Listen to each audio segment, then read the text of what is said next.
Are you seeking a better life for yourself and your family and planning to immigrate? Do you want to send your children abroad for higher education and save up to 80% in foreign education fees? Are you looking for a chance of globally expanding your business? If your answer to these questions is yes, look no further. Ajmera Law Group can turn your dreams into reality. Contact Ajmera Law Group at www.ajmeralaw.com. Call us 9974253030. Write to us info@ajmeralaw.com.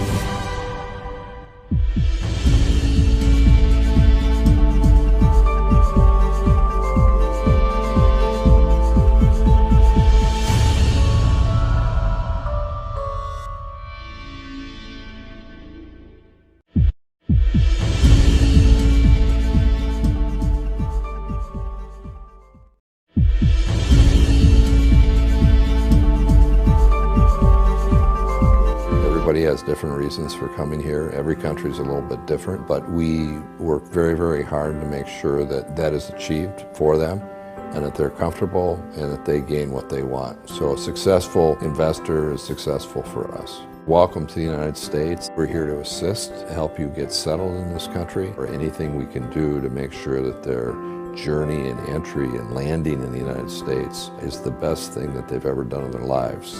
That's our commitment, that's our objective.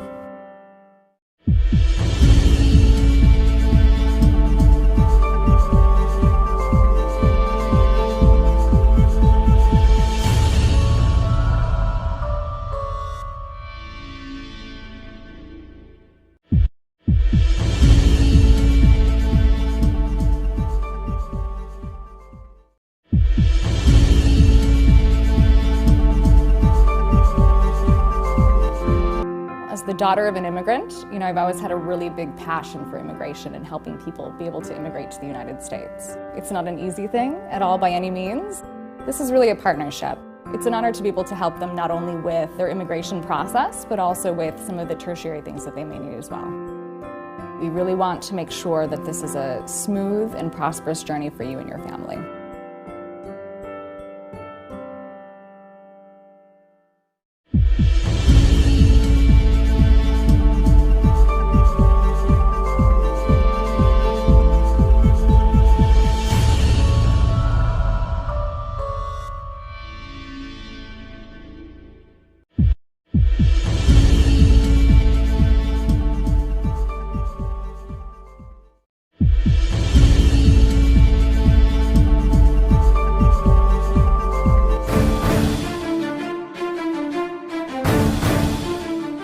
On the heels of its successful Phase 1 offering, Pine State Regional Center invites you to learn about Phase 2 of the successful Big River Steel project, a premier project in a rural targeted employment area.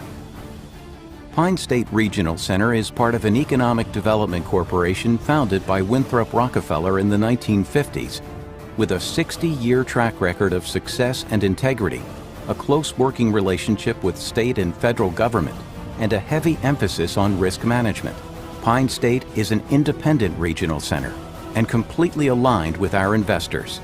In July 2019, Pine State successfully finished the EB-5 raise for Phase 1 of the Big River Steel project. Big River Steel is one of the world's most advanced high-grade steel recycling plants and answers the call of President Trump and the U.S. government to bring back manufacturing industry jobs to the heartland of the United States. Various members of Congress, including former House Judiciary Chairman Bob Goodlatte, have called it the poster project of what EB-5 was meant to be. Phase 1 of this EB-5 project successfully raised $60 million of EB-5 financing, and Big River Steel has already promoted economic growth, improved regional productivity, and created over 10,000 jobs, more than 8 times the jobs needed.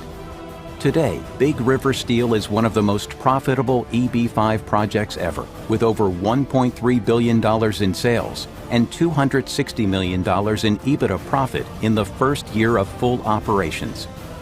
Now, Big River Steel is starting an $870 million expansion to double its capacity and create thousands of more jobs. Pine State's BRS Phase 2 is a unique opportunity for EB-5 investors. Our investors will have the benefit of evaluating an expansion project of a company that is already extremely profitable. Using a bridge equity structure, Phase 2 is already fully financed. Big River Steel has an unusually high caliber of equity investors, including Koch Industries, one of the largest private industrial companies in the world, Texas Pacific Group, one of the top private equity groups in the world, and the Arkansas Teachers Retirement System, the largest pension fund in Arkansas. Phase 2 will have a large job cushion, mitigating the risk for a successful I-829 process. And finally, the project is located in a true rural targeted employment area and will continue to benefit from a lower investment price level. On behalf of Pine State Regional Center, we welcome your interest and look forward to working with you.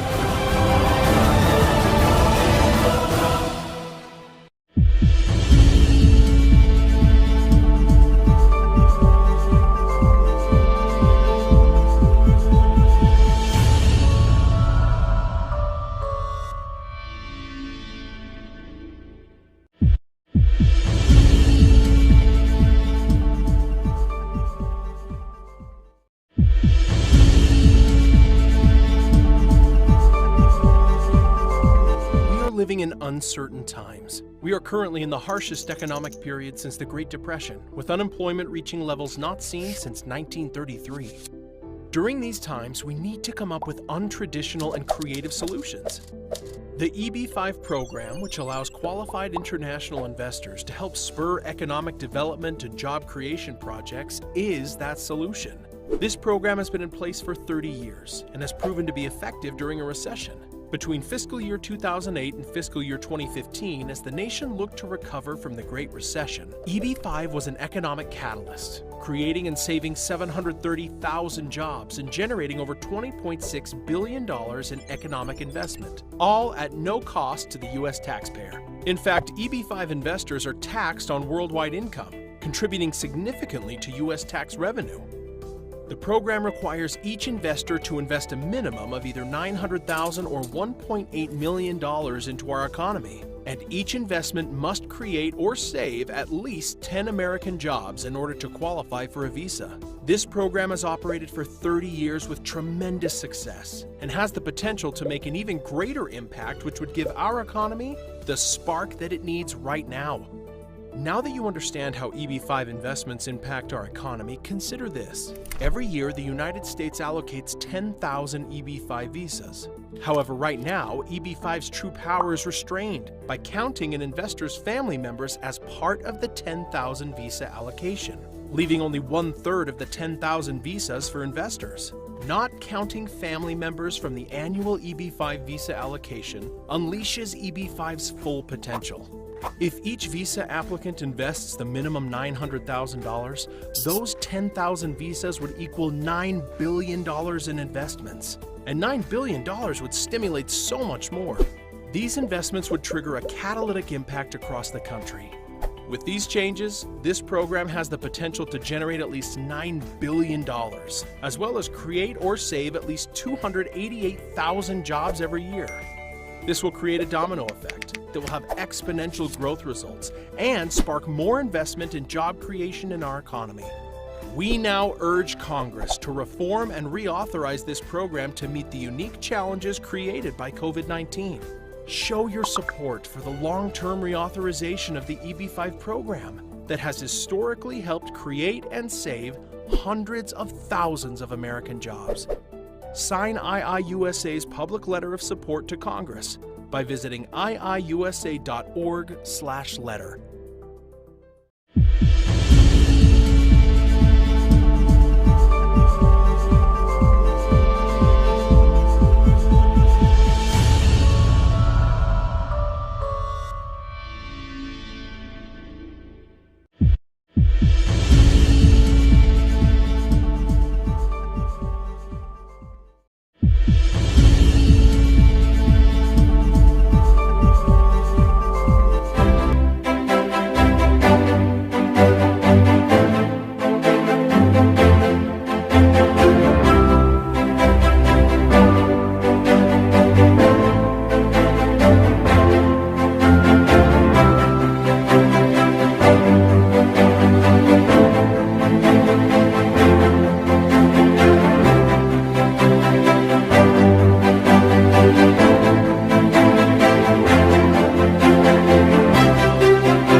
I'm Matt Hogan, Vice President of Project Development for CMB Regional Centers. I want to thank you for joining us here virtually. I know it's trying times for everybody, so I hope you and your family and your loved ones are staying healthy and staying safe. So CMB, as a lot of you might know, is one of the oldest active regional centers in the industry, also one of the largest regional centers in the industry. We've had the pleasure of working with over 5,700 clients from around the world. We're very proud of the success that we've been able to deliver to those clients. Now that's something that we take a lot of pride in, something that we're very celebratory of, because track record is so key in EB5. And I would challenge you to find other regional centers that have been able to deliver that level of success to as many limited partners. Now CMB is a lot different than a lot of other regional centers in the industry. One of the things that truly sets us apart is the robust team of professionals that we have day in and day out. Now CMB as a company, we've grown. We originally started with our first regional center, CMB Export, back in 1997, and it was based in California, our geographic scope to operate within California. Today we operate 16 regional centers that give us the ability to take on projects in 22 different states, as well as Washington, D.C. Now, why do we have such a big footprint? Why do we work throughout the country? It's simple. CMB, unlike a lot of other regional centers in EB5, we're not a developer. We're actually out there operating more similarly to a lender, or a traditional lender, or a bank. And so we seek out opportunities that we think are a great fit for EB5. So when we look to structure our EB5 investment partnerships, we use all those core values that were instilled in us from our leadership team, and especially Pat Hogan. We have a simple company motto, and that motto is, put our clients first. If our clients have success, we will have success. So focus on their goals first and foremost and above all others. Number one goal of EB5 Investor is to get their green card. How do we do that? We make sure that the projects we select are going to create those jobs. We try and mitigate risk that they won't be able to be completed, and they won't be able to create the jobs needed for every EB5 investor to be successful. Second most important goal of every EB5 investor is the safety of their investment, getting their capital back at the end of the day. The same thing holds true. If we pick quality projects, we work with quality developers, those that have a track record of completing their projects, those that have a track record of honoring their commitments to their borrowers. The likelihood is that we'll see a return of that investment capital at the end of the term of the loan that we provide. We look forward to answering any questions that you may have and working with you through each step of your EB5 process.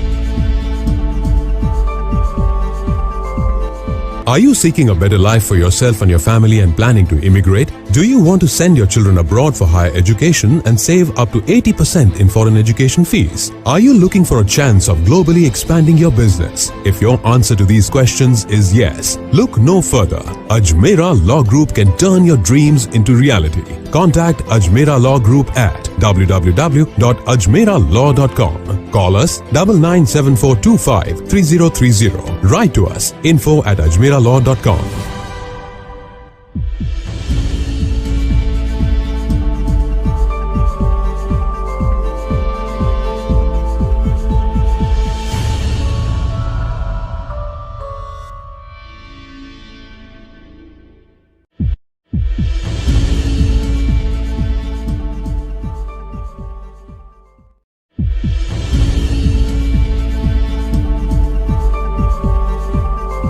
Everybody has different reasons for coming here. Every country is a little bit different, but we work very, very hard to make sure that that is achieved for them and that they're comfortable and that they gain what they want. So a successful investor is successful for us. Welcome to the United States. We're here to assist, to help you get settled in this country, or anything we can do to make sure that their journey and entry and landing in the United States is the best thing that they've ever done in their lives. That's our commitment, that's our objective.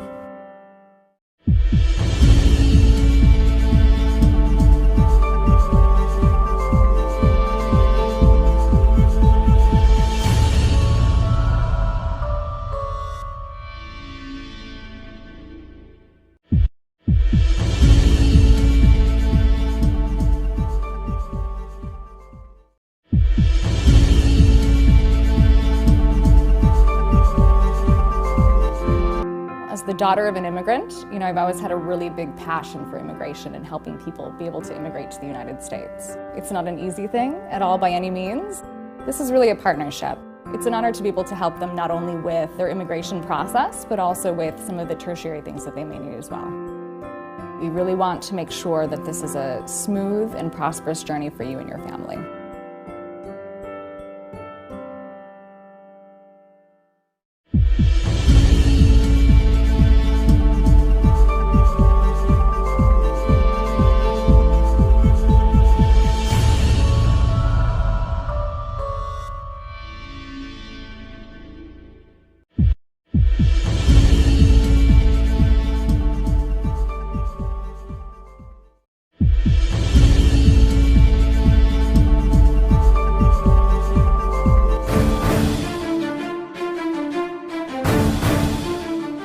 On the heels of its successful Phase 1 offering, Pine State Regional Center invites you to learn about Phase 2 of the successful Big River Steel project, a premier project in a rural targeted employment area.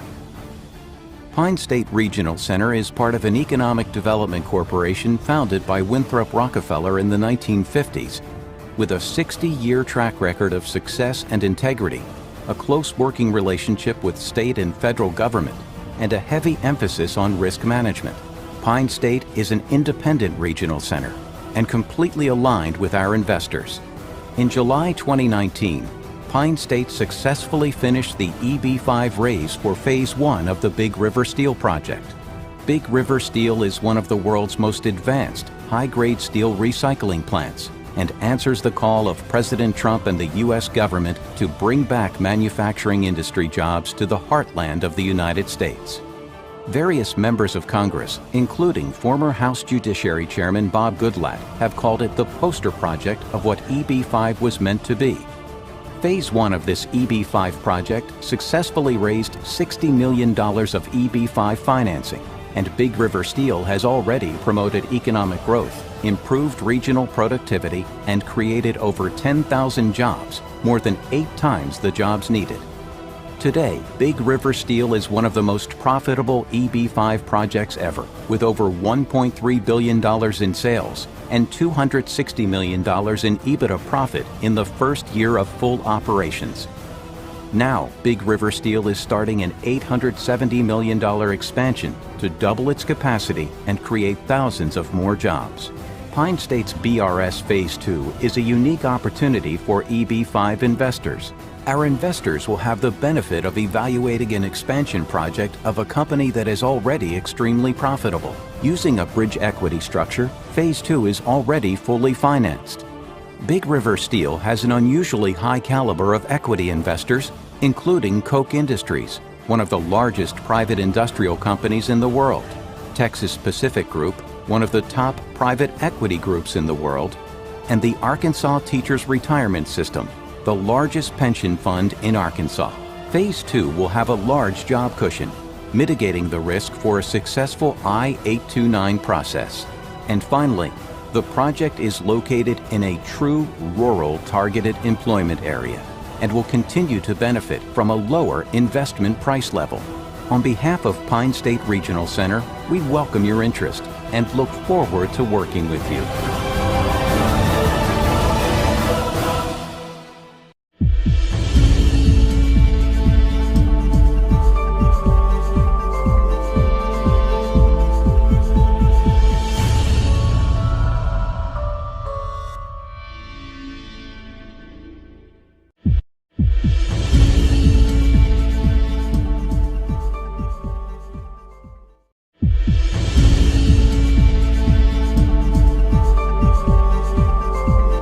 Living in uncertain times. We are currently in the harshest economic period since the Great Depression, with unemployment reaching levels not seen since 1933.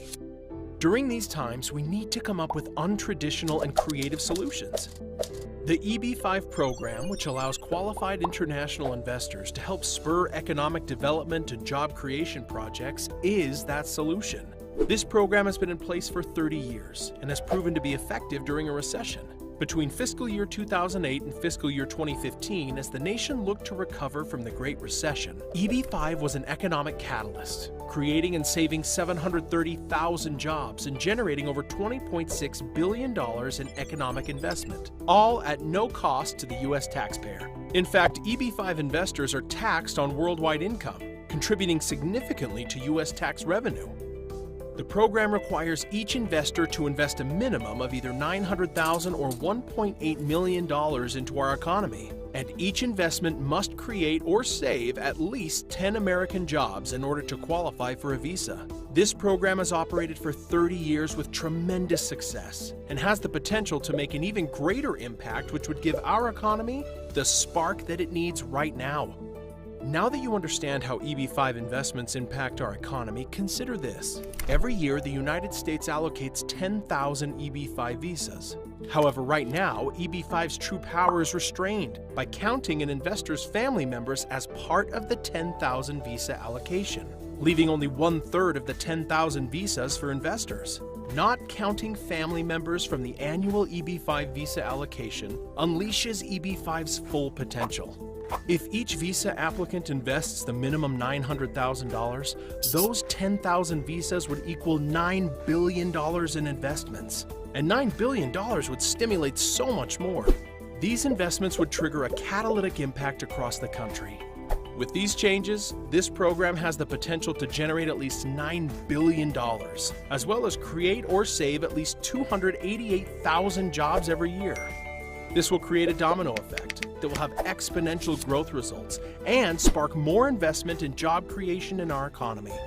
We now urge Congress to reform and reauthorize this program to meet the unique challenges created by COVID-19. Show your support for the long-term reauthorization of the EB-5 program that has historically helped create and save hundreds of thousands of American jobs. Sign IIUSA's public letter of support to Congress by visiting iiusa.org/letter.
Hi, I'm Matt Hogan, Vice President of Project Development for CMB Regional Centers. I want to thank you for joining us here virtually. I know it's trying times for everybody, so I hope you and your family and your loved ones are staying healthy and staying safe. So CMB, as a lot of you might know, is one of the oldest active regional centers in the industry, also one of the largest regional centers in the industry. We've had the pleasure of working with over 5,700 clients from around the world. We're very proud of the success that we've been able to deliver to those clients. Now that's something that we take a lot of pride in, something that we're very celebratory of, because track record is so key in EB5. And I would challenge you to find other regional centers that have been able to deliver that level of success to as many limited partners. Now CMB is a lot different than a lot of other regional centers in the industry. One of the things that truly sets us apart is the robust team of professionals that we have day in and day out. Now CMB as a company, we've grown. We originally started with our first regional center, CMB Export, back in 1997, and it was based in California, our geographic scope to operate within California. Today we operate 16 regional centers that give us the ability to take on projects in 22 different states, as well as Washington, D.C. Now, why do we have such a big footprint? Why do we work throughout the country? It's simple. CMB, unlike a lot of other regional centers in EB5, we're not a developer. We're actually out there operating more similarly to a lender, or a traditional lender, or a bank. And so we seek out opportunities that we think are a great fit for EB5. So when we look to structure our EB5 investment partnerships, we use all those core values that were instilled in us from our leadership team, and especially Pat Hogan. We have a simple company motto, and that motto is, put our clients first. If our clients have success, we will have success. So focus on their goals first and foremost and above all others.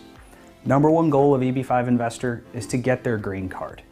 How do we do that? We make sure that the projects we select are going to create those jobs. We try and mitigate risk that they won't be able to be completed, and they won't be able to create the jobs needed for every EB5 investor to be successful. Second most important goal of every EB5 investor is the safety of their investment, getting their capital back at the end of the day. And same thing holds true. If we pick quality projects, we work with quality developers, those that have a track record of completing their projects, those that have a track record of honoring their commitments to their borrowers. The likelihood is that we'll see a return of that investment capital at the end of the term of the loan that we provide. We look forward to answering any questions that you may have and working with you through each step of your EB5 process.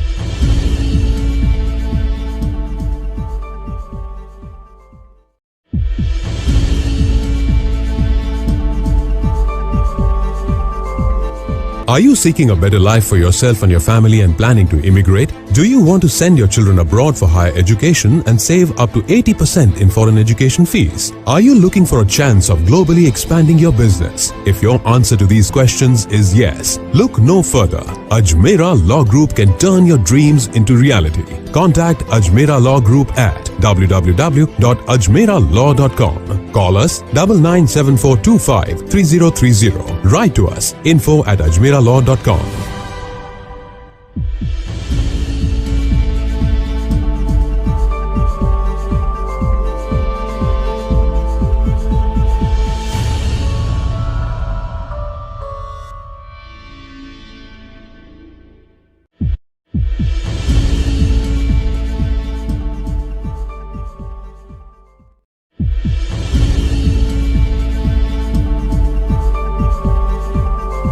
Everybody has different reasons for coming here. Every country is a little bit different, but we work very, very hard to make sure that that is achieved for them and that they're comfortable and that they gain what they want. So a successful investor is successful for us. Welcome to the United States. We're here to assist, to help you get settled in this country, or anything we can do to make sure that their journey and entry and landing in the United States is the best thing that they've ever done in their lives.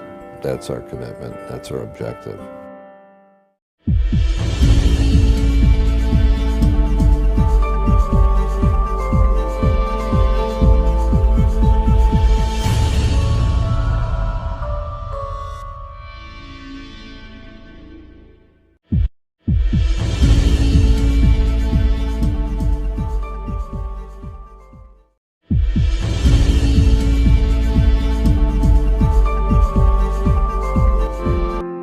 daughter of an immigrant, I've always had a really big passion for immigration and helping people be able to immigrate to the United States. It's not an easy thing at all by any means. This is really a partnership. It's an honor to be able to help them not only with their immigration process, but also with some of the tertiary things that they may need as well. We really want to make sure that this is a smooth and prosperous journey for you and your family.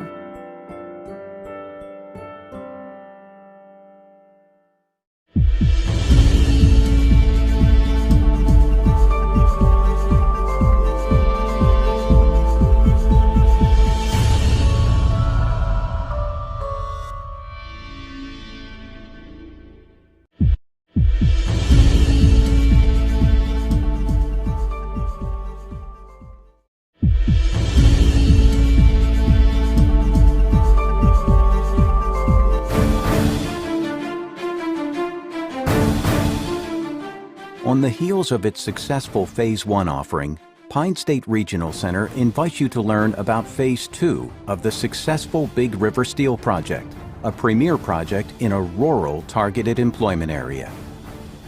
Pine State Regional Center is part of an economic development corporation founded by Winthrop Rockefeller in the 1950s, with a 60-year track record of success and integrity, a close working relationship with state and federal government, and a heavy emphasis on risk management. Pine State is an independent regional center and completely aligned with our investors. In July 2019, Pine State successfully finished the EB-5 raise for Phase 1 of the Big River Steel project. Big River Steel is one of the world's most advanced, high-grade steel recycling plants and answers the call of President Trump and the U.S. government to bring back manufacturing industry jobs to the heartland of the United States. Various members of Congress, including former House Judiciary Chairman Bob Goodlatte, have called it the poster project of what EB-5 was meant to be. Phase 1 of this EB-5 project successfully raised $60 million of EB-5 financing, and Big River Steel has already promoted economic growth, improved regional productivity, and created over 10,000 jobs, more than 8 times the jobs needed. Today, Big River Steel is one of the most profitable EB-5 projects ever, with over $1.3 billion in sales and $260 million in EBITDA profit in the first year of full operations. Now, Big River Steel is starting an $870 million expansion to double its capacity and create thousands of more jobs. Pine State's BRS Phase 2 is a unique opportunity for EB-5 investors. Our investors will have the benefit of evaluating an expansion project of a company that is already extremely profitable. Using a bridge equity structure, Phase 2 is already fully financed.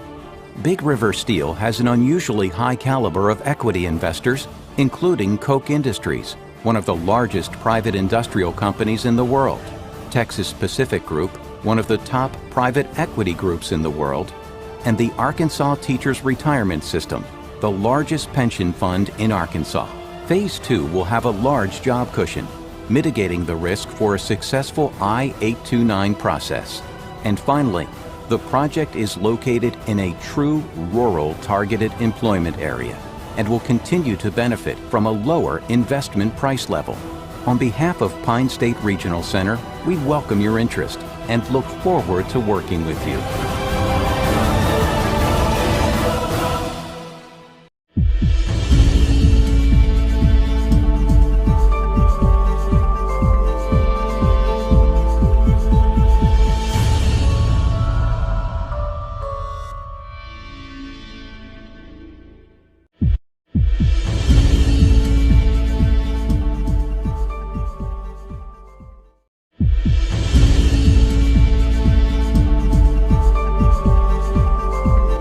Living in uncertain times. We are currently in the harshest economic period since the Great Depression, with unemployment reaching levels not seen since 1933.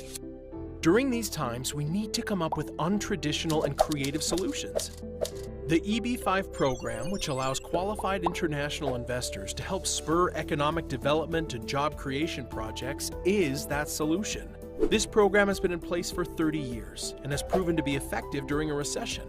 Between fiscal year 2008 and fiscal year 2015, as the nation looked to recover from the Great Recession, EB-5 was an economic catalyst, creating and saving 730,000 jobs and generating over $20.6 billion in economic investment, all at no cost to the U.S. taxpayer. In fact, EB-5 investors are taxed on worldwide income, contributing significantly to U.S. tax revenue.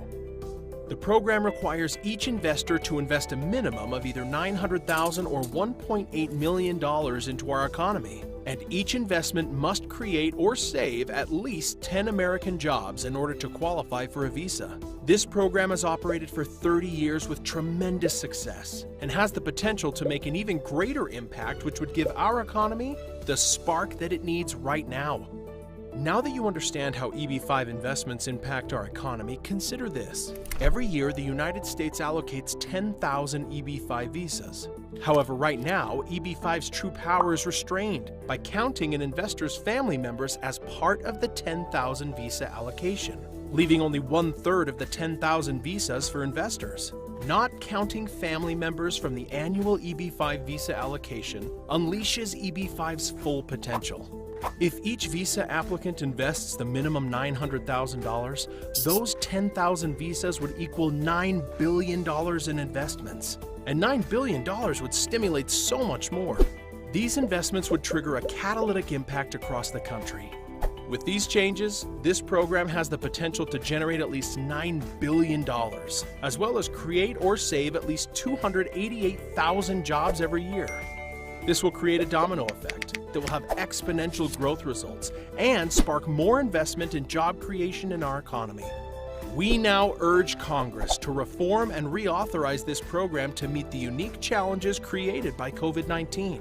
Show your support for the long-term reauthorization of the EB-5 program that has historically helped create and save hundreds of thousands of American jobs. Sign IIUSA's public letter of support to Congress by visiting iiusa.org/letter.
Hi, I'm Matt Hogan, Vice President of Project Development for CMB Regional Centers. I want to thank you for joining us here virtually. I know it's trying times for everybody, so I hope you and your family and your loved ones are staying healthy and staying safe. So CMB, as a lot of you might know, is one of the oldest active regional centers in the industry, also one of the largest regional centers in the industry. We've had the pleasure of working with over 5,700 clients from around the world. We're very proud of the success that we've been able to deliver to those clients. Now that's something that we take a lot of pride in, something that we're very celebratory of, because track record is so key in EB5. And I would challenge you to find other regional centers that have been able to deliver that level of success to as many limited partners. Now CMB is a lot different than a lot of other regional centers in the industry. One of the things that truly sets us apart is the robust team of professionals that we have day in and day out. Now CMB as a company, we've grown. We originally started with our first regional center, CMB Export, back in 1997, and it was based in California, our geographic scope to operate within California. Today we operate 16 regional centers that give us the ability to take on projects in 22 different states, as well as Washington, D.C. Now, why do we have such a big footprint? Why do we work throughout the country? It's simple. CMB, unlike a lot of other regional centers in EB5, we're not a developer. We're actually out there operating more similarly to a lender, a traditional lender, or a bank. And so we seek out opportunities that we think are a great fit for EB5. So when we look to structure our EB5 investment partnerships, we use all those core values that were instilled in us from our leadership team, and especially Pat Hogan. We have a simple company motto, and that motto is, put our clients first. If our clients have success, we will have success. So focus on their goals first and foremost and above all others. Number one goal of EB5 Investor is to get their green card. How do we do that? We make sure that the projects we select are going to create those jobs. We try and mitigate risk that they won't be able to be completed and they won't be able to create the jobs needed for every EB5 investor to be successful. Second most important goal of every EB5 investor is the safety of their investment, getting their capital back at the end of the day. The same thing holds true. If we pick quality projects, we work with quality developers, those that have a track record of completing their projects, those that have a track record of honoring their commitments to their borrowers. The likelihood is that we'll see a return of that investment capital at the end of the term of the loan that we provide. We look forward to answering any questions that you may have and working with you through each step of your EB5 process.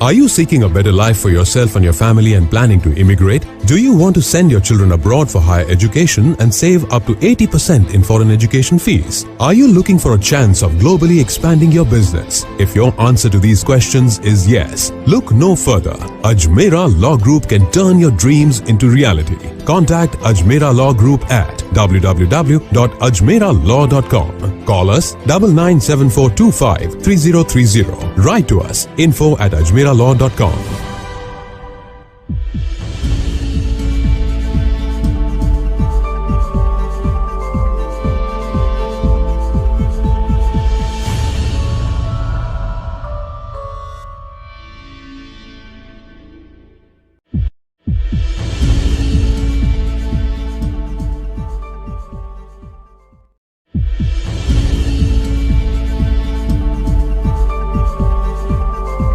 Everybody has different reasons for coming here. Every country is a little bit different, but we work very, very hard to make sure that that is achieved for them and that they're comfortable and that they gain what they want. So a successful investor is successful for us. Welcome to the United States. We're here to assist, to help you get settled in this country, or anything we can do to make sure that their journey and entry and landing in the United States is the best thing that they've ever done in their lives.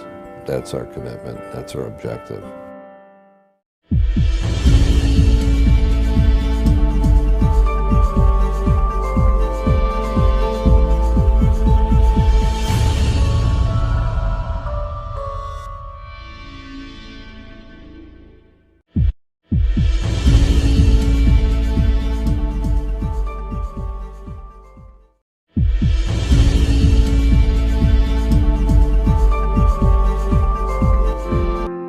daughter of an immigrant, I've always had a really big passion for immigration and helping people be able to immigrate to the United States. It's not an easy thing at all by any means.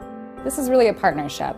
It's an honor to be able to help them not only with their immigration process, but also with some of the tertiary things that they may need as well. We really want to make sure that this is a smooth and prosperous journey for you and your family.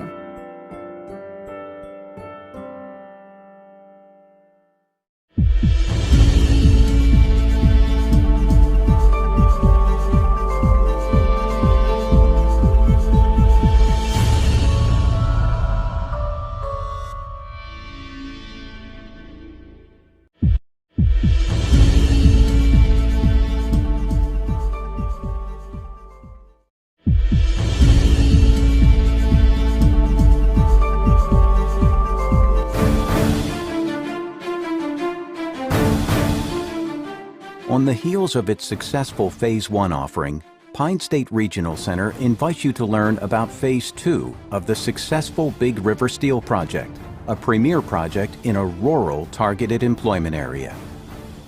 Pine State Regional Center is part of an economic development corporation founded by Winthrop Rockefeller in the 1950s, with a 60-year track record of success and integrity, a close working relationship with state and federal government, and a heavy emphasis on risk management. Pine State is an independent regional center and completely aligned with our investors. In July 2019, Pine State successfully finished the EB-5 raise for Phase 1 of the Big River Steel project. Big River Steel is one of the world's most advanced, high-grade steel recycling plants and answers the call of President Trump and the U.S. government to bring back manufacturing industry jobs to the heartland of the United States.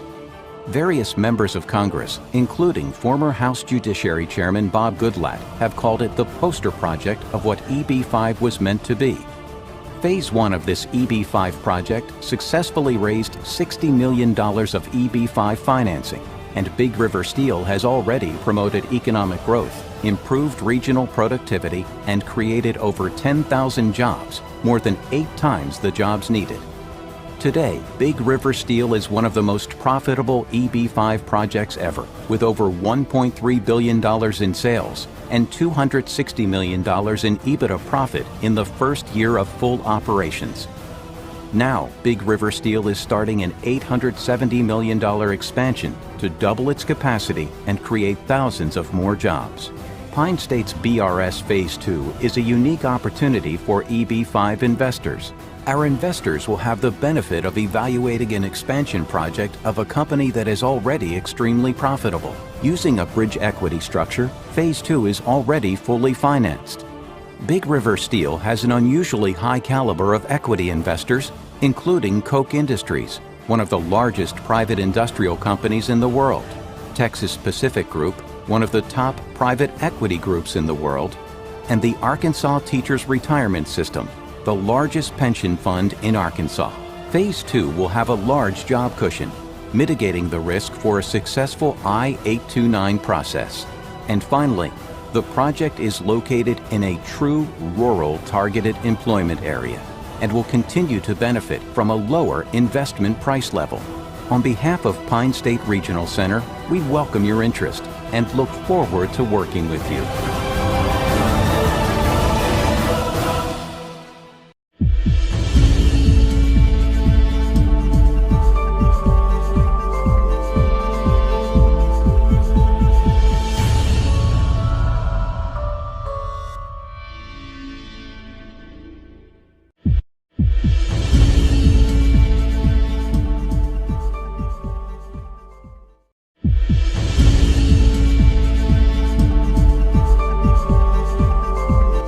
Living in uncertain times. We are currently in the harshest economic period since the Great Depression, with unemployment reaching levels not seen since 1933. During these times, we need to come up with untraditional and creative solutions. The EB-5 program, which allows qualified international investors to help spur economic development and job creation projects, is that solution. This program has been in place for 30 years and has proven to be effective during a recession. Between fiscal year 2008 and fiscal year 2015, as the nation looked to recover from the Great Recession, EB-5 was an economic catalyst, creating and saving 730,000 jobs and generating over $20.6 billion in economic investment, all at no cost to the U.S. taxpayer. In fact, EB-5 investors are taxed on worldwide income, contributing significantly to U.S. tax revenue. The program requires each investor to invest a minimum of either $900,000 or $1.8 million into our economy, and each investment must create or save at least 10 American jobs in order to qualify for a visa. This program has operated for 30 years with tremendous success and has the potential to make an even greater impact, which would give our economy the spark that it needs right now. Now that you understand how EB-5 investments impact our economy, consider this. Every year, the United States allocates 10,000 EB-5 visas. However, right now, EB-5's true power is restrained by counting an investor's family members as part of the 10,000 visa allocation, leaving only 1/3 of the 10,000 visas for investors. Not counting family members from the annual EB-5 visa allocation unleashes EB-5's full potential. If each visa applicant invests the minimum $900,000, those 10,000 visas would equal $9 billion in investments. And $9 billion would stimulate so much more. These investments would trigger a catalytic impact across the country. With these changes, this program has the potential to generate at least $9 billion, as well as create or save at least 288,000 jobs every year. This will create a domino effect that will have exponential growth results and spark more investment and job creation in our economy. We now urge Congress to reform and reauthorize this program to meet the unique challenges created by COVID-19. Show your support for the long-term reauthorization of the EB-5 program that has historically helped create and save hundreds of thousands of American jobs. Sign IIUSA's public letter of support to Congress by visiting iiusa.org/letter.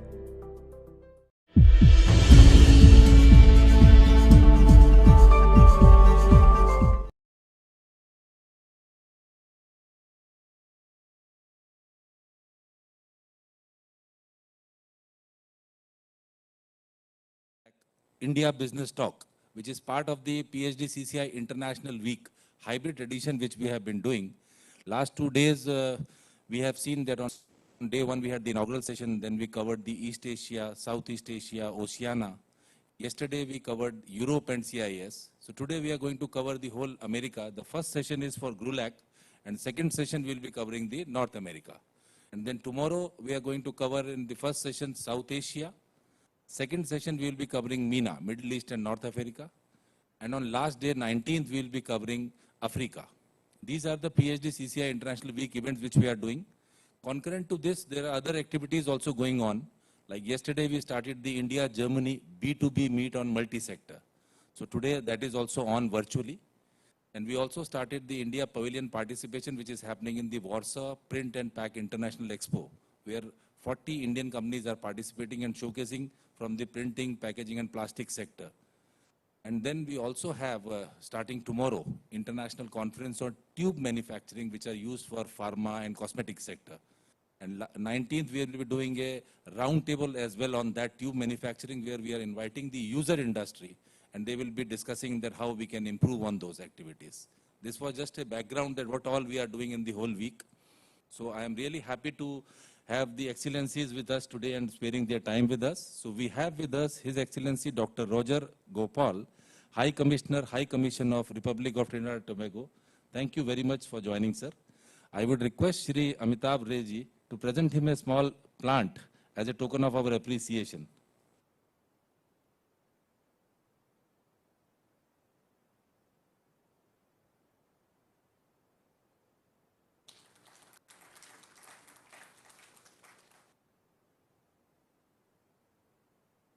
Thank you, sir.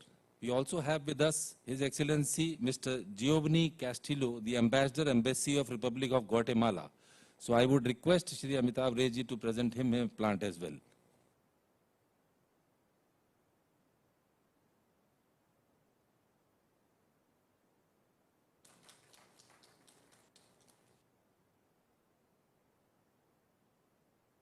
We also welcome His Excellency Mr. Fleming Durate, the Ambassador, Embassy of Paraguay. I would request Mr. Tushar Agarwal ji to please present him a plant.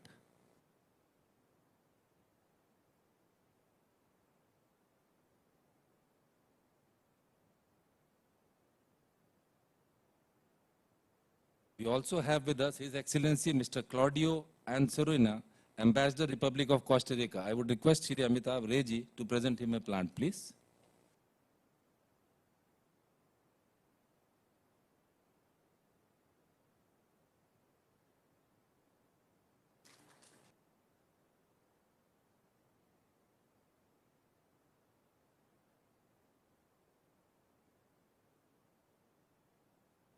Thank you very much, sir.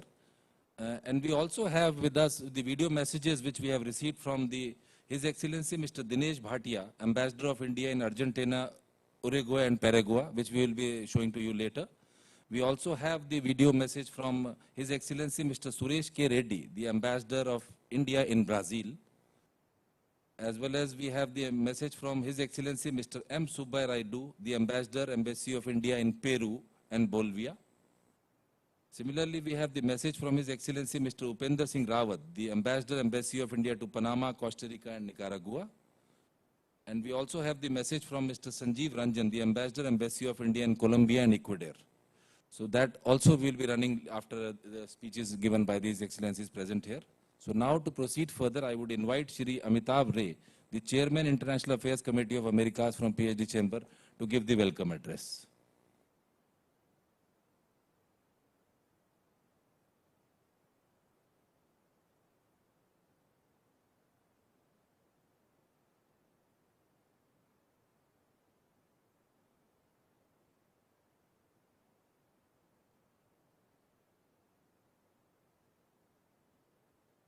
Good morning, Excellencies, and to all of you present. Very grateful for your presence. Hope that at the end of our deliberations,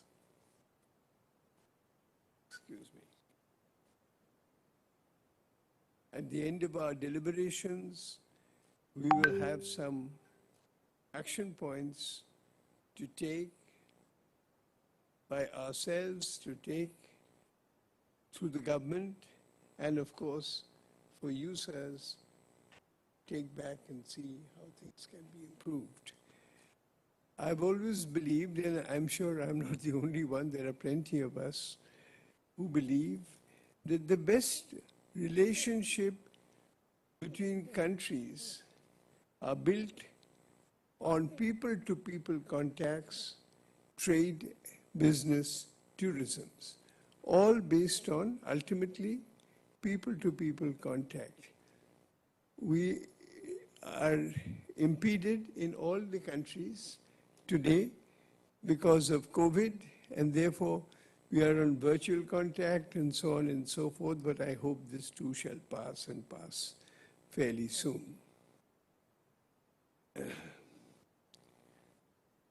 The true potential of the GRULAC-India relationship has yet to be realized. There's enormous potential in these countries, enormous potential in India to work together with the GRULAC countries for betterment of both. The strength of the partnership can be gauged observing that the combined GDP is near US $8.4 trillion in 2018-19, and the cumulative population of almost 2 billion people. That sets the base for demand.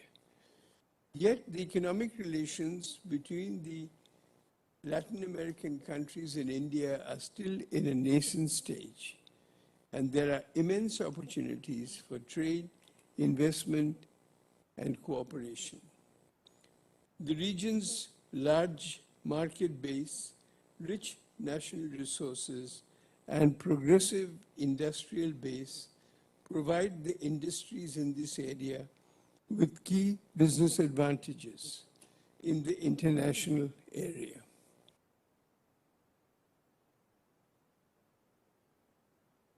Against the backdrop of the recent global economic scenario, majorly as a fallout of the COVID pandemic, India and the countries of Latin America must reorganize our strategic alliances and reposition ourselves in the world economy by recognizing the pivotal role that South-South linkages play in areas such as trade, FDI, and finance.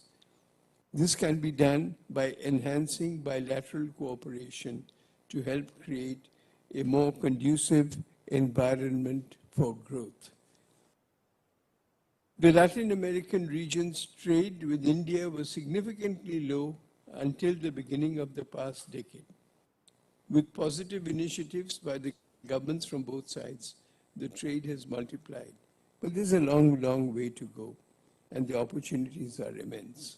The Indian exports to GRULAC stood at $10.05 million in 2019-20, while our imports from GRULAC stood at $9.02 billion during the same period. So a total trade of a little over $19 billion. Indian corporates in pharmaceuticals, energy, and IT sectors have successfully established base in Latin America, with other sectors following suit. The positive trend is an indicator of the innumerable business opportunities.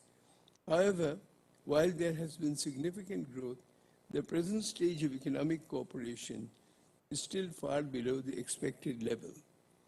There is substantial potential for boosting trade in the coming years, given current growth scenario of Latin America and the positive approach of Latin Americans towards India.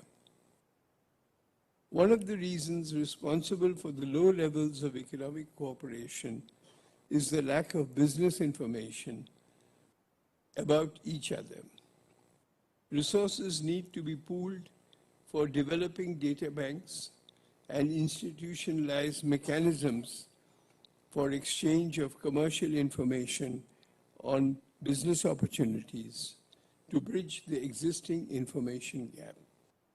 Despite recent improvements on many fronts, both India and the Latin American countries face some significant challenges in infrastructure, technology, skill development, etc. And India and the LAC region need to come together to approach common challenges as well as forge new partnerships to promote growth and development. In conclusion, I would like to mention there are great prospects for furthering bilateral ties between India and Latin American region. What is needed is the determination of both sides to take effective steps to explore these opportunities. And once again, as I started, I conclude that people, governments, countries must improve their relationships, and this will come through aggressive efforts to improve trade and business, tourism, and people-to-people contact. Thank you, all of you, once again. Thank you.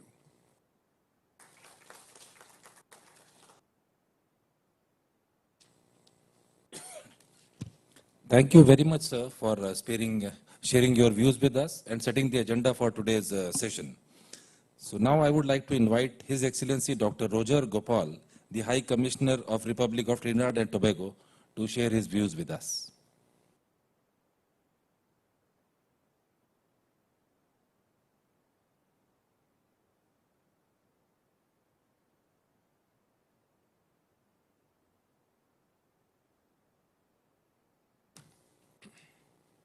नमस्ते।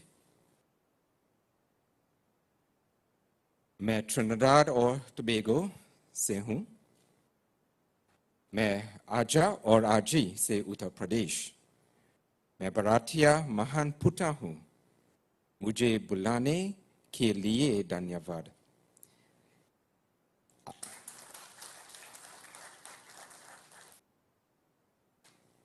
So while my presentation is ready, let me first say thank you very much to the organizers of this wonderful program, the PhD Chamber, the Government of India, administrators who have been quite helpful, the business leaders, the diplomatic corps, ladies and gentlemen. Before I begin my presentation, let me just simply state that trade between Trinidad and Tobago and India started approximately 176 years ago, believe it or not. In the year 1845, my great-grandparents, my grandparents were quite little, left Uttar Pradesh, Basti area, and traveled to my country. So, in other words, I am actually a grandson of Bharat. And I'm very happy and very thankful for being here.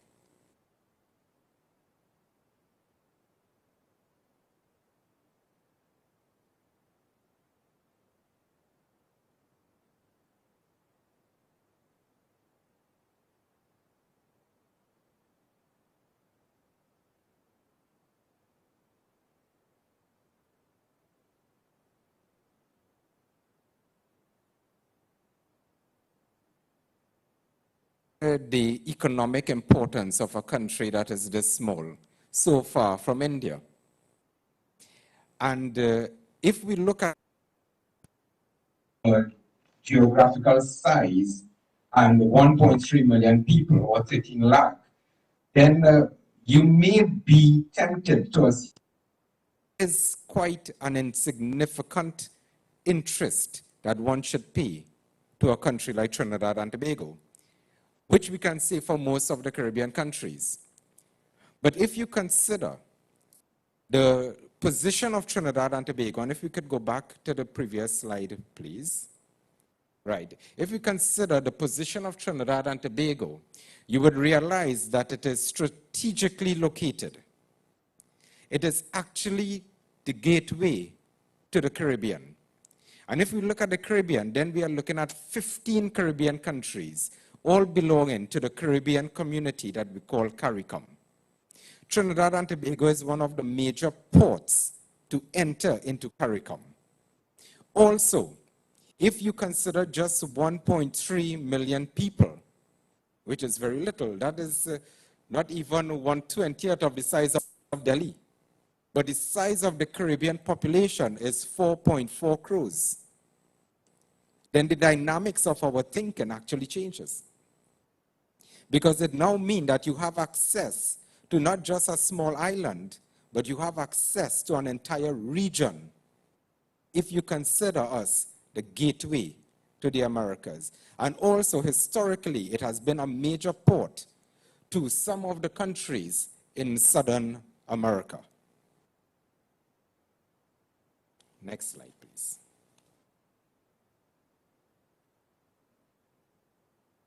There are a number of factors that define Trinidad and Tobago. And those are some of the factors that speak to investment confidence. One being a very stable economy.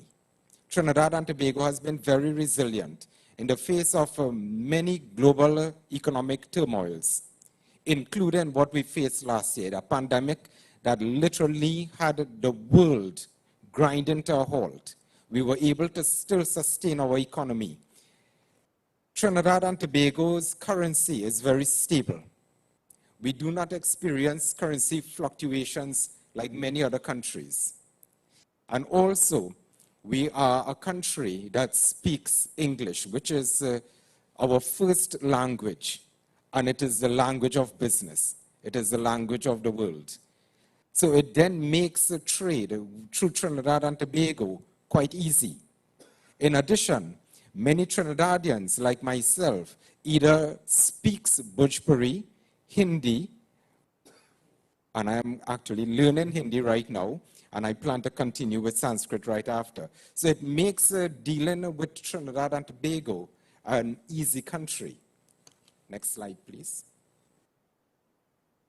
But what may surprise many is that this small country, this small little dot of an island, somewhere in the Caribbean, surrounded by beautiful beaches, coconut trees, and mountains, is actually the third highest GDP per capita in the entire Western Hemisphere. I'll say that again. It's the third richest country if we judge by GDP per capita, right after the US and Canada. And it is recognized by the World Bank as a high-income economy. And there are reasons for that. If we continue.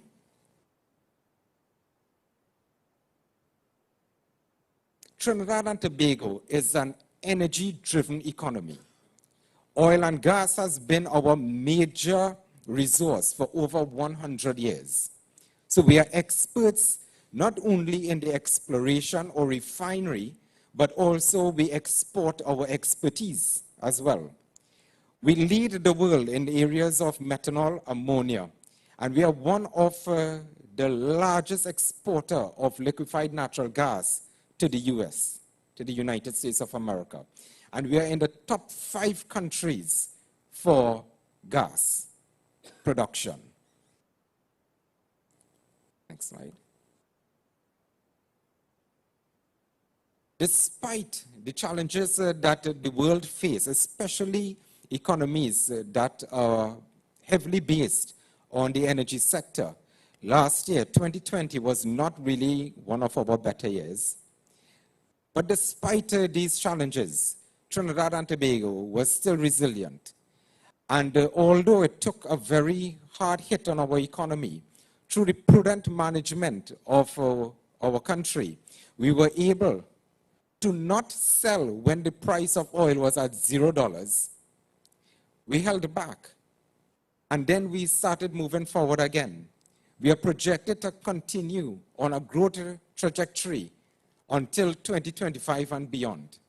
So it is a good country to look at. As I said, at the risk of repeating myself, economically, politically, and otherwise, we are very stable.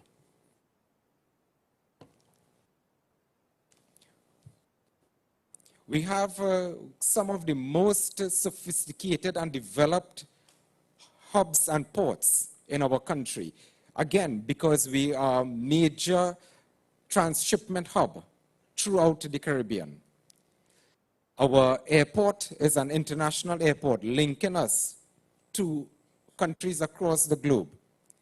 And in fact, if you want to travel anywhere in the Caribbean, you must go to Trinidad and Tobago because the airline is actually owned by Trinidad and Tobago, which we are very proud of. It's called Caribbean Airlines.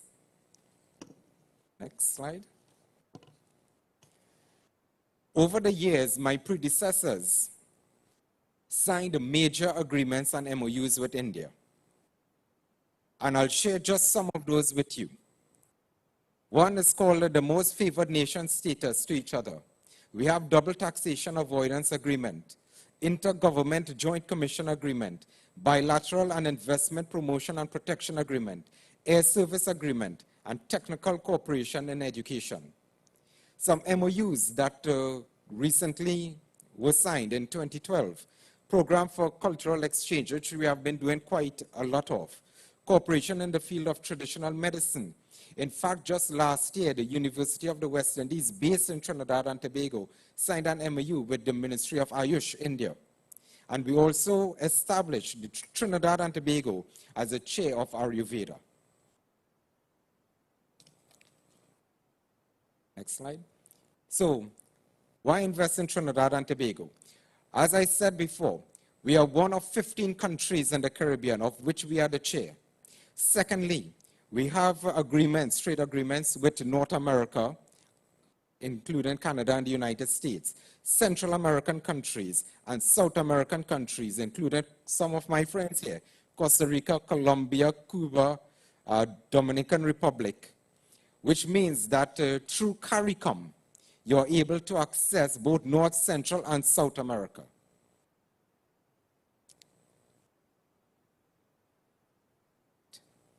Continue, next slide.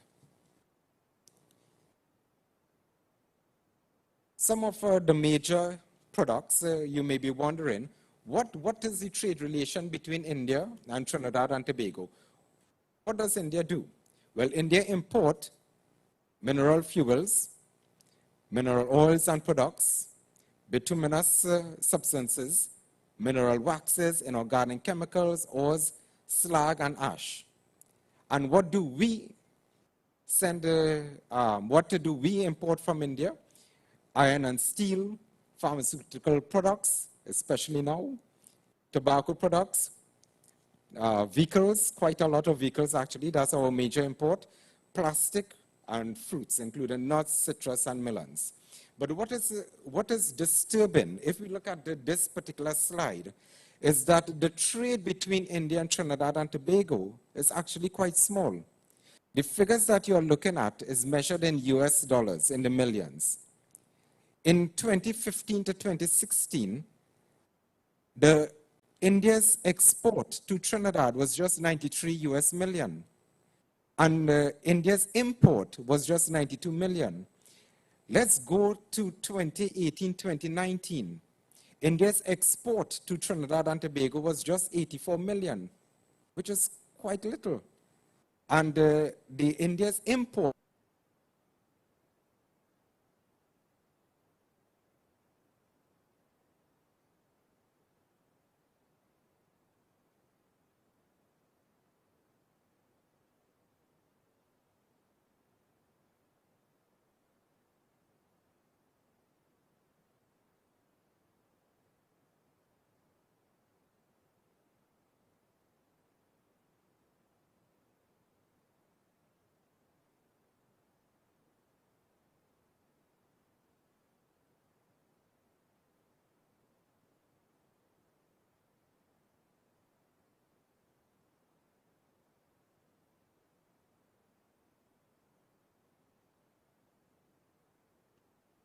trade shows in Trinidad and Tobago with 20 to 30 companies per year.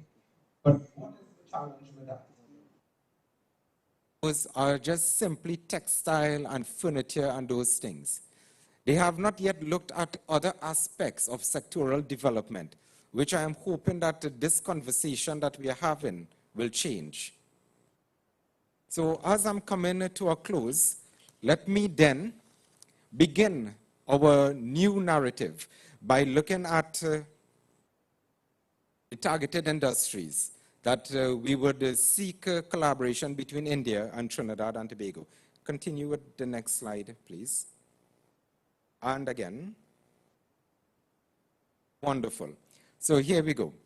Downstream energy industries is a major area of sectoral development for Trinidad and Tobago. India is also known for being the leading country in the area of information and communication technologies. So this is an area that we are paying particular attention to and negotiating with India on. Next slide. We will see other areas such as food and beverage. I love Indian food. It must come to Trinidad and Tobago. Printing and packaging, fish and processing, merchant marine, leisure marine, film. In fact, an Indian movie with Shah Rukh Khan was actually done in my country. Music and entertainment. And as I make a conclusion, we are also big on cricket, so much so that Shah Rukh Khan, the Bollywood star, is the owner of the Trinidad and Tobago Knight Riders. And Sunil Narayan plays in India, who's also from Trinidad and Tobago. So you would be very familiar with my country. So as I move into my summary, let me say that Trinidad and Tobago provides government support to all business interests. Our economy is resilient and our location is strategic. On that note, let me once again say thank you for giving me this opportunity. Dhanyavad.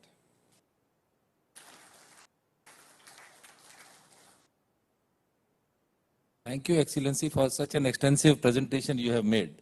I think there are a lot of opportunities available for the Indian companies to look for that. And as we were discussing in the morning that we would like to have a separate session on GRULAC in detail. So I think after this week, we will definitely come over to you and discuss in detail and do that event. Very soon, maybe in the next quarter, we can have that summit here in India that way. Thank you very much once again, Excellency. Now I would like to invite His Excellency Mr. Giovanni Castillo, the Ambassador, Embassy of the Republic of Guatemala, to share his views.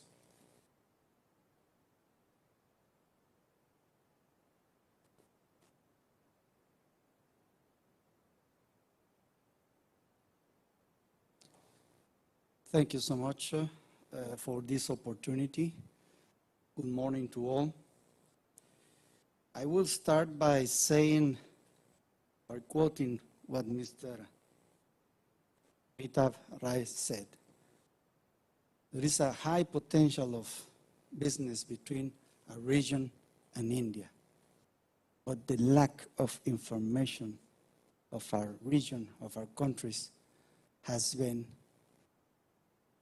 the most important task to overcome. So this opportunity that you are giving us, I do really appreciate from my side. And I will try to show you a small counter-presentation and give you some facts, some information that may be of your interest to explore some investments, some joint ventures, and some commerce with my country, Guatemala.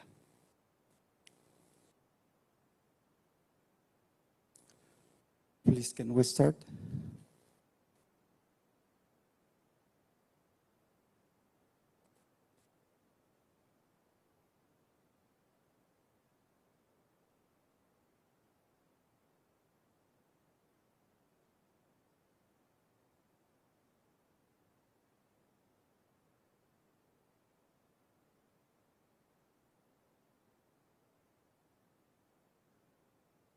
If it's not running, maybe you can give them the the pen drive. Okay?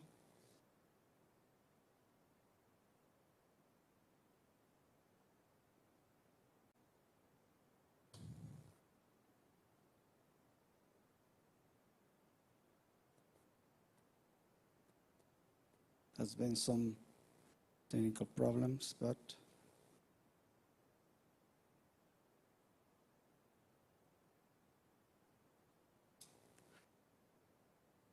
okay. Okay, here we go. Okay, Guatemala, your nearest shore destination, a place to invest.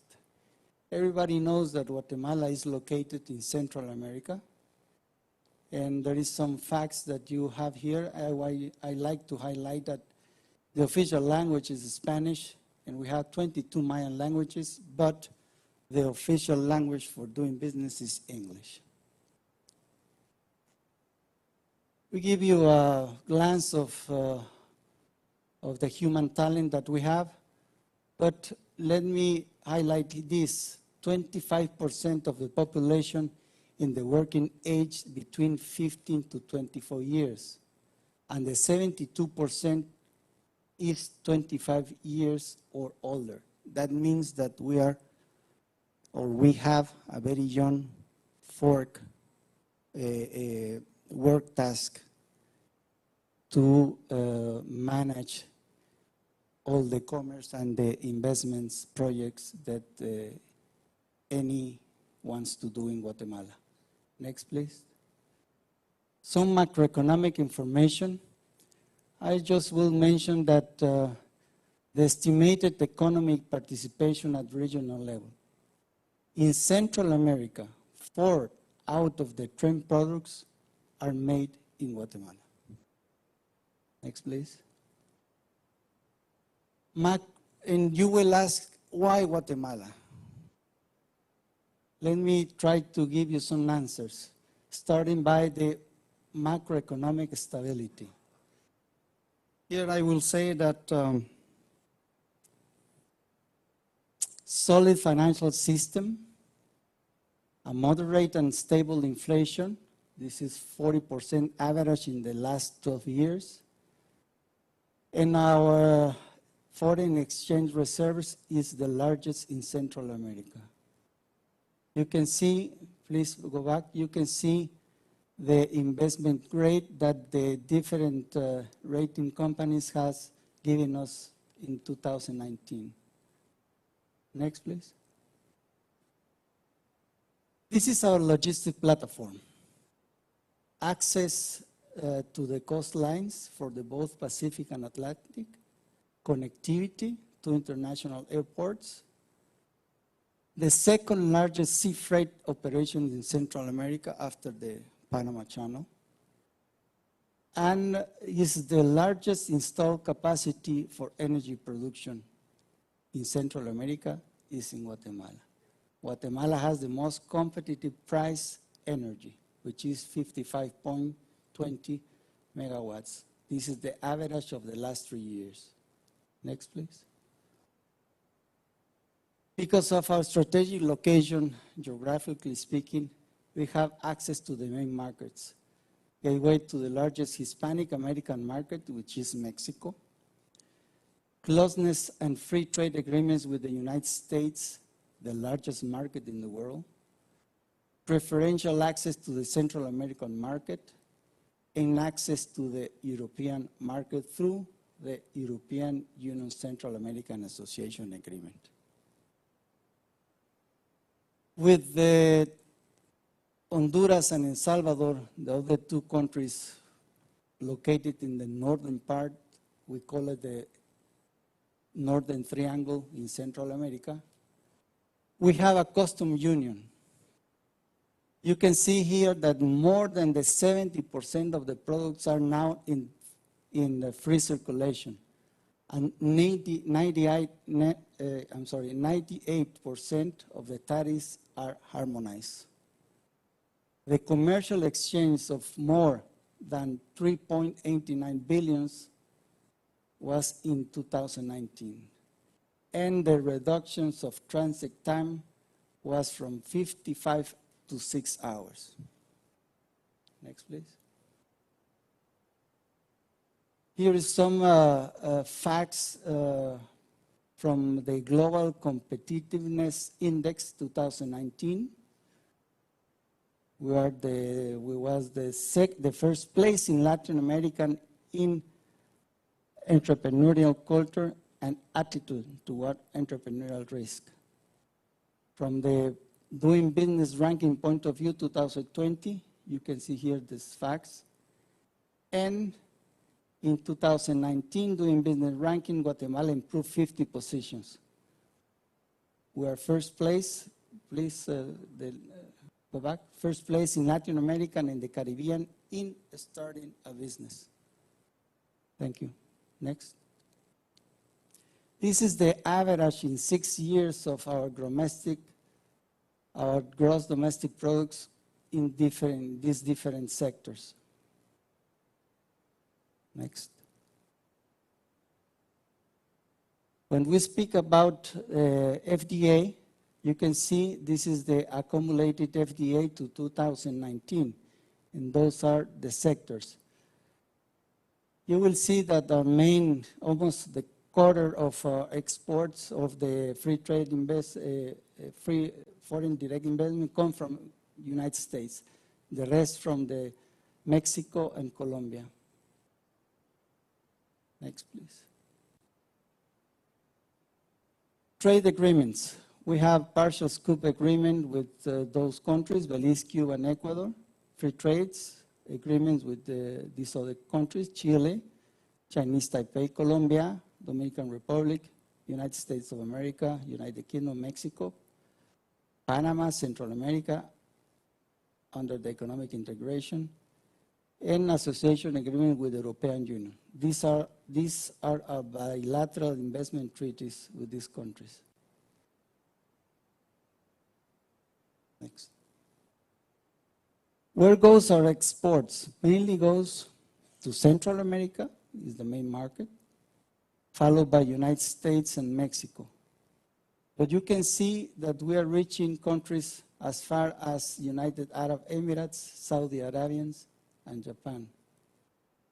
And the percentage of our export are even a bit higher than other countries that are closer to us, like Chile, for example, or some countries in Europe. Next. We export more than 4,000 products to 148 markets. Let me highlight this. We are the first place, we have the first place worldwide exporting cardamom. This is a huge potential for doing business to the Indian community. And snow peas. To the US, we export the 38% of the market of the bananas, the 33.9% of plantains, and the 50% of melons.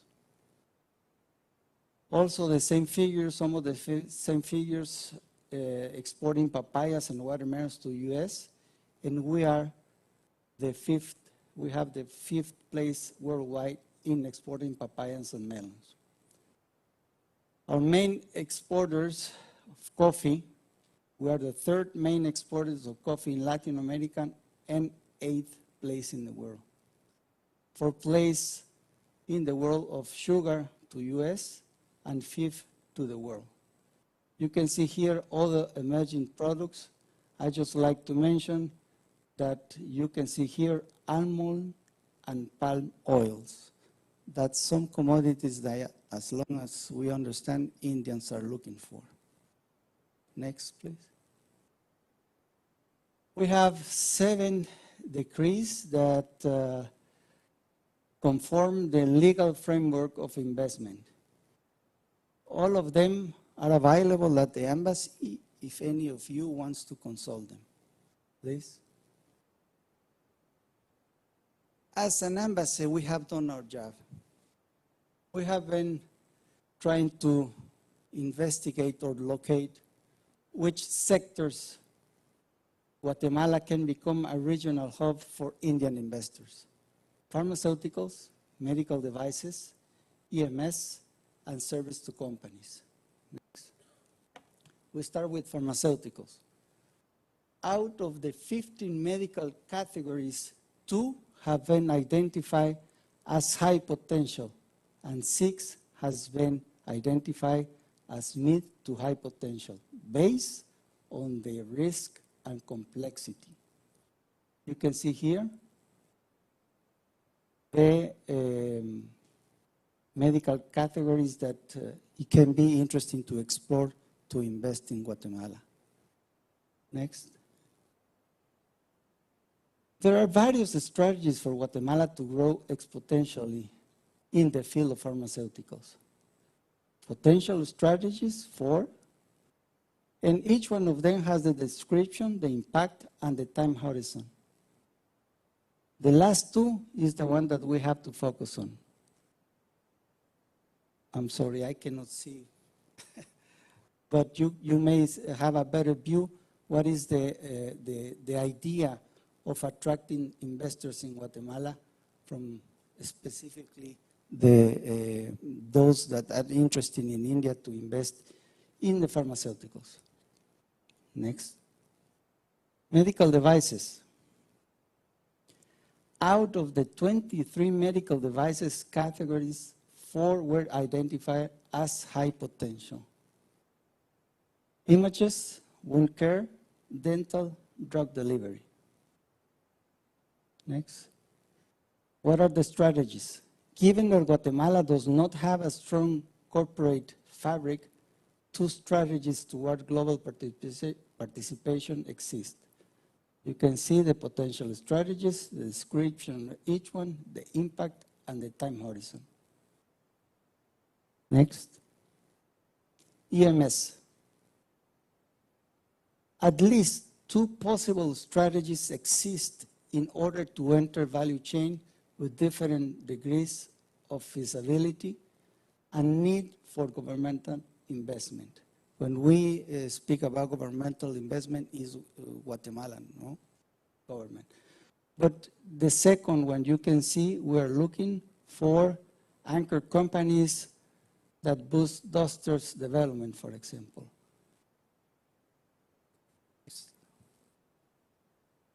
The last one, service to companies, BPO and ITO. Guatemala is well advanced in these fields. So outsources market, ITO and BPO outsources market accounts for 1 trillion of the total 3 trillion of technology cost, and is growing at the rate of 6%. You can see here the segments, the cost for segments, and the segment description. Like I say, Guatemala is well advanced in this, so there is already a platform. The strategies next, please. The strategies that we have are focusing mainly in 4 components: talent, human talent, cost structure, business environmental, and location factors. This is our current competition, and this is the factor to expand on. Next. So this is a general overlook of Guatemala and may give you some answers why to look for Guatemala. As I have said, if any of you are interested to explore a little bit more, please contact us. We have our outside, and one of the tables we have information, but just make sure that you give us a call before to make an appointment so we can get together. But these are also the governmental corporations that are in charge of any entrepreneur that are requiring some investment or some company to invest in Guatemala, Pronacom mainly. Thank you so much, and I hope this will give you a good example of Guatemala.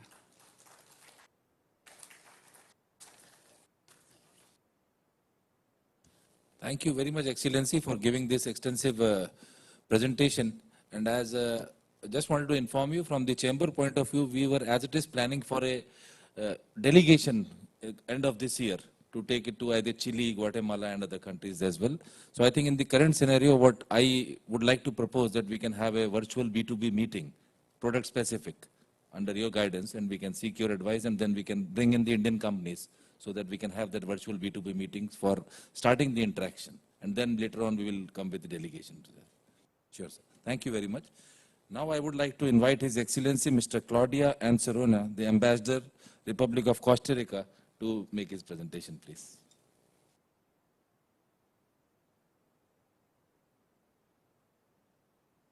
Namaste. Good morning. It's a pleasure to be here. Thank you for the Chamber of PhD to invite us to talk about the relationship of India and Latin America, and specifically in my case with Costa Rica. Costa Rica is a very small country compared to India. We fit like 64 times in India. But that difference doesn't prevent us from sharing a lot of values. We share a lot of values with India, being a democratic organization or country. You are the largest democracy in the world, and we are the oldest democracy in Latin America. You also value peace and live in conditions that would prosper for the well-being of all the people. And we also have a very strong value of peace by having had abolished the army, and it's one of the few countries that doesn't have an army since 1949.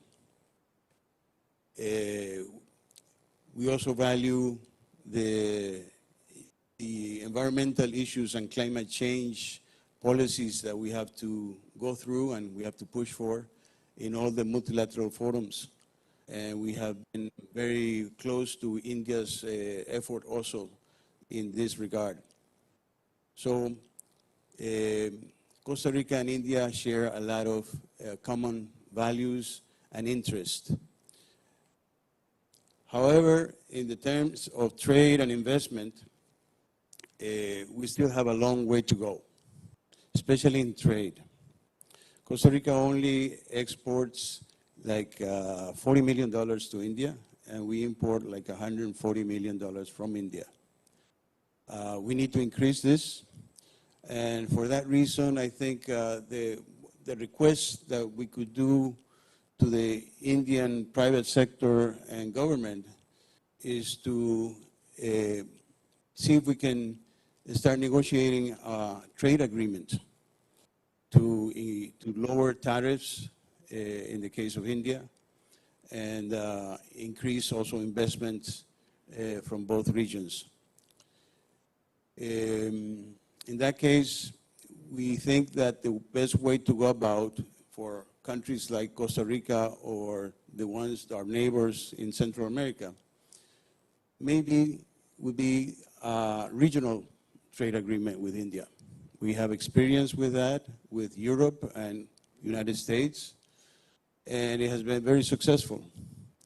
And we would love to have another trade agreement with India as a region. As a region, we are a more interesting market of almost 60 million people.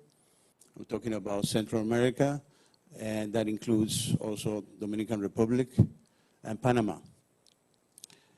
And I think we have to go that way in order to make us more visible for Indians. And we also need to increase our exchange, our cultural exchange, to get our people to know each other a lot more. This has to do with the information limitations that we have of our respective regions. And we hope that to increase this exchange, this cultural exchange, will also imply a more closer relationship in trade and investment. But not to make this presentation long, they say that an image is equal to 1,000 words, and a video can be then equal to 1 million words. I would like to invite you to see a short video of Costa Rica. If you can please show it with the volume. And after that, then we can share and exchange opinions. What is it about a beautiful sunrise that energizes the body? No, it's not that one. That perfect cup of coffee? It's Essential Costa Rica. Invest in Costa Rica.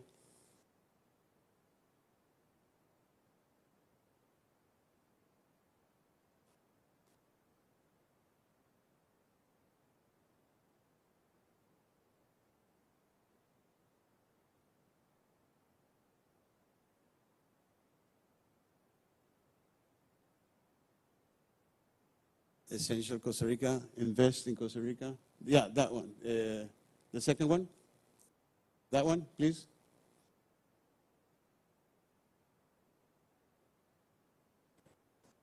Someone defines themselves when they reconnect with their spirit, their true essence, the nature that shapes who you are. Who am I? I am an alluring concentration of beauty, rainforests, beaches, and biodiversity. I live in the heart of the Americas, guarded by 2 seas. I am the deep green that entices those seeking relaxation and adventure. And I am so much more. In my essence live the warmth and authenticity of my people. People with open arms who look forward towards the future and welcome opportunities.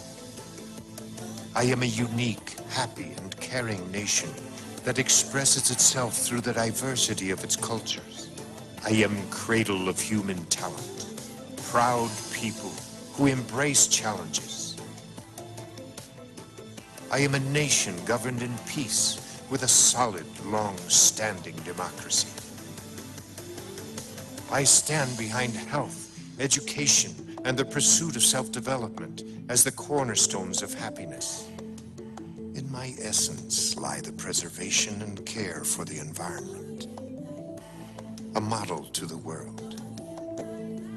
I breathe the riches of my land, and I recognize the wit of my people, ever capable of giving more than expected. I am a trustworthy and reliable nation, distinguished by the value of what I create. Human development, innovation, and a proven international competitiveness set me apart and enable me to export quality to the world. Those who come to know me are surprised, amazed. My greatest aspirations can be found in my concentrated essence.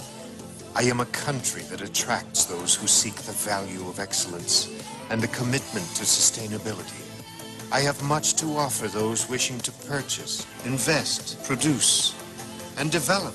I have the required human and technological capabilities to achieve this. I rediscover myself by searching within. I find myself in what is vital, in what is true.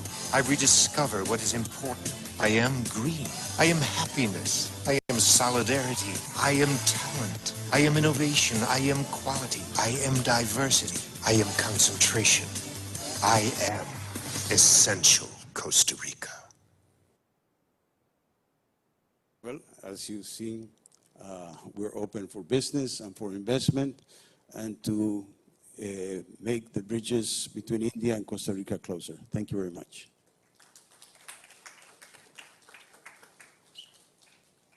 Thank you very much, Excellency.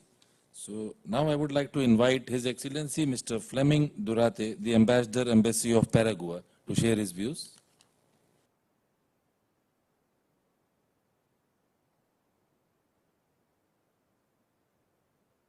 Namaste. I am very privileged to be here to share our views, and thank you to PhD. This is the first presential, physical exposition that I am conveying since the lockdown in India. So this is a very auspicious time. I also want to congratulate PhD because I just sent a picture of the audience, and my son from America is saying, I admire how people are very well positioned, respecting the space of. Yes, we are in a very special moment, a crisis, a pandemic.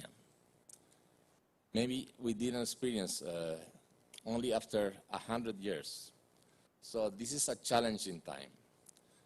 And this time called for complementation and cooperation. We are very grateful to the Indian authorities also because they are trying to also meet the world demand for vaccines. It's well known that India has a very important role in paramount pharmaceutical industry. Paraguay also is a small country, but a lot of potential we have. Similarly to India, 70% of our population is in average of 35 years old. We have a lot of clean energy, hydroelectric power plants. 90% of our energy comes from hydropower. Although we are landlocked, I would like to also stress that nowadays we can call a land-linked country. We have rivers that goes to the ocean. 80% of our trade is by the hydro via, we call it hydro via. We also hold the third largest fleet of barges in the world after China and the United States. Paraguay is central in South America. It's only 2 hours from the major capital cities like Sao Paulo, Buenos Aires, Montevideo, and Santiago de Chile. The potential is huge. Information gap is a challenge. So we have to involve our institutions in this regard. What kind of institutions? The universities and Chamber of Commerce are essential in this regard. I also stress whenever I go that banks, the development banks, has a lot of information about the projects in the region. I always encourage Import-Export Bank of India to join IADB or the CAF, the Latin American Development Bank. Only in this context we can probably straighten this information gap. We want more presence of India in our region. There are very few investors down there. There are the giant companies of India like Tata, Mahindra, and others. For example, the factories of pharmaceuticals are still very, very low. We would like to have a joint ventures, more joint ventures in our country. We are also promoting tourism.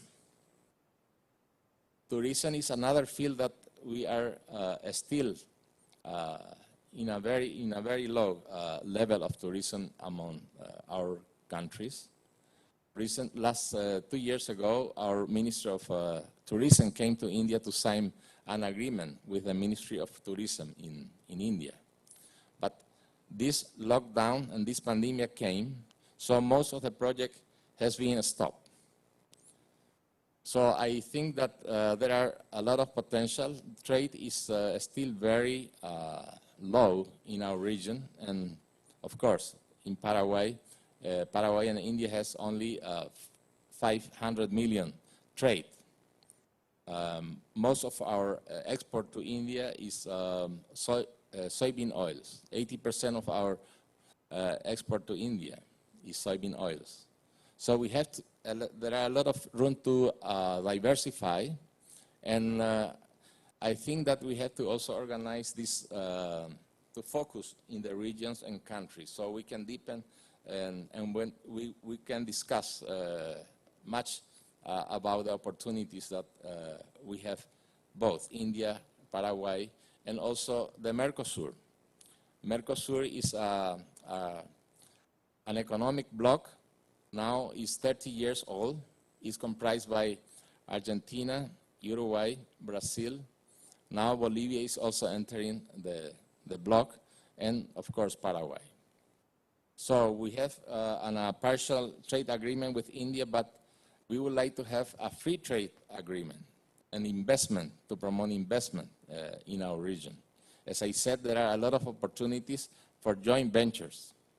We would like that type of activities, economic activities in our region.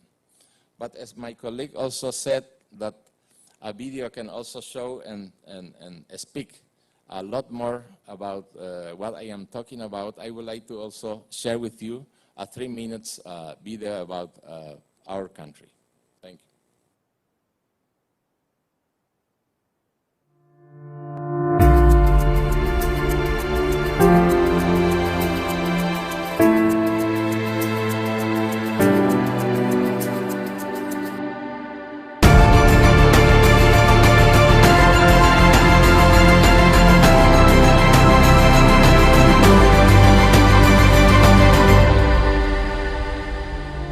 Located in the heart of South America, with a surface of 406,752 kilometers, Paraguay is a fertile land filled with energy and opportunities. A vibrant democracy with a young population, 70% of its people are 35 years or younger, and with the highest productivity level in the region according to multinationals that operate in the country. Paraguay is the most appealing country in South America for investments. Committed to integration on the basis of a win-win relationship and a hub of economies as a food producer. The country offers opportunities for commerce, technology, and integration of investments with the world. According to the UN's Economic Commission for Latin America, the return on investment in 2013 was an average of 22%. And in some sectors, like financial and real estate, the return of investment was even higher. Paraguay offers free flow of capital and dividends. In 2013, two European companies, Tigo and Servapar, positioned themselves as the highest investors and tax contributors in Paraguay.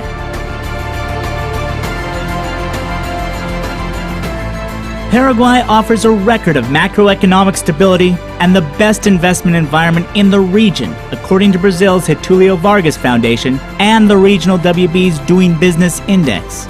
International reserves 2-to-1 for external debt.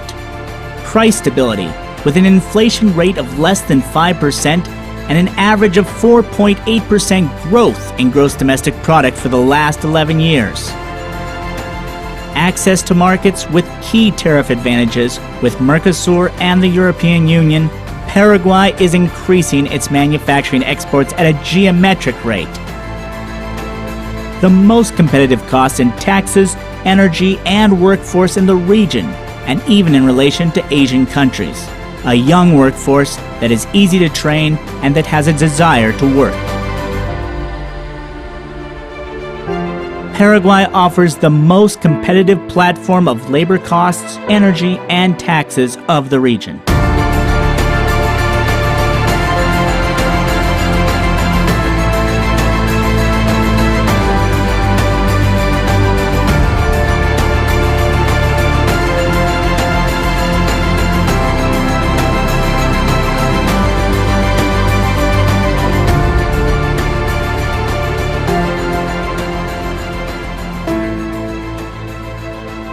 Growth potential, the ability to triple the agricultural output, a demand of 100,000 houses per year, the third largest fleet of barges in the world, abundant electric energy at competitive prices, the fourth largest exporter of soybeans in the world, the sixth largest exporter of corn in the world, and the sixth largest exporter of meat in the world. High potential, poultry, pork, agroecological products. Paraguay has defined its role as an open country, a world-class food producer with an added value of being a vibrant epicenter for Mercosur, a competitive platform for business with a young and hard-working population.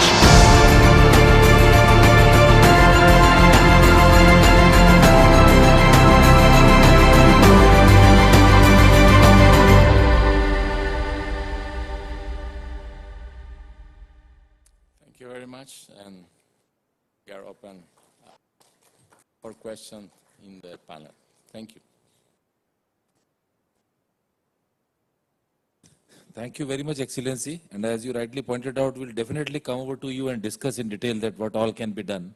And we would, from the chamber point of view, would love to work with you very closely, sir. Thank you. So now, friends, we have the video messages which we have received from our ambassadors based in different countries there in LAC. So we would like to start with His Excellency Mr. Suresh K. Reddy, the Ambassador of India to Brazil. Namaskar. Greetings from Indian Embassy in Brazil.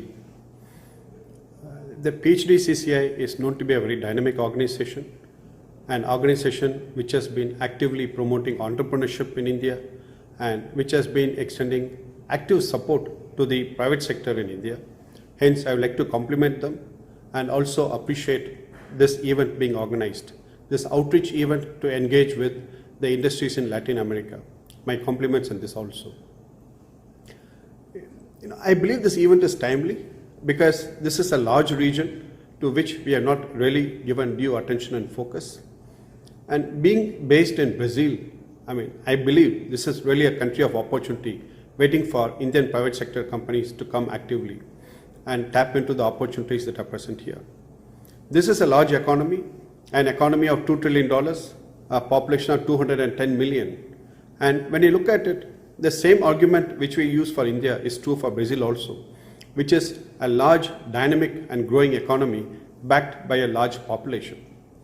In addition to that, Brazil is also rich in food processing industry, it is rich in agriculture, it is rich in minerals, and it is also undertaking a large number of infrastructure projects. Hence, you can understand that the world of opportunities is really immense. The bilateral trade of around $8 billion does not really do justice to the potential which exists in the relationship, and I believe there's a lot more which we can realize in the trade front also.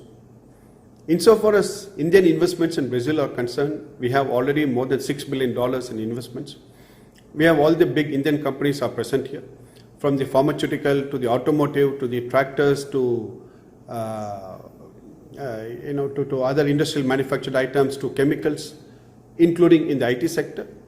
And similarly, a large number of Brazilian companies are also actively investing in India today.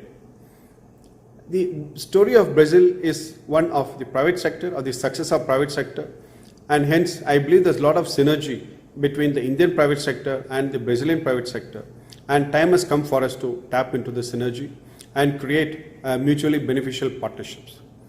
From the embassy here in Brasilia, we are here naturally ready to extend full support to all Indian companies and members of PHDCCI who are willing to explore this market. And with this, I again extend my good wishes to the success of the event being held today. Thank you.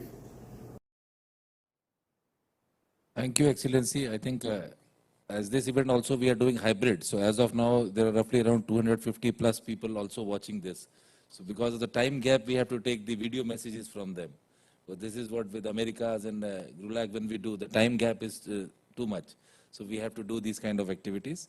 So now next we have the message from His Excellency Mr. Dinesh Bhatia, the Ambassador of India to Argentina, Uruguay and Paraguay. Namaskar. I am Dinesh Bhatia, Ambassador of India to Argentina, Uruguay and Paraguay. It is a pleasure for me to join a large audience at this India Americas Day being organized by PhD Chamber of Commerce and Industry as a part of their International Week, which is being organized from 15th to 19th of March this year. It is always good to be back with the PhD Chamber of Commerce because I have had very continual interactions with PhD Chamber. I was with all of you in the month of August 2020 when we spoke about particular aspects of potential between India and Argentina. And today I'm back as part of the India Americas Day celebrations. And on this opportunity, I would like to wish a very good morning to all the participants from the LAC region, from the Americas in general, and a very good evening to all the participants from India and the region. I have already spoken at length in my earlier discourse in the month of August last year, but to refresh the memory, let's talk about India-Argentina. India and Argentina relations have been extremely good in the last 7 decades, over 7 decades that we have had the diplomatic relationship. And the relationship was further strengthened by the visit of Prime Minister Modi to participate in the G20 summit in the month of November 2018. And subsequently, at the invitation of Honorable Prime Minister, the then President of Argentina visited India in February 2019 when the relationship between the two countries were elevated to the level of strategic partnership. The relationship in the economic arena has been doing rather well.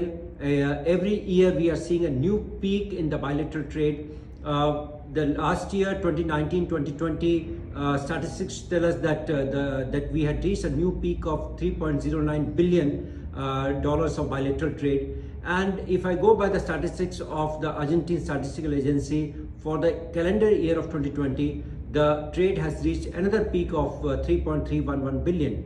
It's a very heartening to note that the trade has increased in spite of the pandemic, in spite of the impact on the global supply chains. The trade between India and Argentina has continued to rise. Of course, this trade is primarily focused on a few items from Argentina and a large basket of export items from Argentina. A majority of this trade is in Argentina's export to India, and India's export to Argentina is rather less. And that is why I always say that is a huge potential for us to improve our exports to Argentina, to improve our economic relations with Argentina.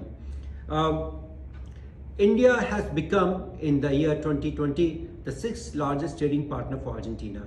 Whereas in the case of India, Argentina is about 50th largest trading partner, and Argentina also, of course, aspires to improve its trade ties with India by enhancing, expanding the trade basket for exports to India. I have always mentioned certain sectors. Today I'm going to briefly mention the sectors where we find that there's a potential for enhancing our exports to Argentina and improving our trade ties with this country. Starting with agriculture, where we have just received about a couple of months back special approvals from Argentina for exports of basmati rice and mangoes. And then of course there are hosts of other items like packaged foods, Indian spices, Indian food items, which have a vast market in Argentina, and I would encourage all Indian exporters for these items to look at the possibilities. Talking about pharma, which is a very important sector, and Argentina is, I would say, a majorly untapped market for us. We must look at the possibility of increasing our exports to Argentina in pharma and health sector. Coming to other sectors which are very important, where there's a long-term perspective, are energy, mining, information technology, where our companies are already active, but we need to focus more on Argentina, because Argentina is the powerhouse in energy as well as mining. Then of course there are other items from the MSME sector, be it plastics, handicrafts, toys, apparels, leather, automobiles, engineering goods, and of course coming down to project exports, where again Argentina offers, as a large country, it's the 8th largest country in the world, it offers a huge potential, a very attractive market for our exporters. And of course, to bring the people close to each other, we must focus on tourism, as and when the conditions, pandemic conditions are alleviated to the level that travel becomes easier, and we must encourage people to travel from one country to another and take advantage of the huge respect and goodwill that India enjoys among Argentine people. With these words, I would again like to wish the participants of this India Americas Day as part of the PHDCCI International Week very, very best. I wish you all a very great, good, productive deliberations during the course of this week. And thank you so much. Namaskar.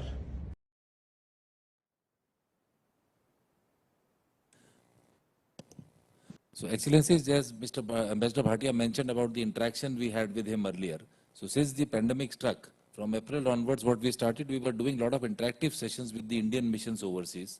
And we were trying to connect with them to understand what are the challenges and opportunities available now for the Indian companies to do business at that time. So, that was the interaction we had with him. And in fact, with all the Indian missions we have been doing in the last 1 year. So it has come up very well, and we have got a good response from them as well. And then we had done a lot of B2B activities with them. So that is how we are trying to connect with the people, so that the opportunities which are available, we should immediately start doing the business. So now we have the message from His Excellency Mr. M. Subbai Reddu, the Ambassador of India to Peru and Bolivia. Team of PHDCCI, colleagues, distinguished participants, ladies and gentlemen. Namaste. Greetings from Embassy of India in Lima. I consider it a special privilege and timely opportunity to be talking to you on India's trade and business ties with countries in South America, especially Peru and Bolivia. My compliments to the PhD Chamber of Commerce and Industry for dedicating a day on Americas with well-specified focus sectors in their international week. In spite of certain challenges, relative disadvantages, absence of level playing field in some areas, Latin America is a region that undoubtedly offers India considerable scope to expand trade and business. The demand for quality products and inputs at competitive price is only growing in the region, and there is an increasing realization among local industry and consumers that Indian products are best suited for their needs. The future can be mutually rewarding if stakeholders on both sides are able to overcome barriers that tend to prevent them from realizing optimum gains.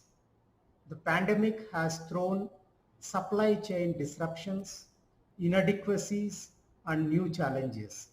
It made countries to diversify and reorient their priorities in order to revive economies as quickly as possible.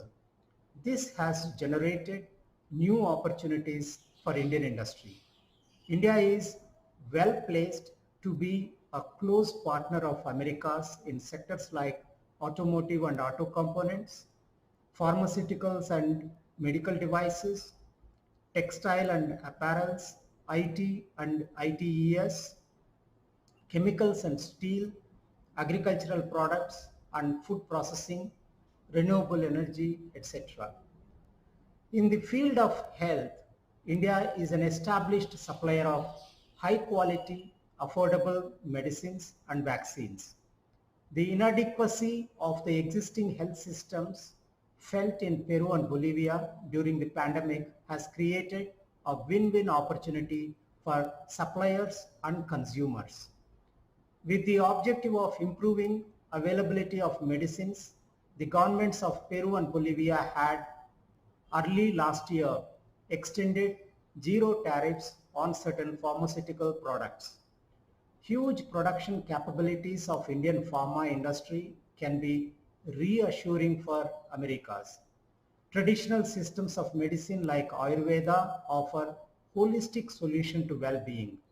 India can meet the medical devices, healthcare services, and technology needs of Americas. Though Indian automobiles and auto components are present in the region, there is still huge scope for improvement since consumers are seeking quality products.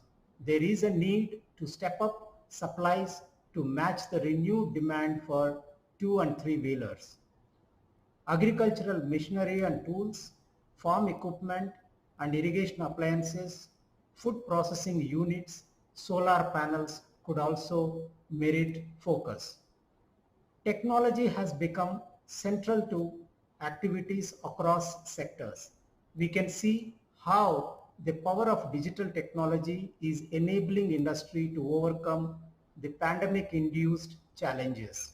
As the hub of digital technology with around 75% global digital talent, India has the requisite capabilities.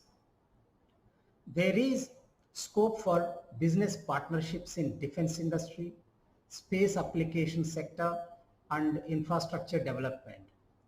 At a bilateral level, we are working on a number of documents to put in place a framework that can address certain challenges, remove barriers, and create favorable systems. The negotiations to finalize a trade agreement with Peru have made a good progress. It would help bilateral trade if the regulatory and approval processes are made faster and less complicated. We are working on a memorandum of understanding on cooperation on mutual recognition between regulatory agencies of pharmaceuticals and medical devices. Similarly, regulatory bodies of agricultural products are also working on completing the requisite formalities to grant market access to each other's products. The Indian industry may need to pay extra attention and make concerted efforts to develop and expand customer base by building trust as reliable and dependable partner. Every effort should be made to honor commitments. I feel that cost of logistics and delivery times can be optimized by having a regional strategy to the trade and business when it comes to Latin America, where long distance, relatively small market size of individual countries, regulations, clearances, and language could hinder business. A regional approach would help overcome certain challenges related to storage, distribution, delivery, and low volumes. Once the entire region is targeted, then meeting the country's specific demand and accessing new markets become easier.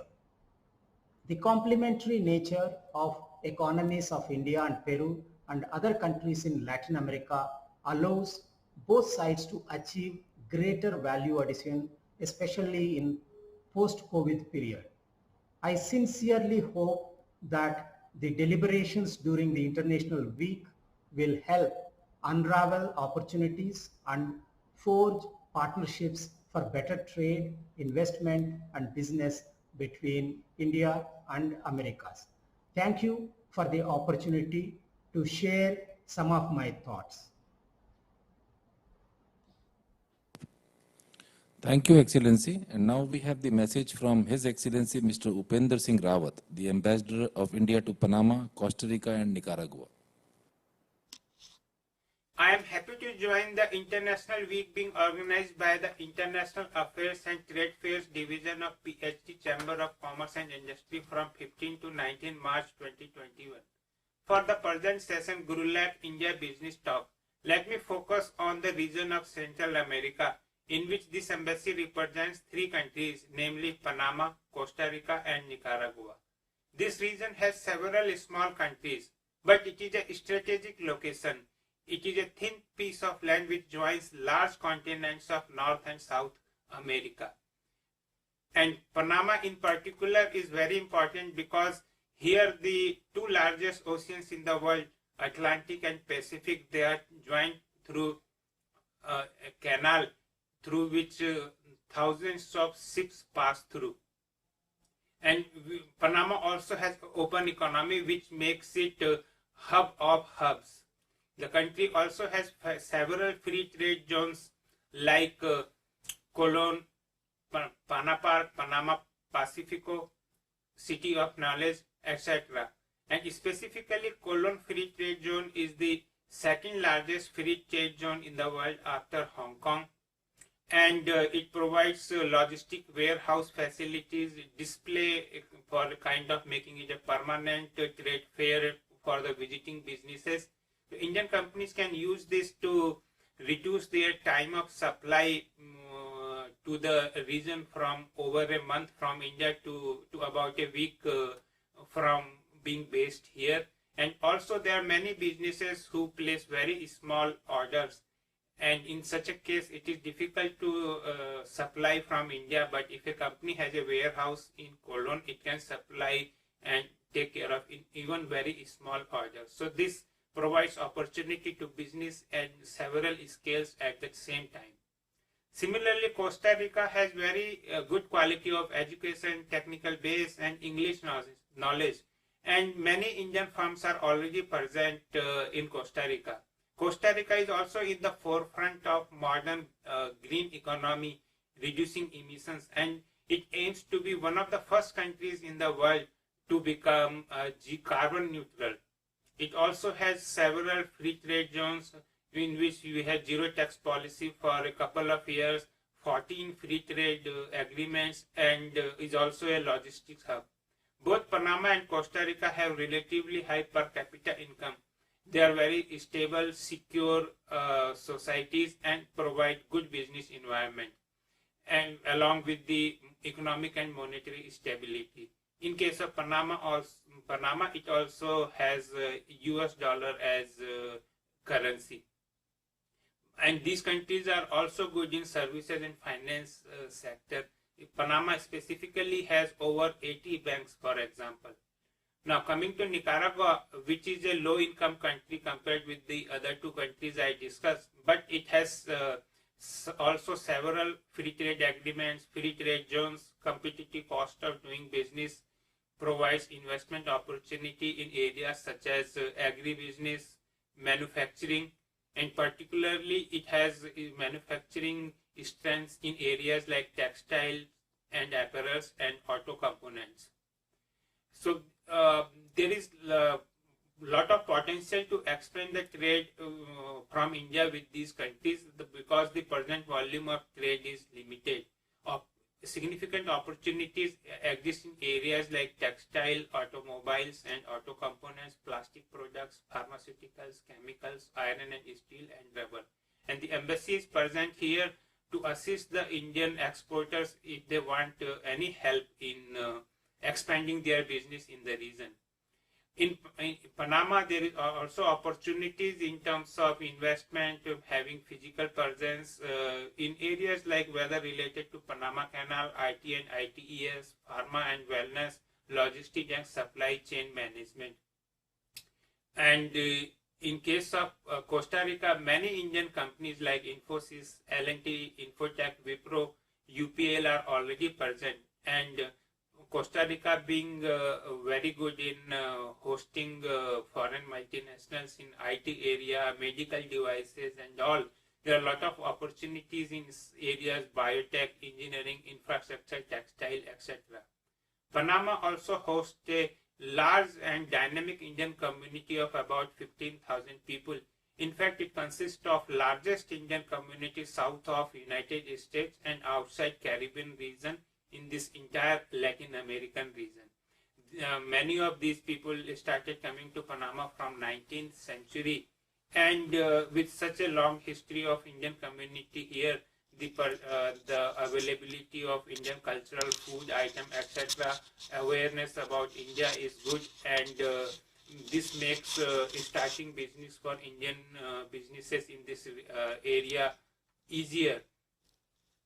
I wish all the best to all the participants in the event, and I once again thank PhD Chamber of Commerce and Industry for taking initiative to organize this international week and dedicating an entire separate session for the Latin American region. Thank you very much. Thank you, Excellency. So we have one more message from His Excellency Mr. Sanjeev Ranjan, the Ambassador of India to Colombia and Ecuador. Good morning. I am pleased to join you from Colombia. I congratulate PHDCCI in organizing this timely initiative. Sitting over 16,000 kilometers away, Latin America conjures up images of colorful carnival, soccer, samba, tango, music and storytelling. Latin America is indeed all of these, but there is much more to explore and learn. As a region, Latin America is richly endowed with vast supplies of natural resources such as arable land, minerals and hydrocarbons, and skilled human resources. The region includes 5 of the world's most biodiverse countries, including Colombia. Latin America is now emerging as a growth pole in the world economy. We also see growing integration of the region with Asia. India's trade and investment flows with the region, however, have not been commensurate with the opportunities that each offer to the other. There is a growing realization of this on both sides. Both are trying to reach out and deepen economic ties. This event is therefore most timely and useful in building new links and partnerships. In the business sector, over the past 2 decades, the ties are becoming more manifest in the growing presence of Indian companies in the region. Whether it is the pharmaceutical sector, which was one of the earliest movers, or the two-wheeler sector, or the auto sector, there is a growing interest and concrete decisions are being taken to avail the opportunities that the markets of the region offer. A growing partnership in the face of challenges in the world economy is not only imperative, but would be mutually beneficial. Diversification of trade partners and access to new markets now occupies an important policy priority in India and Latin America. Over the past 5 years, there have been several high-level visits from India to Latin American and Caribbean region, commensurate with the importance both sides attach to expanding and deepening partnership with the region. We also see the interest of increasing number of Indian and Latin American businesses to tap each other's market by offering a range of products and services. This has led to India's trade with Latin American countries growing and investments rising. Distance and language, which were considered as barriers to doing business with Latin America, have today transformed into opportunities. One sector that has notably left this partnership are Indian IT companies, which operate in Latin America. For example, in Colombia, which was one of the first countries to attract Indian IT companies, we see the growing presence and operation of Indian IT companies such as TCS. Another promising sector is the auto and auto parts.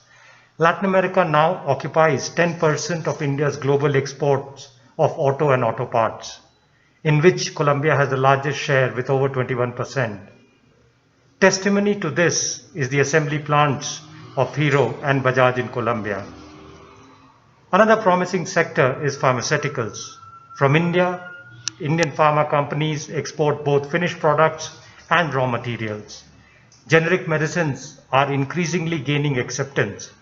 This has widened the choice for consumers who can buy medicines at affordable prices. It has also lowered production costs of those sourcing raw materials from India. India's pharma sector exports to Latin America are now almost 1.34 billion US dollars.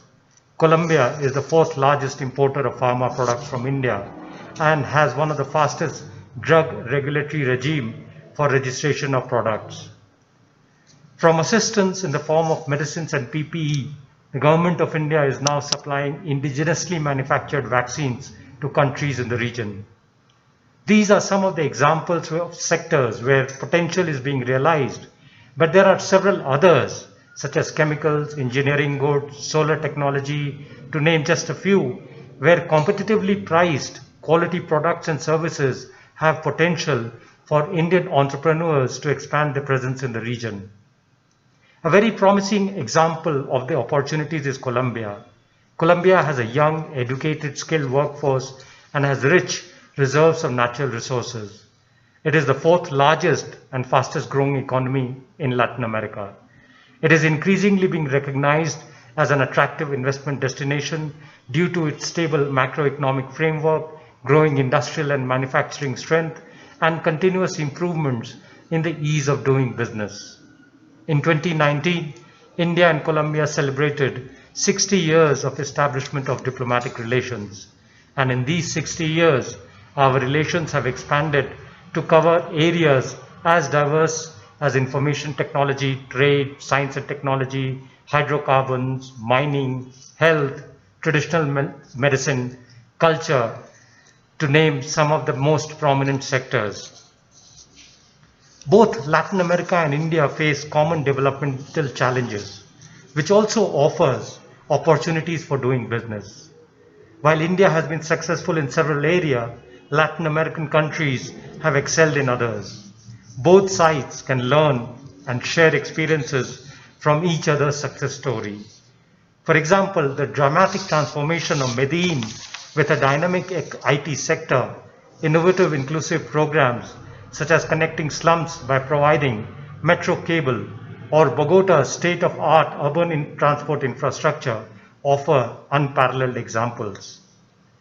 Let me conclude by saying that the huge potential of doing business with Latin America needs sustained focus and concerted work. Innovative ideas to benefit from this potential is required. Business networks need to be strengthened. PHDCCI is strategically placed to unlock these opportunities, and today's event will no doubt help in this process. I wish all of you a very productive session. Thank you very much. Thank you very much, Excellency. I think we had a very good session today, and a lot of deliberations have happened, and a lot of people who are there online as well. So we will compile all this and then come back to you as we mentioned. So now I would like to invite Mr. Tushar Agarwal, the co-chair for International Affairs Committee for Americas of PhD Chamber, to give his concluding remarks and also propose the vote of thanks.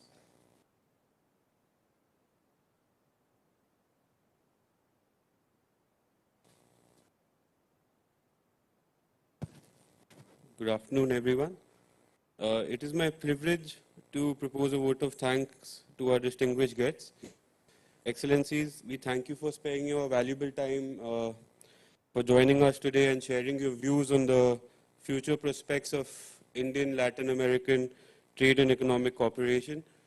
I think I speak for all present here that we've had a very informative session, and the business communities of both the countries will come together to further the bonds of cooperation. The series of measures taken by the government and the Latin American countries to strengthen multilateral and bilateral ties with each other will serve as a positive stimulus to increase trade and investment, as well as forge key partnerships in the future. I now request all present to carry this vote of thanks with acclamation. Thank you.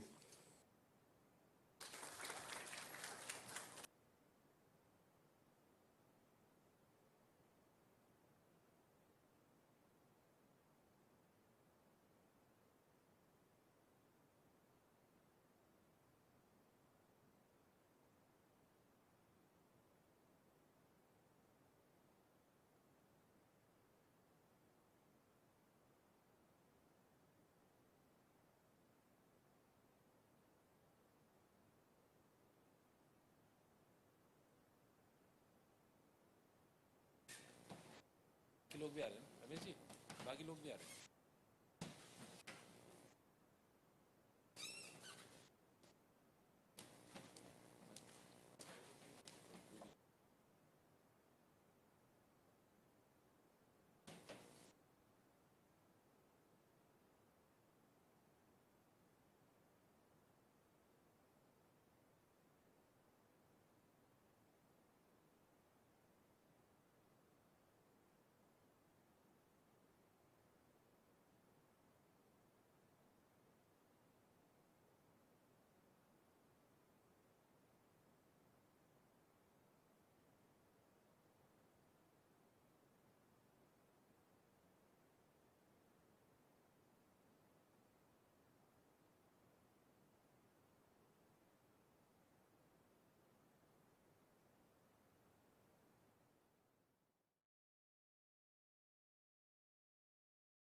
Are you seeking a better life for yourself and your family and planning to immigrate? Do you want to send your children abroad for higher education and save up to 80% in foreign education fees? Are you looking for a chance of globally expanding your business? If your answer to these questions is yes, look no further. Ajmera Law Group can turn your dreams into reality. Contact Ajmera Law Group at www.ajmeralaw.com. Call us 997425 3030. Write to us info@ajmeralaw.com.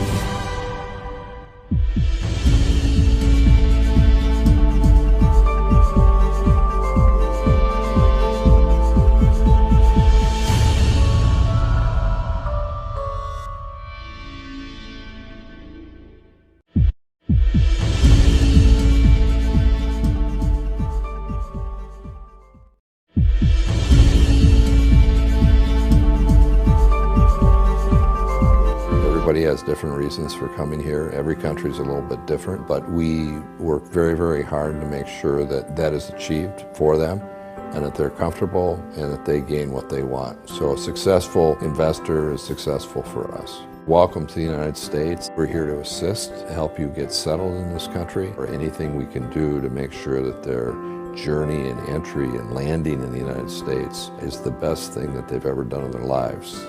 That's our commitment. That's our objective.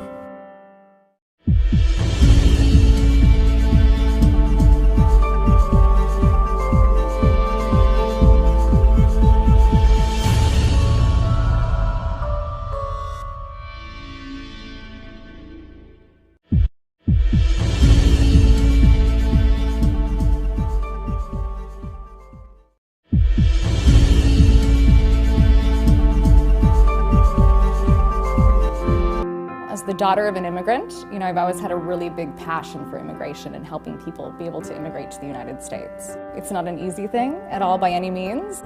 This is really a partnership. It's an honor to be able to help them not only with their immigration process, but also with some of the tertiary things that they may need as well.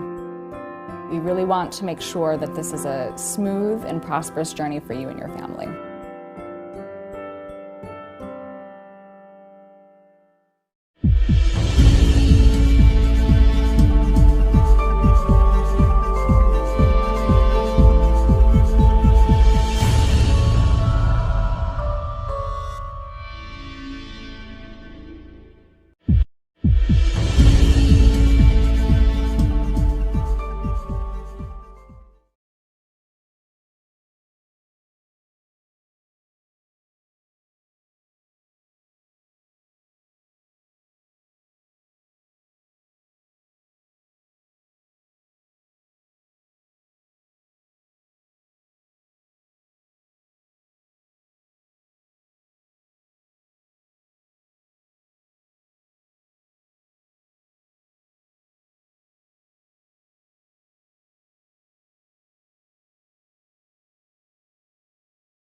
Good afternoon, ladies and gentlemen. On behalf of PhD Chamber of Commerce and Industry, I welcome you for this session on India Americas, which we are celebrating as part of the PHDCCI International Week.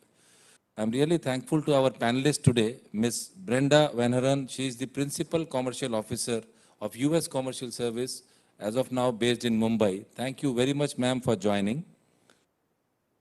You're welcome. Yeah. We also have with us Mr. Steve Gervasio, the Managing Director of Elite Partners. Thank you, Steve, for joining so early from US. Good morning and good afternoon, everyone. And we also have with us Mr. Amit Mathur, who is from the World Trade and Investment Network, who is here physically present with us in the chamber. So thank you, Mr. Amit, for joining. And we also have, thank you very much, Mr. Vishal Dhingraji, who is our co-chair for the Americas Committee from the PhD Chamber, under whose guidance we have been doing these activities. So thank you, Vishalji, for all the guidance you have been giving us. So now to take this further, I would like to invite Shri Vishal Dhingraji, the co-chair of Americas Committee PhD Chamber, to give the welcome address.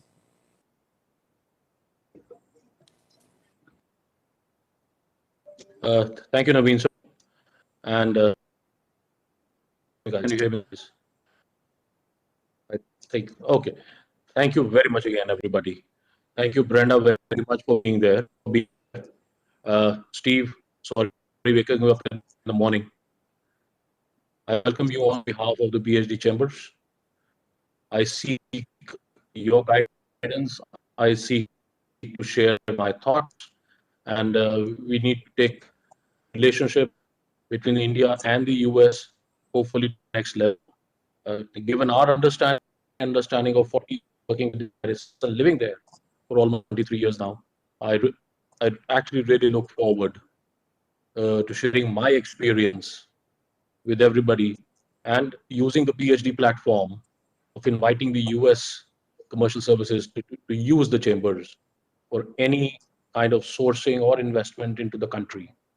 And the chambers is a 116-year-old entity which has so many of its members who are well versed in the business with the United States. People in India always look forward to the US as the best business partner and the best place to visit and to live.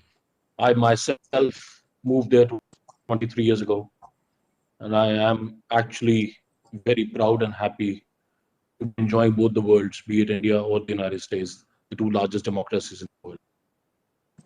And we want to use, Brenda, use India and the chambers for any sourcing needs, be it in the United States, be it for apparel, be it for handicraft, be it for any other activity, industrial. And we want to promote the chambers as one-stop sourcing hub with all our members. We want to make them aware, whom we want to make aware of all the compliances that happen in the United States when you import into the US, be it the CTPAT compliances, be it all the testing standards. I personally work with the PXs, the Army Air Force Exchange Services, so we are aware of all the standards, and we would certainly like to help our people in India to come up to the same standards and serve the United States to buy from India. That is the idea behind the meeting today, and much more, of course, yes.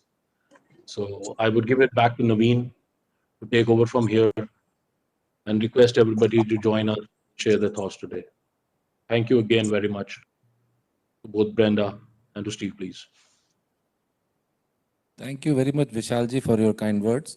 And we look forward to your continued support and guidance to take this committee further, sir.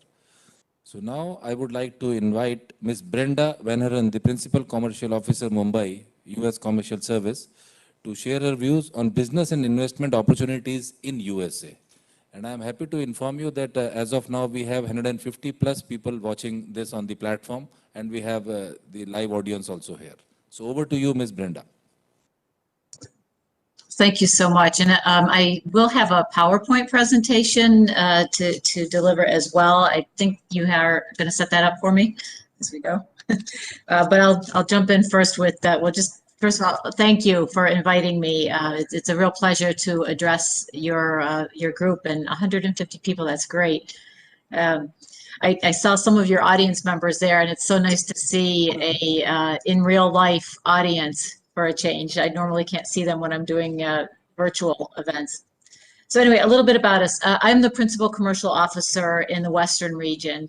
And also, I am the Select USA national lead for the Department of Commerce in India. So the Commerce Department is one of several U.S. government agencies working in India and dedicated to playing an active role in connecting U.S. businesses with Indian businesses to promote trade and investments. And we primarily work with American companies that are looking to expand into the Indian market, but we also work with Indian companies who are interested in growing their business in the U.S. through investment. So it's a pleasure to join you all here today, and I really want to thank you for having me. It's a great honor and opportunity to address your group, and this is a new one for me. This is the first time I've spoke with your members, so thank you for that opportunity. A little bit more about the commercial service. We're highly active in the advancement of greater commercial engagement between our two countries. In fact, we're one of the few government agencies that have both a domestic and an international presence. In the United States, we have what we call export assistance centers, and they're in virtually every large city and most smaller or mid-sized cities across the U.S. So, for instance, a state the size of New York, for example, would have, I think there's in total about 9 offices in that state. A smaller state like Rhode Island might only have 1, but we cover all of the U.S. market through our export assistance centers. And then internationally, we have a group such as myself who we travel and we work in overseas markets, and we're in 70 markets around the world. Here in India, we have about 7 locations across India where we work to facilitate introductions and trade between American and Indian businesses. And we're happy to assist your companies to either develop or expand your business into the U.S. And during these extreme times, you'd think we'd be slowing down, but no. What we've seen from the pandemic and the lockdown and all of the things that happened after that is that, you know, the supply chains between our two countries are so vitally important and continue to be so. And one thing that I have seen in particular is that businesses in our two countries really want to work together, and we continue to provide the services that help them do that. So one of the ways that businesses are working together, as we saw during the pandemic, the supply chains sometimes need to be shortened a little bit. And so what I really want to talk to you about today is how the Select USA program can assist Indian businesses who are interested in working with who are interested in expanding their business in the U.S. By making greenfield investments. And at this point, I want to ask, I believe there will be a PowerPoint presentation on the slide to see if you can start that up. Yeah, Brenda, the PPT is already shown on the screen. So you can go, we are on the second slide as of now. I can't see it. Okay. Sir, I don't see it. I'm wondering if your virtual audience can see it. Yeah, virtual audience can. If you want, you can also share from your end, Brenda. Great. Unfortunately, I can't. But you know what? I have a hard copy, so I'll just go through it and tell you when to change the slide so that the other folks can see it there. I think that will work. Great. Okay. So just to talk a little bit about why to choose the U.S. I would say that you know, everybody knows it's one of the largest markets. We have. I think we're at the very top of the world's highest rank for ease of doing business in the U.S. That's consistent. That's year after year. It's easy to start a business. It's easy to do business. And there's things like the business climate itself, the legal environment, the judicial system. I heard standards mentioned earlier, near and dear to my heart. You know, when we're working with standards, that makes it a level playing field for everybody. Everyone's working under those same standards. So those are things to consider as you're considering the U.S. market. When we're looking at the big picture, kind of the global trends, what we're seeing is that the U.S. still remains one of the largest countries in the world in terms of attracting inward investment. Oh, I'm sorry, we could go to the next slide.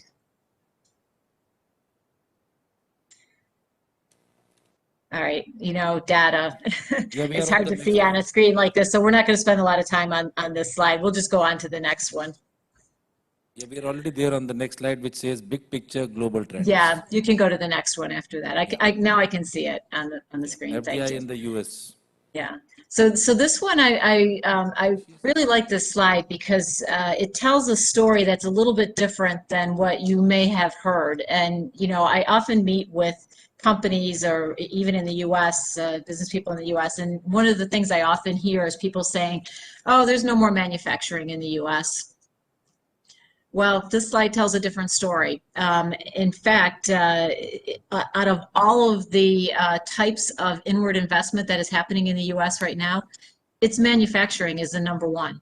41% of all the foreign direct investment that's flowing into the U.S. right now is in manufacturing of some sort, and that's across industries. And there's a number of different industries represented in that. You know, I personally know of you know, heavy industries. We're talking about steel, aluminum. We could be referring to pharmaceuticals, the less heavy industries, you know, and the gamut in between, textiles, you name it. But manufacturing is happening in the U.S. and companies who are supplying, whose customers are in the U.S. are putting their factories closer to be closer to their customers. We can go to the next slide. So the agency that I represent here in India, the Select USA agency, there's some specific guidelines that we follow for what kinds of investment we can work with. And this slide talks a little bit about that. There's really two types of foreign direct investment. There's either the mergers and acquisitions or there's straight greenfield development. When it comes to counting how much FDI is going on in the world, we count both of them. But in terms of what we can help with, what the Select USA agency can help with, we're primarily interested in the greenfield development. So we can help you with things like site selection, market research to determine where is the best place to locate and that sort of thing. If you are interested in doing a mergers and acquisition, I can introduce you to the economic development organization that can help you with that. And I can point you towards public and readily available information, but that's about the extent of what we can help with in those areas. So we can go to the next slide. Thank you. And this is a fairly new agency. We started working on it, it was actually started in 2011. There was a precursor in 2007, but really it started in 2011. And our primary goal is to facilitate job creation in the United States. And we found it to be so successful that it has now gone through this would be the fourth administration that is working with Select USA. So it's a program that has been recognized as being very helpful to companies that are considering it. So we can go to the next one. So the next slide talks a little bit about who we can help. For the purpose of this audience, I think the main thing that we want to let you know is that we're here to help Indian businesses who are interested in learning more about the market. We work with a lot of economic development organizations in America, but that's more of our headquarters team does that part of it. But that's where we can put the connections together to help Indian companies meet those companies that are the economic development organizations in the States. And besides just the economic development organizations, there's actually a very large interagency investment working group that is dedicated to working with Select USA and helping businesses that are interested in investing in the U.S. And this is something that I think is very, very useful, and I hope that our companies will as well. And there's a list of them there, and it's kind of fine print, and I won't run through all of them, but I'll just name off a few just to kind of give you an idea of how this could help you. So for instance, we are working with the Department of Transportation. It could be that whatever the company is manufacturing has transportation needs that are unusual. Maybe it's a very heavy product, maybe it's a very time-sensitive product.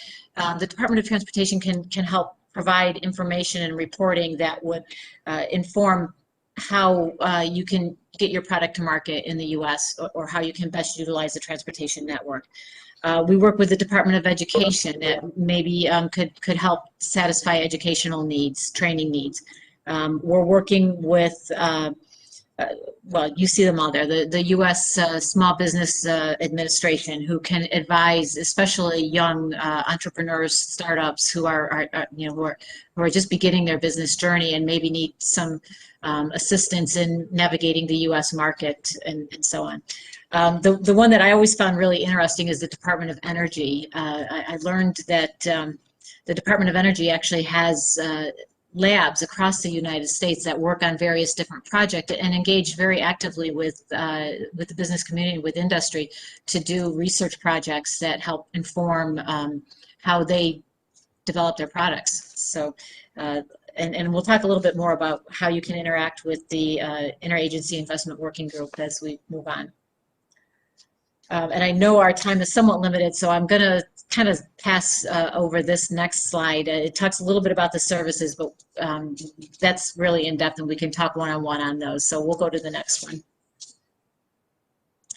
One thing that I really want to talk to you all about is the Select USA Investment Summit. So while the Select USA agency is a year-round agency that exists and can assist you at any time, there is once a year we hold a very large conference, if you will, or summit, where we bring together all of the agencies that I've just mentioned, and then also all of the economic development organizations from all around the country into one location. And so you can see the list there. There's 49 different states. Still don't remember which was the one that doesn't count, but you know, we've got 49 of them there. Plus we have a number of regional areas. So for instance, there might be like coastal North Carolina has formed together a region that exhibits on their own. There's also some of our Native American people come in and actually have a booth at the event. So there, you know, there's a number of different economic development organizations there. And it brings in, well, you can see more than 3,000 attendees every year. Now, last year we had to cancel it, COVID. This year it's going to go on, but we have developed a very robust virtual platform. In fact, just this week, a video of the platform was released, and it's going to be on our LinkedIn page if it's not there already. In fact, I think it is there already, but you can check out U.S. Commercial Service LinkedIn or Select USA, and you'll see a link to the video. It's really interesting, really interactive. It actually has the feel for being on the showroom floor itself. So while it's virtual, it's going to have all of the components that we would see in real life. Let's go to the next one. So we'll talk a little bit about some of the success stories that we have seen in the U.S. Bharat Forge is one of our biggest and best ones that's happening in North Carolina right now. Actually, that factory is now up and running. So that came about as a Select USA project. And in fact, executives from this company spoke at the 2019 summit. And you know, I won't read the list. You can read it as easily as I can, but you can see a number of different types of companies and a number of different locations. I have noticed that the Indian market tends to gravitate towards the warmer southern climate. No judgment there. I don't blame you for that one bit. We do see a lot in the Carolinas, and actually I am my home is in South Carolina, so I appreciate the more we can bring into that state, the better. But all of the states are open. And you can see we've got some Kentucky, Virginia. We see quite a bit in Texas as well of Indian businesses. And then, of course, there's a lot of high tech. And so the high tech corridors that are on the coast in California, up into Washington, and then, of course, down through Boston, if we're talking medical tech, there's a lot of Indian investment in those areas as well, although they're not on this list, but there is there. If we can go to the next slide. Just a little bit of background on the 2019 summit. We actually had one of the largest delegations at the summit itself. It was led by Ambassador Juster, who brought, it was just under 100 Indian delegates to the show. They received quite a lot of attention for being one of the biggest groups there. And I believe that they also met with our then Secretary, Wilbur Ross, during this event. And that's another thing that I didn't really mention too much. Along with the economic development organizations who appear at the summit, we also have a number of governors who like to come to the summit and meet one-on-one. It helps them engage with companies and talk specifically about their state, but also to find out what people are looking for. And they really are accessible and will be even in the virtual one. So, okay, we can go to the next slide. So this kind of talks a little bit about what I've already been talking about, that it will be virtual. But one thing that I haven't mentioned yet is that while in the past our live summits are usually about 2.5 days long, this year, because it is virtual, it has been expanded to a full 5 days. And part of the reason why that has happened is because the timings each day will be staggered so that people in different time zones can actually interact in real time. So there will be programming that will be happening during the Indian workday, for instance, or the Asian workday. So that's a highlight. Another thing that I would like to mention is that while typically in the past, if you were at the summit in real time, there's a number of academy sessions. All of the other agencies that I mentioned are making presentations about the work that they do.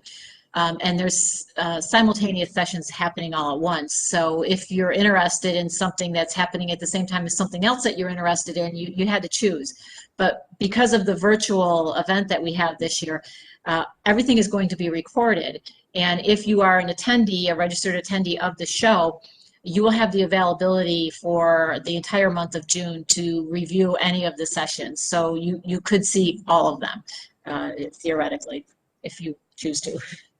And there will be more than 100 Investment Academy sessions, for this virtual event. So depending on what your work is or what you're interested in or what your concerns are, there will be something there for you to learn about. And a couple of highlights that we're going to be really focused on this year is a tech component and also global women entrepreneurs. So if you fall into either of those two groups, we'd love to talk to you about how we're specifically catering to those groups. So that brings me to the last slide, which is basically here's our contact information, and Shamli Menon is our Select USA local person who works very closely with me in my office, and both of us are available to answer any questions that you may have. Thank you.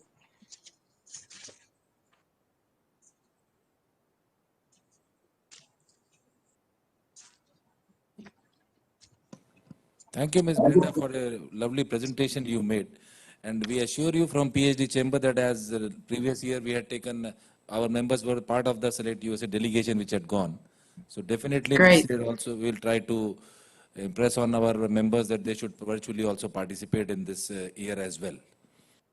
So once again, thank you very much for your time, and we always appreciate the support we have been getting from the US Commercial Service, either Mumbai or from Ms. Ellen and the Delhi. So we really appreciate that. Thank you very much. Thank you. So now to take this further, I would like to invite Mr. Steve Garvasio, the Managing Director of Elliott Partners, who will be making a presentation, Creating a Sister City in America. Steve, over to you. Great. Thank you very much. Brenda, great presentation. And I want to also thank the PhD Executive Board for the invitation and putting together a great event this week. I mean, this is really exciting what you guys are doing. Next slide. So my name is Steve Gervasio. My goal is really to talk to entrepreneurs and the smaller businesses that really want to put a foothold in the United States. You know, I've been a labor activist, you know, for my whole career since I graduated college. You know, I work and represent the labor movement. We believe, you know, to really recreate a sustainable middle class, we have to bring in, you know, new innovative ideas. We need to take some of our communities and really bring in, you know, the new culture, different culture, and really start at a grassroots. I'm a second generation Italian American. You know, my family came here to make just a better life for the next generation. You know, I'm happy to say that what Joe Biden has said is America's back. It is. You know, the last 4 years, I think, showed the world that democracy can have some, you know, ugly sides to it. But democracy will always prevail. India is very important, you know, to the United States.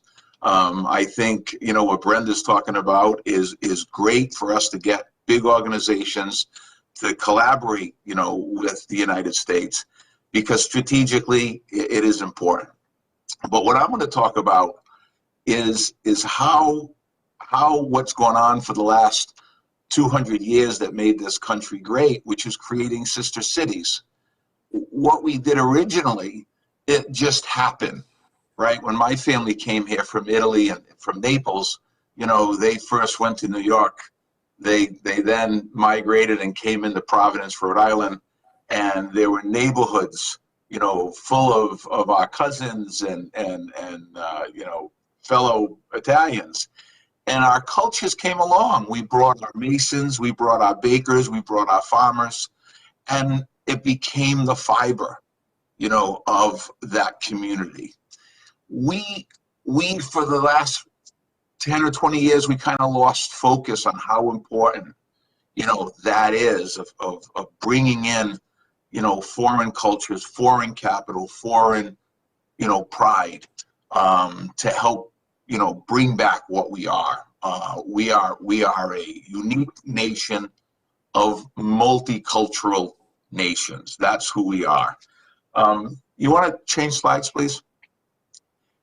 And so we created a firm called Aled Partners, because we were seeing that a lot of firms were using, you know, different vehicles to bring in foreign investors. And so Aled Partners is a partnership with labor, where our goal is, what I said, is to recreate a sustainable middle class by providing, you know, government relationships, early stage capital, leveraging our political capital in communities, and using foreign capital where they want to create businesses in the United States on a very small scale, where they're coming here as entrepreneurs with their families, becoming U.S. citizens, or wanting to get educated, you know, in this country. Again, when I look at my grandparents when they came here, you know, they were peddlers. You know, they were shoppers. They were farmers, and they made sure that my dad received at least a high school education, and my dad made sure that our family all received college educations. And now my 3 kids are becoming doctors in medicine, lawyers, and data analysts. So that's upward mobility. It is a great, you know, story. Because when my family came here, we really had nothing. So that's the Aled Partners. So we're trying to identify and find individuals that really want that same opportunity, that want to bring their families to America to make sure they get educated and have upward mobility. And then to take all of that great success and bring it back to India and to bring some of our culture back to India. So we create these sister cities. So it's not just a one direction relationship, it's bi-directional. Next slide, please.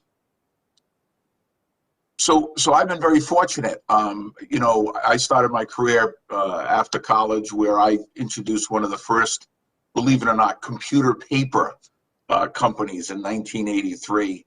I also started some environmentally friendly printing companies. In 92, I actually helped the Department of Energy create the LEED certification for green building materials.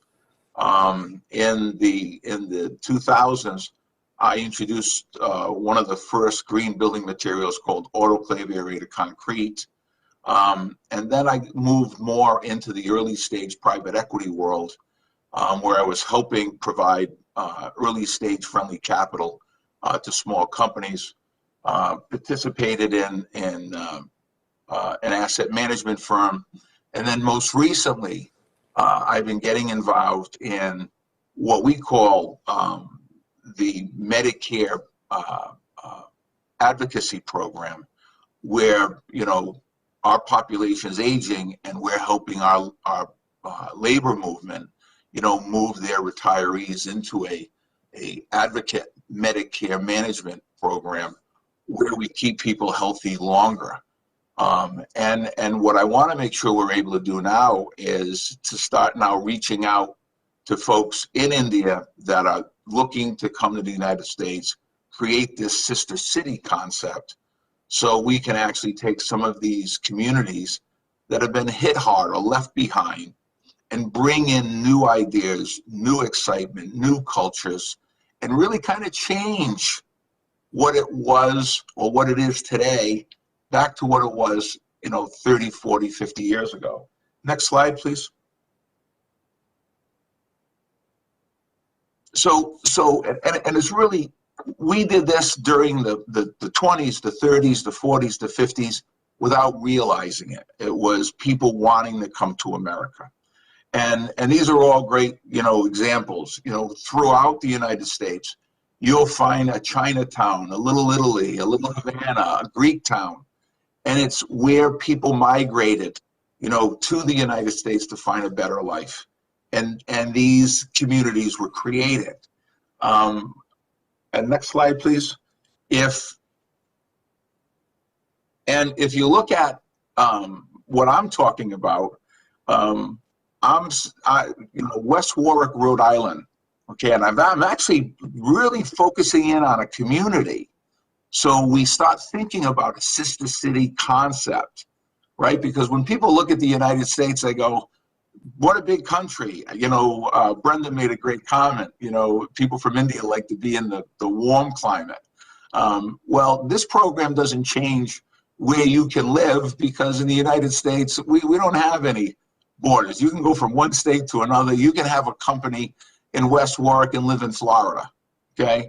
But I'm identifying a community that is in the Northeast.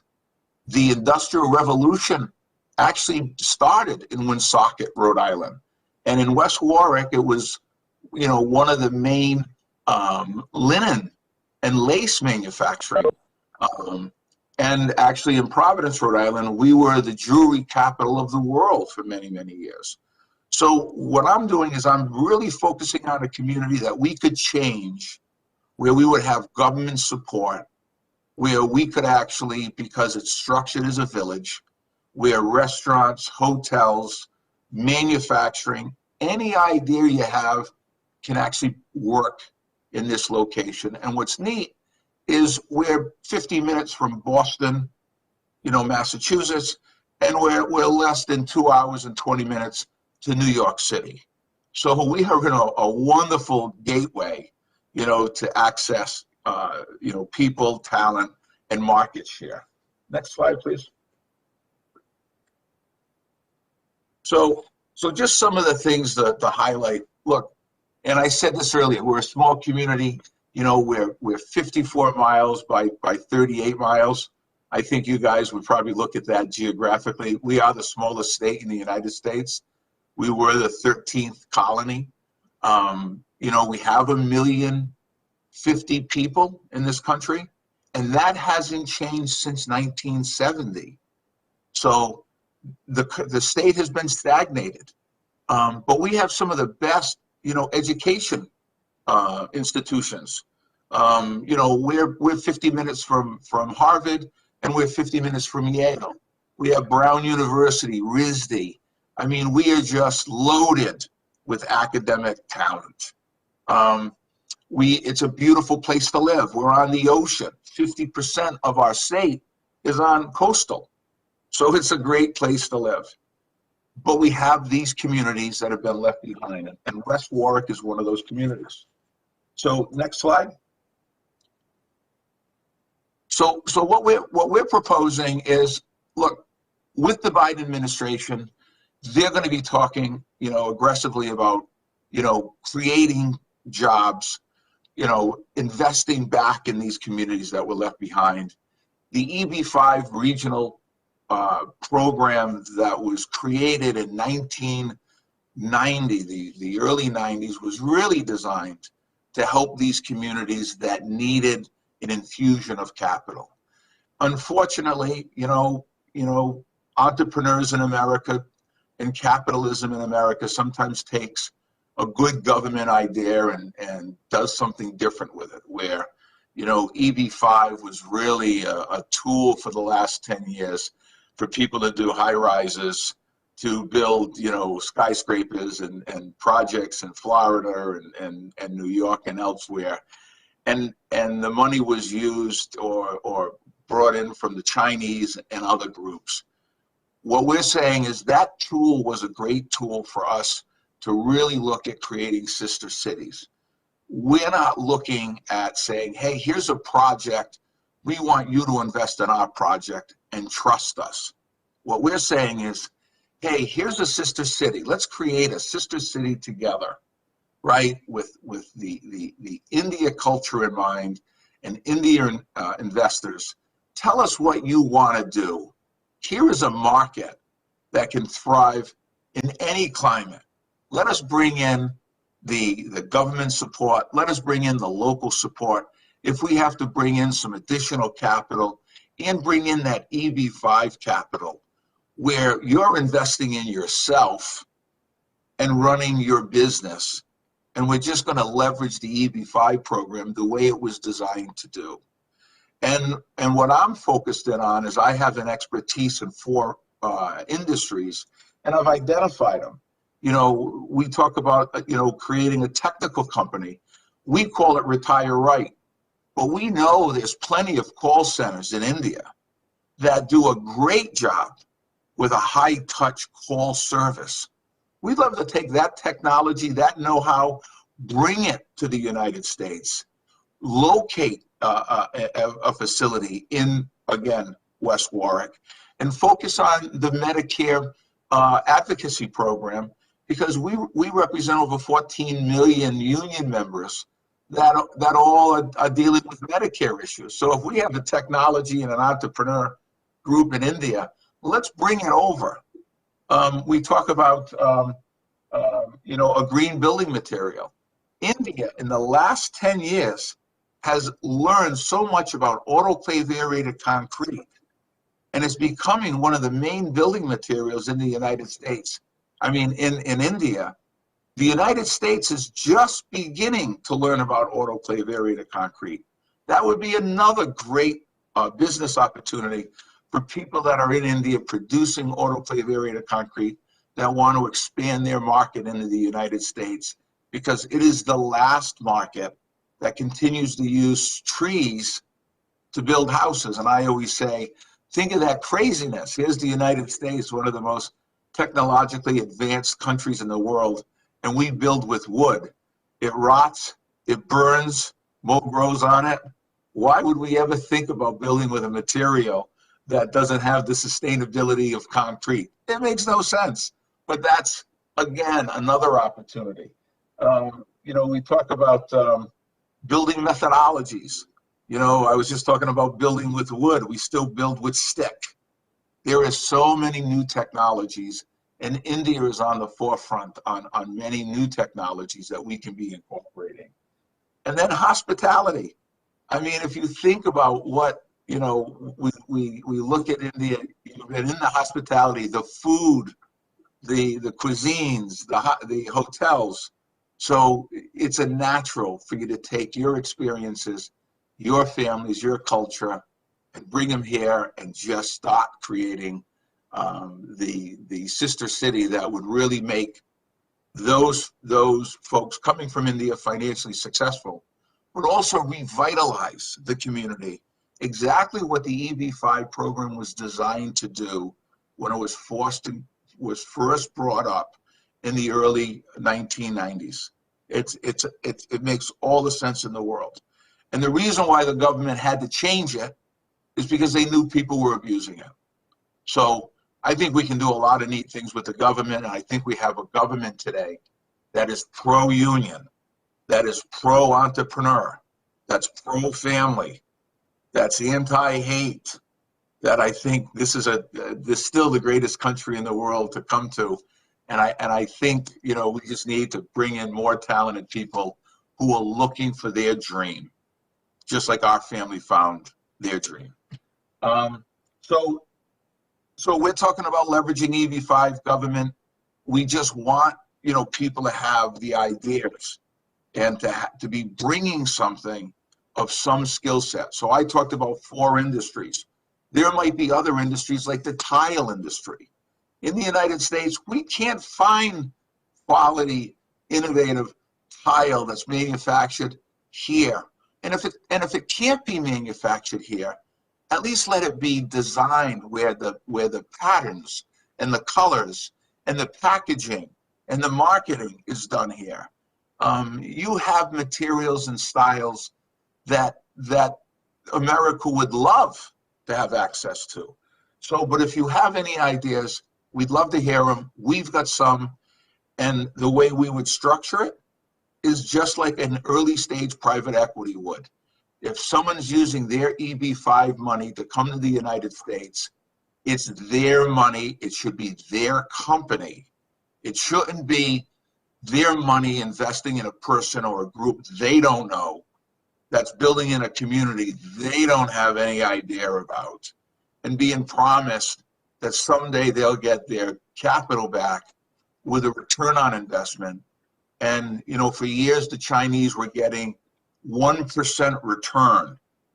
I don't know how anybody could look at someone in the face and say, I want you to take risk capital, put it in the United States, trust me, and I'm going to give you 1% and maybe your money back.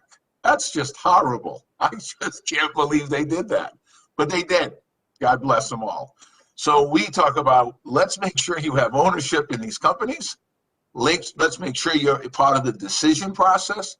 Let's make sure the money's going in an industry that you know something about.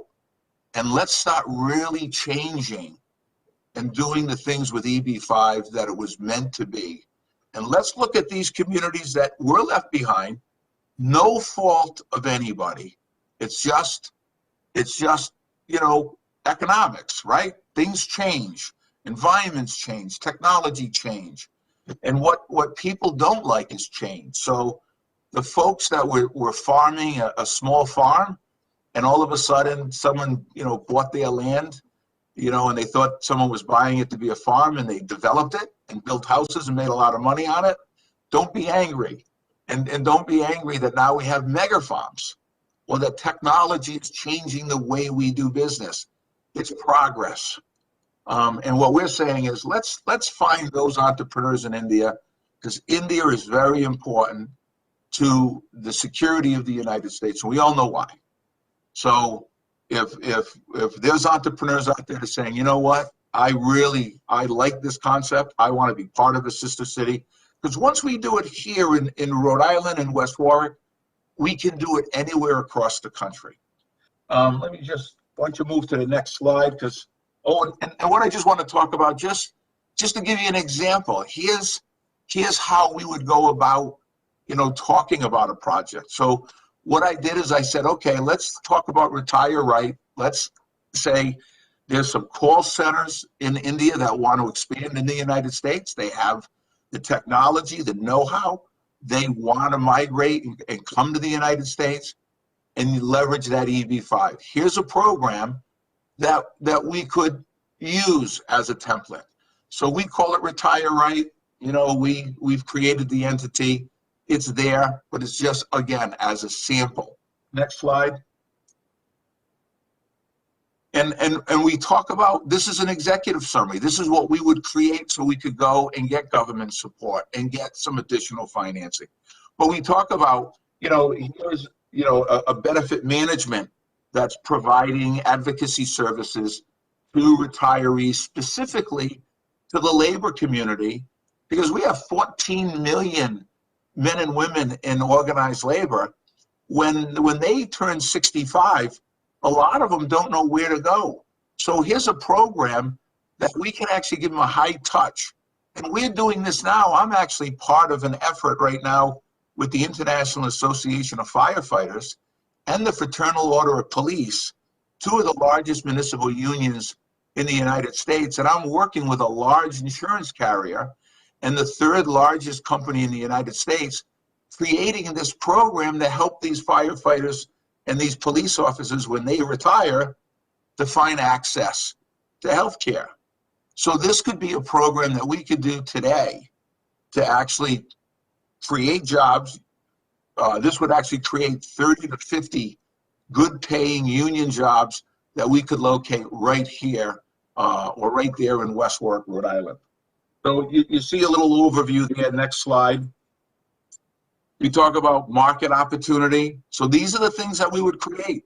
So if someone comes to us and says, hey, I've got a great idea, we will make sure that we do all this work behind the scenes to make sure that it's going to be viable and it's going to be successful and that there's a market opportunity. Okay, because look, we all know people come up with some great ideas and passion, but if it doesn't have a market, here are 14 million individuals that are sitting looking for this type of service. When you look at the model, we don't need a lot of people. We need 1,500 people to enroll in this program to have cash flow positive. So this is the type of industry we want to look at, where we know the folks in India have an expertise in call centers that we can export here. Next slide. And again, and anybody can have access to this. I'll make sure that the PhD CCI has a copy. So if you want to look at it in more depth, but it just talks about, how we're going to go about it, what we're going to do, why it makes sense. Next slide. We used a group called Transparent Health as an example, because Transparent Health now, it can be any call center technology company.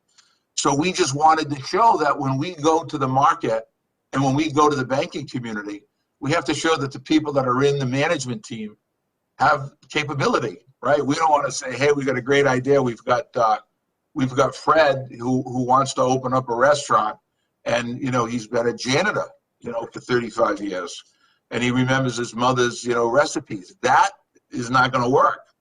You want to be able to say, hey, we have a group here that has 3 successful restaurants in India, and they recognize that there's a unique market here.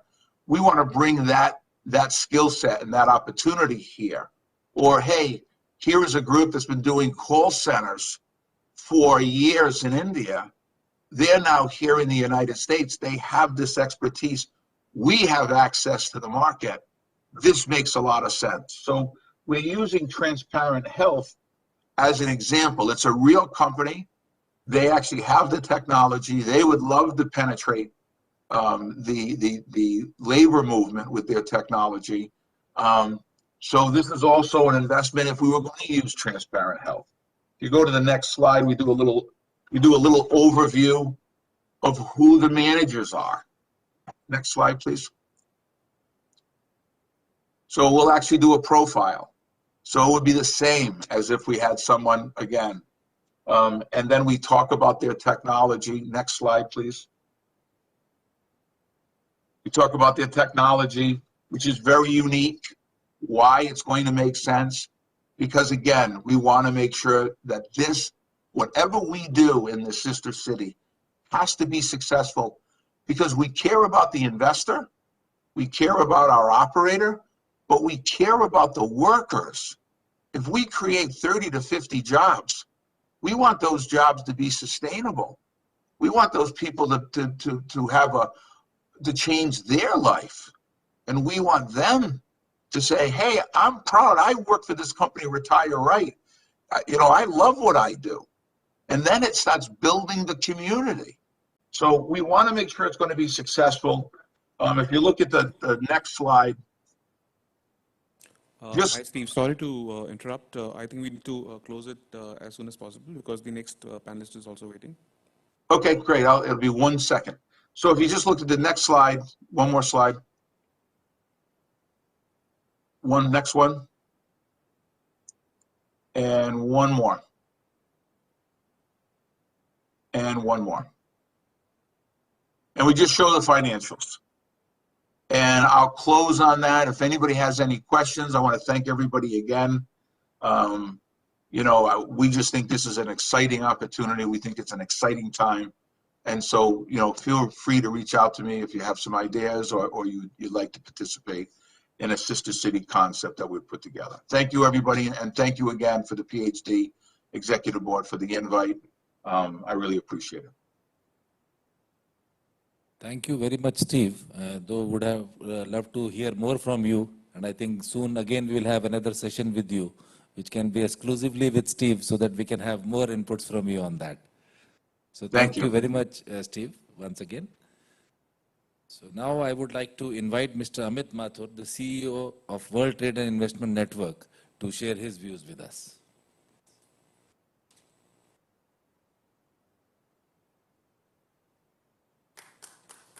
Wow, thanks. You guys are kind. I haven't even started. So, Navinja, thank you for that introduction, and thank you, PHDCCI, for bringing us out of our jail cells that we have been locked in for 1 year. I just feel so phenomenally great to stand in front of real people and talk about things we care about. It's been a hard 1 year for all of us. We have all gone to Zoom, but nothing like making India real people here, right? That's my thought right now. So today, the America's Day, we talked about US at length in the last 40 minutes or so. I'm here to talk to you about the little brother north of US, that's Canada, a country which is closely linked to India as much as US is. Before I start on Canada, I would like to say our company is headquartered in Orlando. We have a Toronto office that I look at. So I will talk to you about Canada today. And that does not mean we do not work on US projects as well. Get the team started, I would request AV team to play the Canada video. Thank you. In Canada, exceeding expectations is our everyday business. Master strokes of Canadian genius change the world. People live better lives thanks to Canadian ingenuity. We can see more thanks to Canadian invention. The world connects thanks to Canadian inspiration. We can reach out to the mysteries of space, dive into the depths of the ocean, or create other worlds, all thanks to Canadian innovation. Take an idea, set it in our strong, diversified economy, and nurture it in a stable financial environment. Place the brush in the hands of our educated workforce.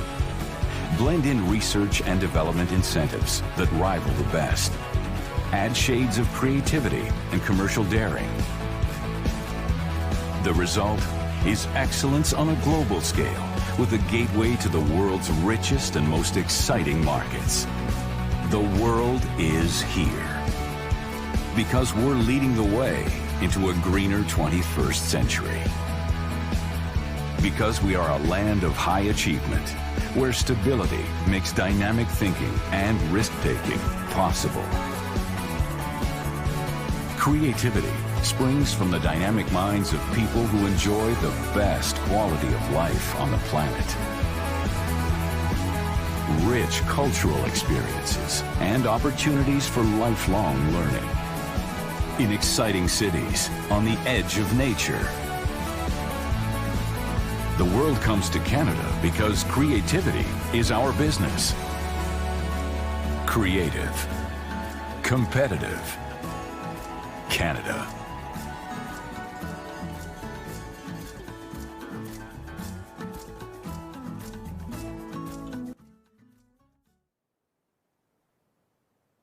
Thank you. Get the PPT back.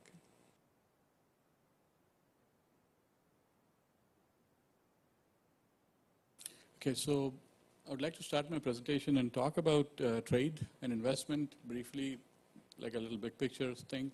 And then we'll have a video from our company's legal attorney. He has sent his presentation in a video format. That'll be a quick overview on what the pathways are into Canada. So we heard about the EB-5 program like the US has in terms of investing and getting your green card through the EB-5 investment.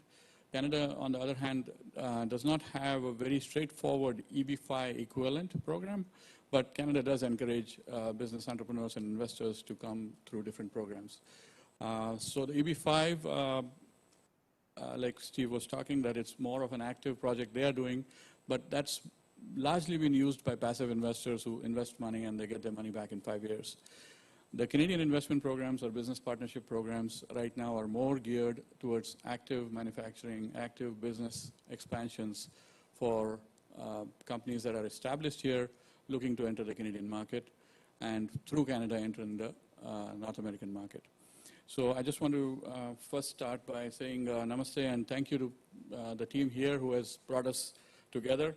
It's just phenomenal when I'm sending emails to my friends and business associates telling them the whole world is meeting together in 5 days in Delhi. And for countries which are still in lockdown, still having lots of cases, they cannot believe that we are almost getting to normal. Not there yet, but at least better than a lot of other situations. So, I am the founder of this company, World Trade and Investment Network. Our mandate, primary mandate, is cross-border transactions where we work with companies looking to expand overseas.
Looking forward to some very exciting times in the coming couple of years.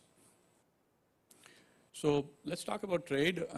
We are a trading nation. We are a manufacturing, not a powerhouse yet, but we are getting strong on the Make in India mission. We are setting up lots of new plants in India with technology collaborations with the Europeans, with the Americans. But we need markets. We need to market our products. Definitely we have not been right on the top when it came to marketing as historically. So what Canada offers Indian manufacturers or Indian producers of goods is an access to a very large free trade world. So Canada has right now about 14 trade agreements. And if you add them all up, all the free trade agreements that Canada has signed with different countries, you will come to about more than 50 countries and approximately 1.5 billion consumers. That's the market you will be able to access in a free trade format. So essentially, if you're manufacturing the same product here right now, and you're facing tariffs in Europe, you're facing tariffs in somewhere else, and there is viability for your product to be value-added and produced there, if not completely, but at least significantly value-added in Canada, this would be something you really need to think about. We do get concerned about cost of manufacturing. India cheaper cost hai, wahan costing zyada ho jayegi. But there are many elements to the cost. There is the labor element, yes. Then there is the cost of hydropower. Canada has a very low cost of hydropower because there's a lot of production of energy there. Cost of land and cost of buildings. It probably is very expensive to buy land in India compared to some of the locations which are outside of Toronto or Vancouver. You might get some really good deals in terms of your manufacturing plant cost setup. So if you look at the total TCM, the total cost of manufacturing, you probably will have industries where it would make sense to have a second plant in Canada. I just wanted to throw this slide out there. Big Brother United States is right there with the biggest color shade there with the pink there. 23.89% of world GDP is in that one single country. So two of my colleagues who talked about the US as a great opportunity, no doubt, I fully endorse that. They are the biggest market and the most, I would say, pro-Indian market in the large markets. So if you're a manufacturer, you're an exporter, believe me, this is one market you cannot afford to ignore. Unfortunately, we continue to do that as manufacturers in India in some pockets. I was in Morbi talking to the tile manufacturers a little while ago, and we are not in the top 10 suppliers of tiles to the US, whereas we have a phenomenal industry in Gujarat making superb tiles, which even Steve talked about. So the US has to be our focus. How does that connect to my talk about Canada? Canada has a free trade agreement with the United States for many, many years. And that basically means if you set up your base in the Canadian geography and you're producing goods there, you have free access to the US market. So essentially, everything that's in pink there is the size of market, size of global GDP that you'll be able to access. And geographically, from Toronto or from any of the Canadian cities, you are less than 48 hours to any of the points in the US where you want to ship your goods. So this is something I want to talk about. It's a great gateway to global markets, whether it's US or even further south in the Latin American continent. So business climate is very friendly. I'm going to skip through some of these points. This PowerPoint will be available. I can share it with you, or the presenters, the organizers can share it with you. Top countries in the G20 for business in Canada. First in the G7 in terms of investment and growth in economic infra, and top in terms of ease of investor protection. There's a lot of foreign investments coming in from China. India's not so much yet, but it's supposed to ramp up.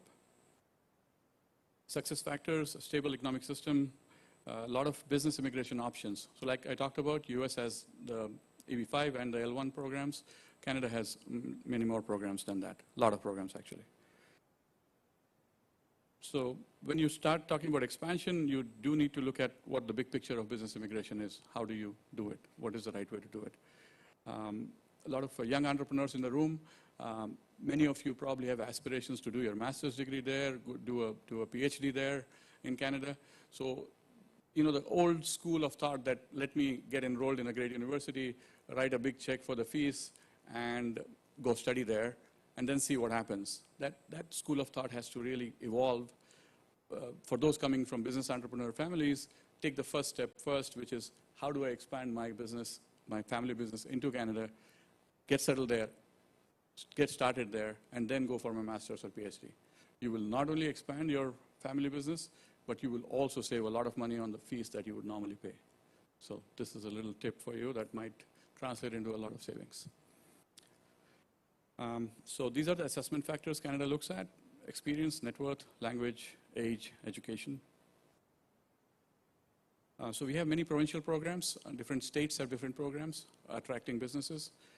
These are the steps in the process. And companies which are here, MNC does not have to be an Accenture or one of the big boys. An MNC could be your company which is manufacturing goods for a while, looking to expand and open a second location in Canada.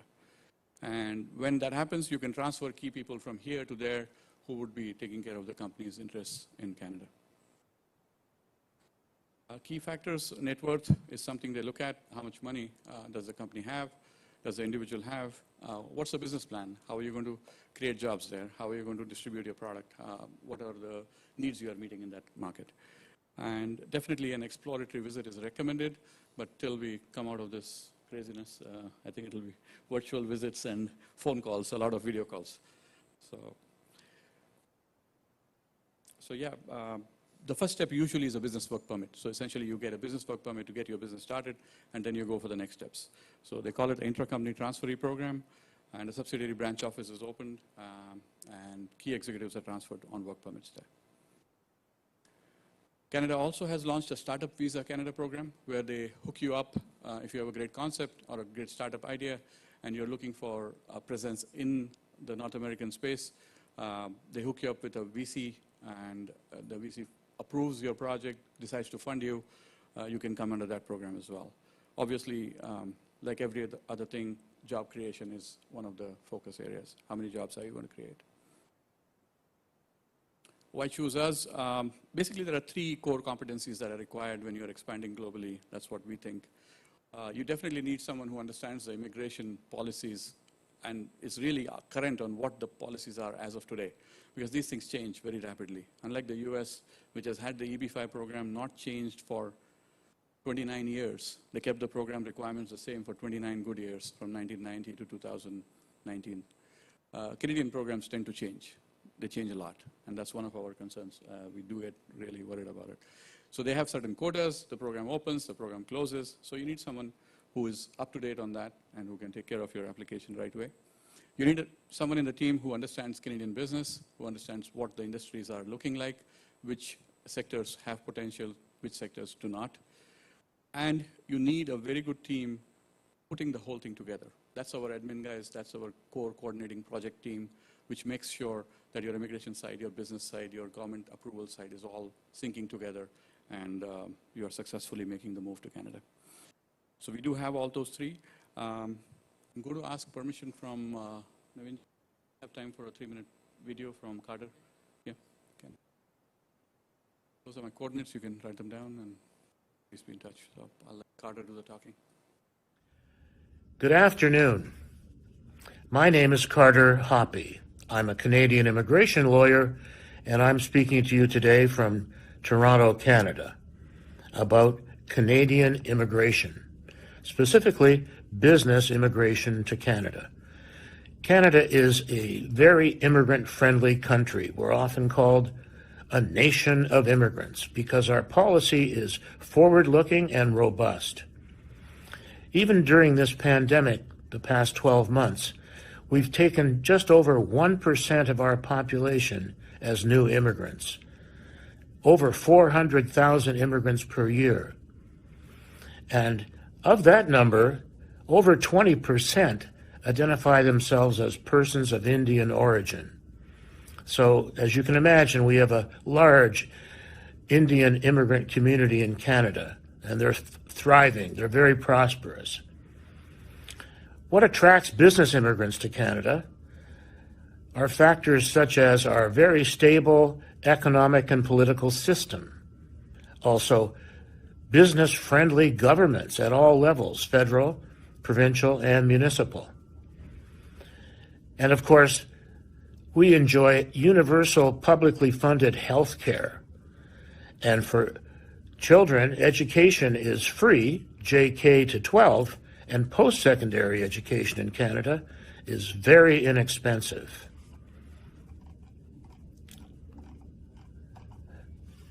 Business immigrants are selected based on factors such as language, their fluency in English or French, their business experience, of course, their managerial experience, their net worth, their age, and their education.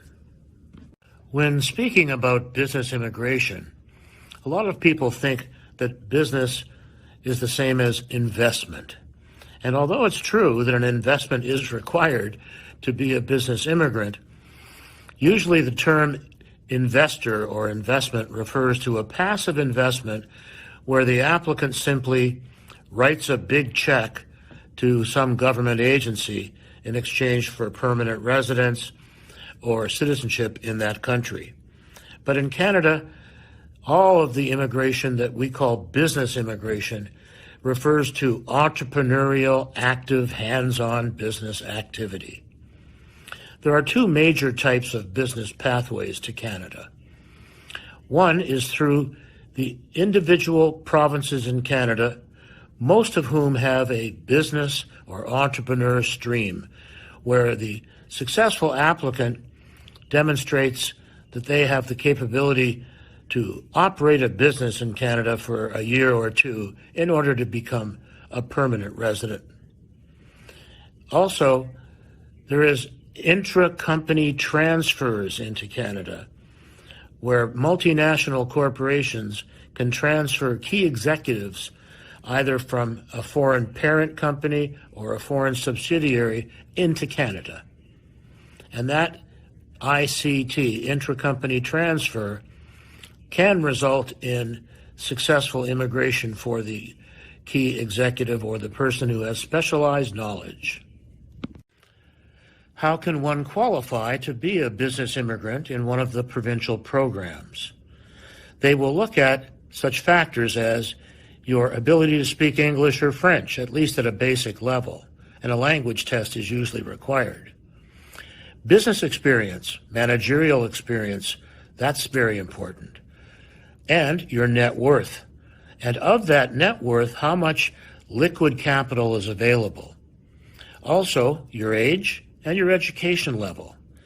Each province has its own individual program, and the rules vary from province to province, but those are the basic factors that will be considered.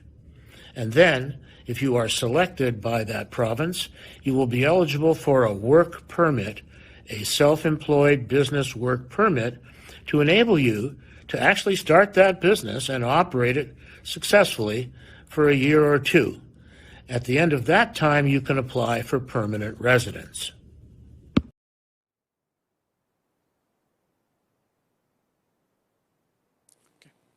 So guys, that's our presentation today. Thank you for listening. Really, thank you to the organizers, and a special shout out to Mayank for being there or bringing India on the global map earlier with a different hat and now at PHDCCI. Navinja, thank you for all that you guys are doing. So we look forward to hearing from you. All right, thank you. Thank you, Amitji, for the presentation. And as you rightly pointed out, that meeting physically gives a different feeling altogether. And the last 3 days, this is what we have been observing, which we were missing for almost a year. So I think let's hope and keep our fingers crossed that things get better and better each day. So thank you very much. And we welcome Mr. Saket Dalmiaji, our Vice President for PhD Chamber of Commerce and Industry, and also the Chair for International Affairs Committee, which we have, under which we are doing this event. And it is all his guidance we have been able to bring this event together. Thank you very much, sir, for being here today. So now we have the recorded messages from our consulates based in US. So we will like to start with the address from Dr. Manoj Kumar Mohapatra, the Minister of Commerce from the Embassy of India, Washington. Good morning. First of all, I would like to thank to the PhD Chamber of Commerce India for inviting me to speak here today at this very important event. As everybody knows, the COVID-19 has been an unprecedented challenge for the leaders of the world, and no country has emerged unaffected from this pandemic. However, I believe countries have learned from this pandemic and have taken the right steps to emerge stronger. As we speak, the leaders of India, US, Japan, and Australia have concluded their first Quad virtual meeting. India's engagement with the USA at this Quad meeting is a signal of the things to come under Biden administration. Prime Minister Modi and President Biden have already spoken on the phone twice, reflecting the importance of the India-US Comprehensive Global Strategic Partnership. During the telephonic conversation, both the leaders were quick to identify 5 clusters that have potential to elevate our bilateral relationship. President Biden and Prime Minister Modi committed to working together to reinforce democratic values and rule-based world order in the Indo-Pacific region. The second, fostering ties in renewable energy to fight climate change. Third, cooperating in new digital technologies. Fourth, building bridges in our education system. And lastly, collaborating to improve the public health in both India and the USA. These areas of strategic alignment also have immense implications for our Indo-US commercial relationship.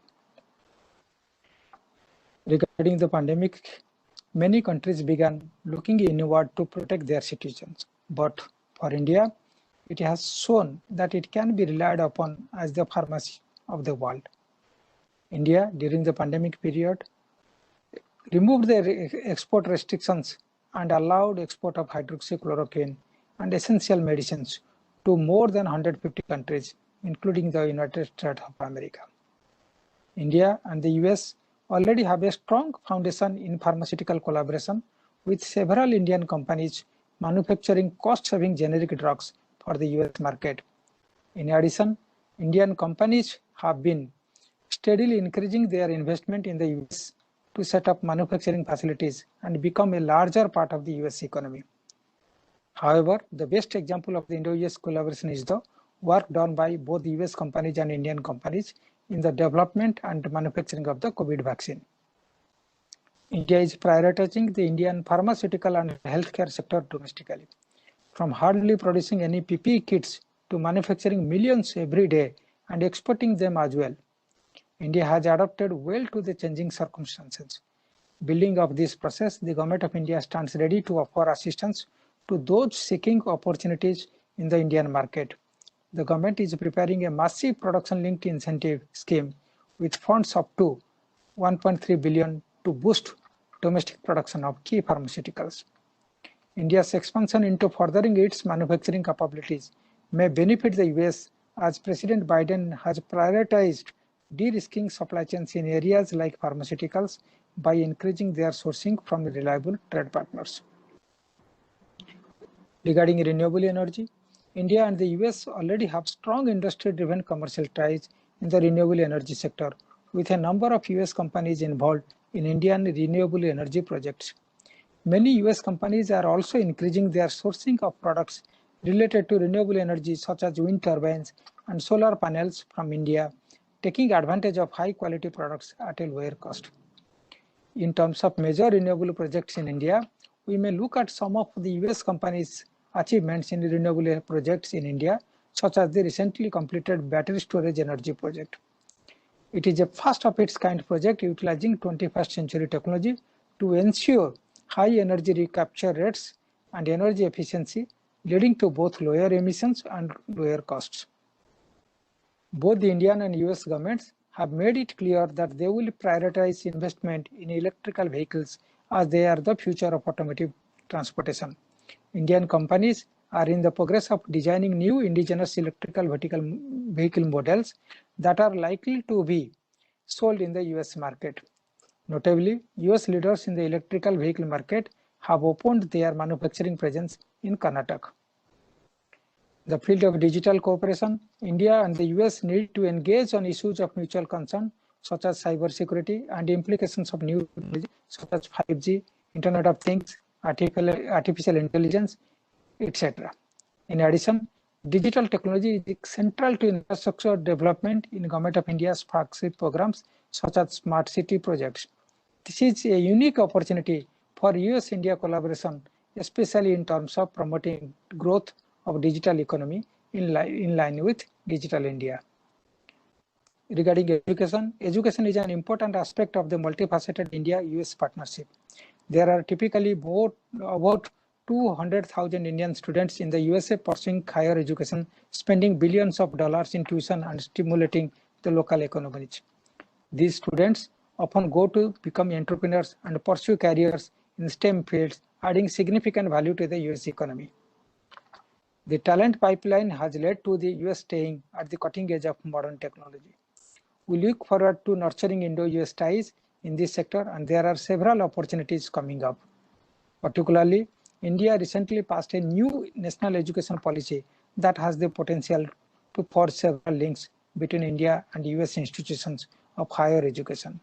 An increase in student exchange programs, high-tech research collaborations, and collaborative projects have the potential to completely revitalize this sector.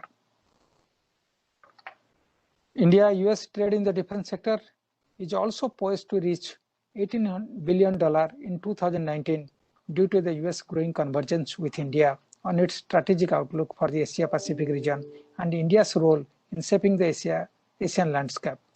This is one area where potential for Indian companies to engage, and we need to keep our focus on this issue. At the last, I would like to add that under the new Biden administration, we have the potential to elevate our bilateral relationship to new heights. The Government of India is committed to re-engage the new administration, particularly through the established bilateral mechanisms such as Indo-US Trade Policy Forum, Indo-US Commercial Dialogue, and Indo-US CEO Forum. Thank you very much. Once again, I would like to thank PhD Chamber of Commerce for inviting me to address the August gathering. Thank you very much.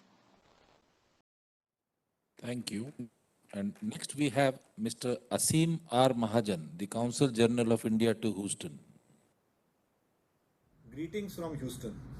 It gives me great pleasure to join this session of Doing Business with the United States, being organized by the PhD Chamber of Commerce and Industry as part of its International Week. I had recently also joined the B2B meetings organized by the Chamber with companies in United States focusing on areas like pharmaceuticals, handicrafts, textiles, healthcare products, and other goods.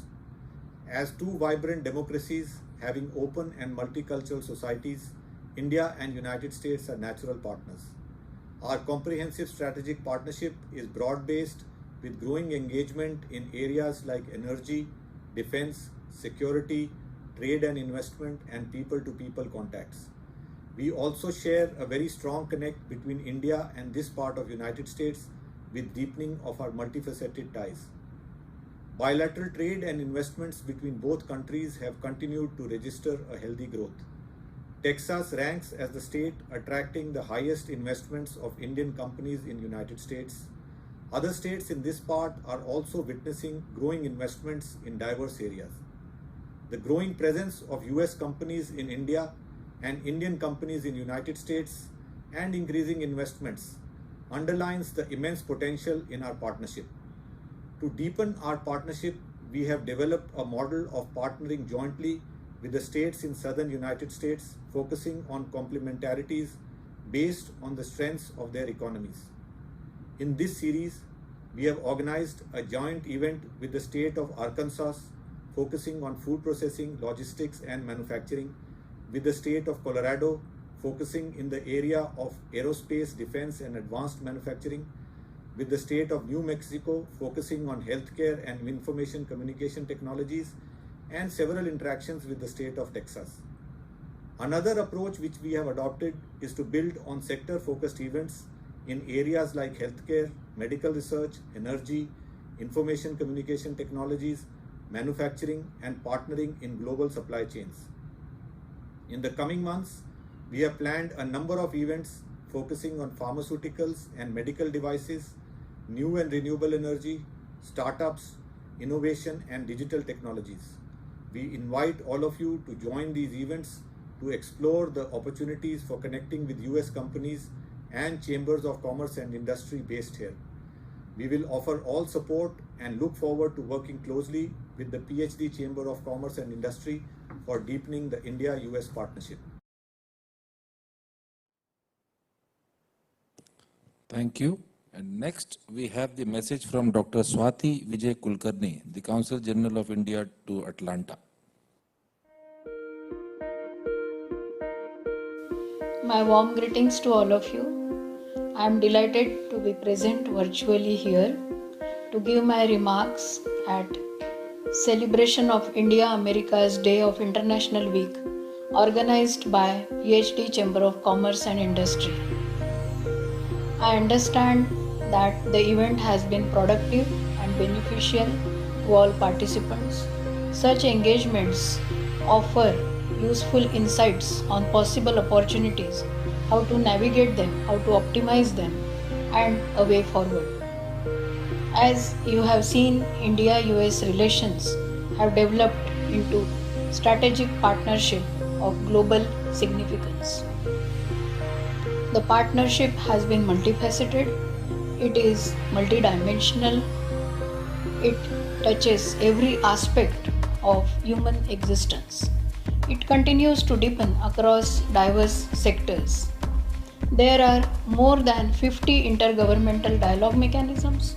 We have frequent exchanges, interactions between leadership, between ministers, between officials, diplomats, parliamentarians, think tanks, and of course scientists, and at popular level also. The relationship enjoys strong bipartisan support and popular support in both countries. All in all, the relationship is very robust and substantive. Rapidly expanding trade and commercial linkages form important component of this important relationship. Bilateral trade now stands at $150 billion. We have seen more than 2,000 American companies that are doing business in India. They have invested more than $44 billion. USA remains one of the largest FDI sources in India. More than 200 Indian companies are doing business in this part of the world in USA. They have invested more than $22 billion. They have footprint in all states. They are helping in creating more than 125,000 jobs locally. Our bilateral defense trade is set to cross $21 billion and our bilateral energy trade is set to cross $10 billion in 2019-20. With regard to Southeast USA, based in Atlanta, we continue our extensive outreach to 6 states, that is Georgia, Florida, Alabama, Tennessee, Mississippi, South Carolina, and 2 territories, Puerto Rico and Virgin Islands. Bilateral trade between Indian states and this part of world stood $12 billion in 2019 and almost $11 billion in 2020. And we are talking about merchandise trade between India and Southeast USA. So we have seen 10% dip in the trade, and we anticipate that this will rebound in next 6 to 7 months. The only state which has seen the same trade figures is South Carolina, that is at $1.7 billion. There are 90 companies here in Southeast USA. They have invested more than $12 billion and they have helped in creating 5,000 jobs locally. We have more than 400,000 Indian Americans here. They are represented in diverse sectors. There are professors, doctors, they are in hospitality field, IT field, engineers, lawyers. So they are there and they are very successful here. The Department of Economic Development in South Carolina has established trade office in India in Delhi. Mississippi is in process of establishing their satellite office in Mumbai, and we are pushing Georgia and Florida to open their offices in India. We have witnessed immense building of bridges between Indian states and US states, also in Southeast USA. There are lots of opportunities in sectors like agriculture, IT, manufacturing, pharmaceuticals, automobile, and after the COVID, we anticipate strong momentum in increasing these engagements. We have seen Georgia's cotton, Floridian shrimp, Tennessee's bourbon. They have vast export market in India. Likewise, Indian pharmaceuticals, famous for their cost-saving generic drugs, and Indian IT industry, famous for its talent, creativity and digital skills, they have vast markets in USA and especially in this part of world also. Lots of Indians are establishing their businesses here. We have seen our manufacturing giant TVS Sundaram. They have opened a facility in South Carolina where they are catering to US market. We have also seen mergers and acquisition. The major acquisition was takeover of Novelis by Aditya Birla Group for $6 billion with additional $2 expansion in Atlanta. So our cooperation is expanding, our trade is growing, and many possibilities are there. The pandemic has ushered in certain daunting universal challenges across the globe, what we call pandemic fallout. These are tough times for global economy, very challenging times. We have seen massive economic slowdown. We have seen supply, demand, liquidity and market shocks. During the pandemic, consumer spending, that is what we call urge to splurge, remained on hold. The focus of economies shifted from scale to survival. There was deep recession. All this with the opening of economy and the vaccination drive, we will see a speedy recovery and a nice rebound. New Biden administration in US is driven by core principles of Democratic Party. More focus will be on middle class, lower income group, labor union related regulations, Obamacare, then there will be increased spending on infrastructure and things like that. Imposition of tariffs and retaliation against companies may not be there. Important considerations for tax policy will be to double the global intangible low tax income earned by foreign subsidiaries of US companies from 10.5% to 21%. There will be increase in corporate tax from 21% to 25%. There may be 10% surtax on corporations that do offshoring of manufacturing and service jobs. There will be establishment of 10% Made in America tax on those businesses, those which will help in revitalizing the economy, those businesses which will expand and do business in America. As far as doing business with USA is concerned, USA is one of the largest economy of the world. It's one of the most preferred destination for doing business. There are lots of opportunities here, and it's because it's an open democracy, it's an open society and open economy where free enterprise and fair competition is encouraged. There is rule of law, and most importantly, people speak English. The way we do speak English, though it is a little different English and one has to have a hang of it. The regulatory environment here is very simple and there is a common level playing field for everybody. If you have to register a business, then one can do it, and there are different laws in different states and territories. One has to know how to enforce the contracts, how to get the credits, and how to do the trade in between the states. It's fairly straightforward, simple, and inexpensive. As far as structure of the business is concerned, one has to decide the form of corporate structure. The most popular corporate structure is forming a corporation or a limited liability company or forming a partnership.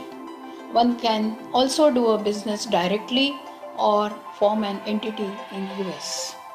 And the choice of establishing such structure depends on the various case-specific business factors and legal factors. The next step is to understand the roadmap of conducting business. That is, how to enforce contracts, how to understand the banking structure, the insurance, the tax laws, the patent laws, the intellectual property rights, the visa laws, and things like that. It is advisable for any businesses to have a reputable CPA company who can handhold them to do all these sorts of things. Then only the business will be much more painless and seamless for those who are interested in investing in US. So all in all, there are lots of possibilities, there are lots of complementarities for Indian investors in USA and US investors in India.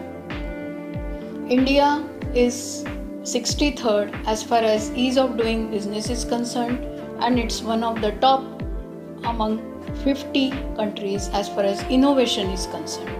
So India has one of the largest startup ecosystem. We are poised to become knowledge economy. We have young people, we are a young demography, and we are well known for our frugal innovations. So for India, USA is a critical partner and a close friend. For USA, India is a reliable stakeholder and responsible friend. So I feel both Indian investors in USA and US investors in India, they have lot more to explore and lot more to do because so many possibilities are there. I'm happy that you are doing lots of deliberations, lots of discussions during this international week, and this will help in your company to chart out your future course of action. Thanks to team of PhD Commerce and Industry for organizing this event, for making it happen. My felicitations to team of PhD Chamber of Commerce and Industry. Jai Hind. Thank you. Thank you very much. And I must say that the kind of presentation, the time she has spent on this, it shows that the government is also very keen now. Though earlier we used to feel that they are not, but they are, in the last 1 year, I would say they have been proactive and they have been responding to the whatever queries we have immediately on that. So next we have the message from Mr. Randhir Jaiswal, the Consul General of India to New York. Namaste to all of you. Warm greetings from the Indian Consulate here in New York. We are delighted that the PhD Chamber of Commerce and Industry will be hosting the PhD Chamber of Commerce and Industry International Week from 15 to 19 March in New Delhi. As you all know, India-US relationship is a very special one. It is a very important and a strategic partnership. In this collaboration and cooperation, economic activities, economic engagement is of very high salience. The economic partnership between India and the United States continues to grow. And in this endeavor, we have received support and cooperation from many stakeholders, from our chambers, from our business bodies and others. We've also received excellent support from the PhD Chamber of Commerce and Industry, and I wish to thank them for all their efforts. I wish PhD Chamber of Commerce and Industry all the very best once again for their hybrid exhibition and conference that they'll be organizing from 15th to 19th March. They're undertaking special efforts to make this two-dimensional digital format exhibition and conference truly a memorable one, and I wish them the very best. Thank you very much. Have an enjoyable engagement at the event. Thank you. Thank you, sir. So next we have the message from Dr. T.V. Nagendra Prasad, the Consul General of India to San Francisco. Namaskar. It's an honor and privilege to join the India-Americas Day being observed as part of PhD Chambers of Commerce's International Week. I compliment PhD Chambers for such a proactive approach which will further strengthen Indo-US commercial and economic linkages. As two vibrant democracies, being open, multicultural, pluralistic societies, India and US are natural partners. The comprehensive global strategic partnership between the two countries is anchored in mutual trust, shared values, and robust engagement of their citizens. The $142 billion annual trade between India and US reflects the length and breadth of our engagement. US West Coast plays a very vital role in promoting business partnerships and cementing commercial ties. Consulate General of India in San Francisco covers a vast territory which expands over 11 states on the US West Coast, and we have about 1.5 million Indians living in our jurisdiction. Indians are neither strangers to this part of the United States nor the city of San Francisco to our history. As we begin to celebrate Azadi Ka Amrit Mahotsav, it may be mentioned that one of the glorious chapters of India's freedom struggle, freedom movement was led by Gadar Party from San Francisco. From the agricultural heartlands of Central Valley to the global tech centers in the Silicon Valley, you will find the presence of Indians all walks of life. India's goods trade with US West Coast is about 15 billion US dollars annually. Services trade makes the bulk of our engagement with the region, which is estimated to be around US dollars 30 billion annually. On the West Coast today, we have more than 50 Indian companies with an aggregate investment over $1 billion. Half of it relates to services, mainly in IT, but there has been an increasing trend in investment in other sectors as well. We also have seen a considerable interest by US companies in investing in India during the COVID. Despite gloomy picture painted by the pandemic, we had some remarkable investment announcements last year. To mention a few, Facebook has announced a $5.7 billion investment in April, the largest ever in India's cellular internet companies. In July, Google announced a larger investment of 10 billion under the India Digitization Fund. Google will focus on digital infrastructure and on new products and services for the Indian market. It is observed that there is considerable interest in India's textiles that contributes more than $1 billion annually, pharma, healthcare. It is a thriving cross-border collaboration, startups, green tech and fintech markets. Just to give an example, during the COVID pandemic last year, healthcare has emerged as a strong pillar of bilateral cooperation. Bay Area based biotech giant Gilead Science has given contract to 7 Indian firms to manufacture antiviral drug remdesivir used in COVID treatment. This has significantly reduced the production costs and made the drug affordable and available widely. We also observed an increased interest in Indian spices, including turmeric. To mention, turmeric products from Lakadong area in Meghalaya were launched during the pandemic. This has highlighted the advantage in partnering with India in health sector. As a consequence, several Bay Area firms have shown keen interest in investing in specialty clinics, healthcare, IT, diagnostics, pharmaceutical manufacturing, and also affordable medical devices. Startups is another area where we will see significant progress in the days to come. Last August, we had a meeting with the CEOs of successful cross-border startups in Bay Area that were founded basically by Indians in Silicon Valley. I was happy to learn that there is a thriving bilateral dynamics in this particular focused area. I'm fascinated by the variety of fields of engagement of these startups, from drone technology to counterfeiting of preventing counterfeiting of customer relations, etc. It's at a budding stage, but certainly has a great potential to emerge as a major force multiplier in our matrix of business ties. India's scale and young population, technical capabilities, human resources, entrepreneurial energy, and its diaspora forms a powerful link to the West Coast. Businesses on both sides should make use of these newfound opportunities a rapidly evolving global trade dynamics. Need of the hour is to think out of the box and to evolve new mechanisms to tap the emerging markets.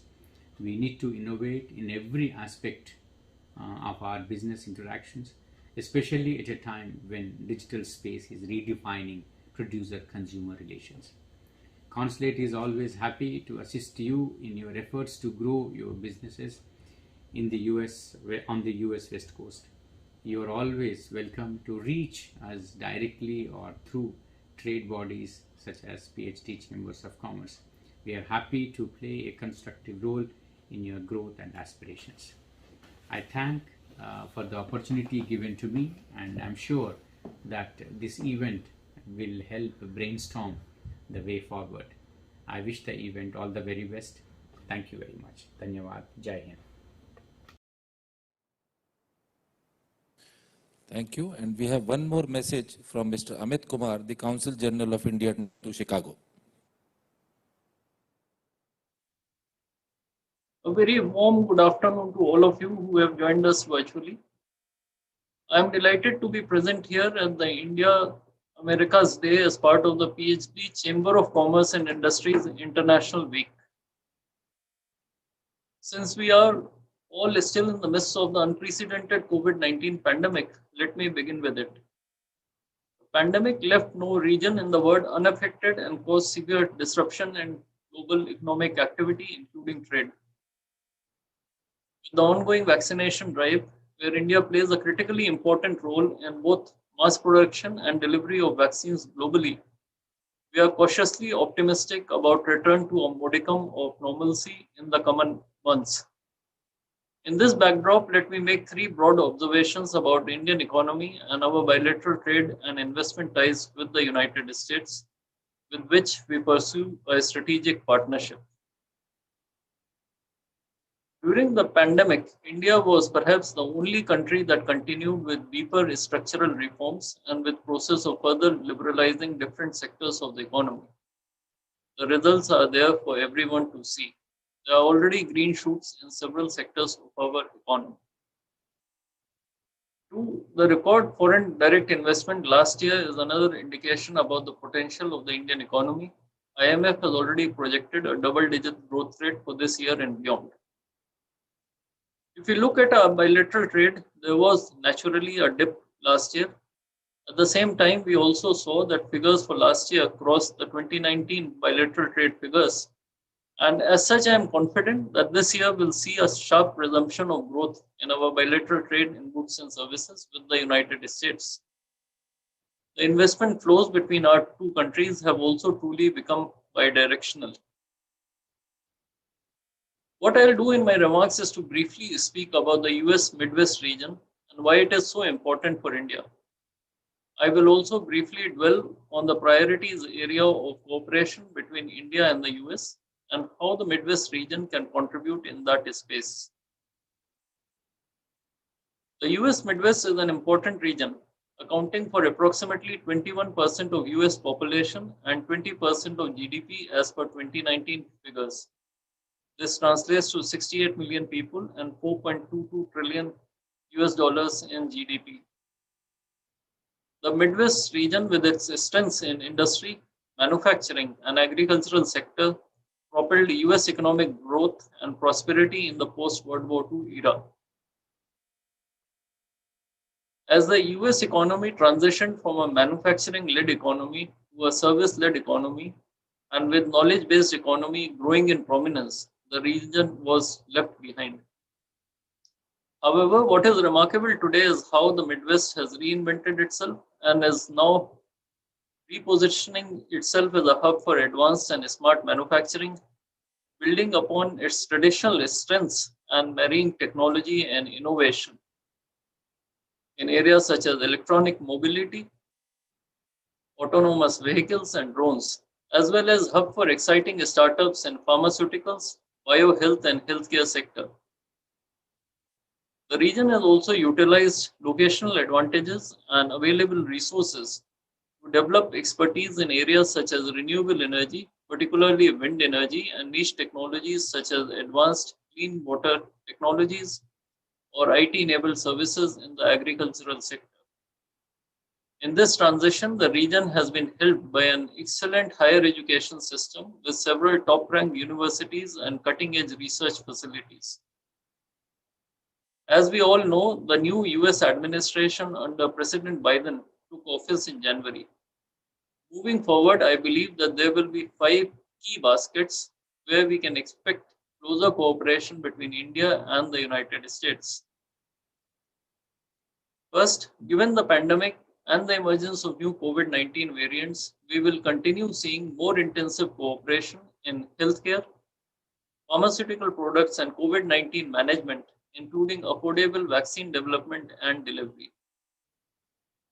Of the 6 COVID-19 vaccine development efforts in India, at least 4 of them are being pursued in collaboration with US partners.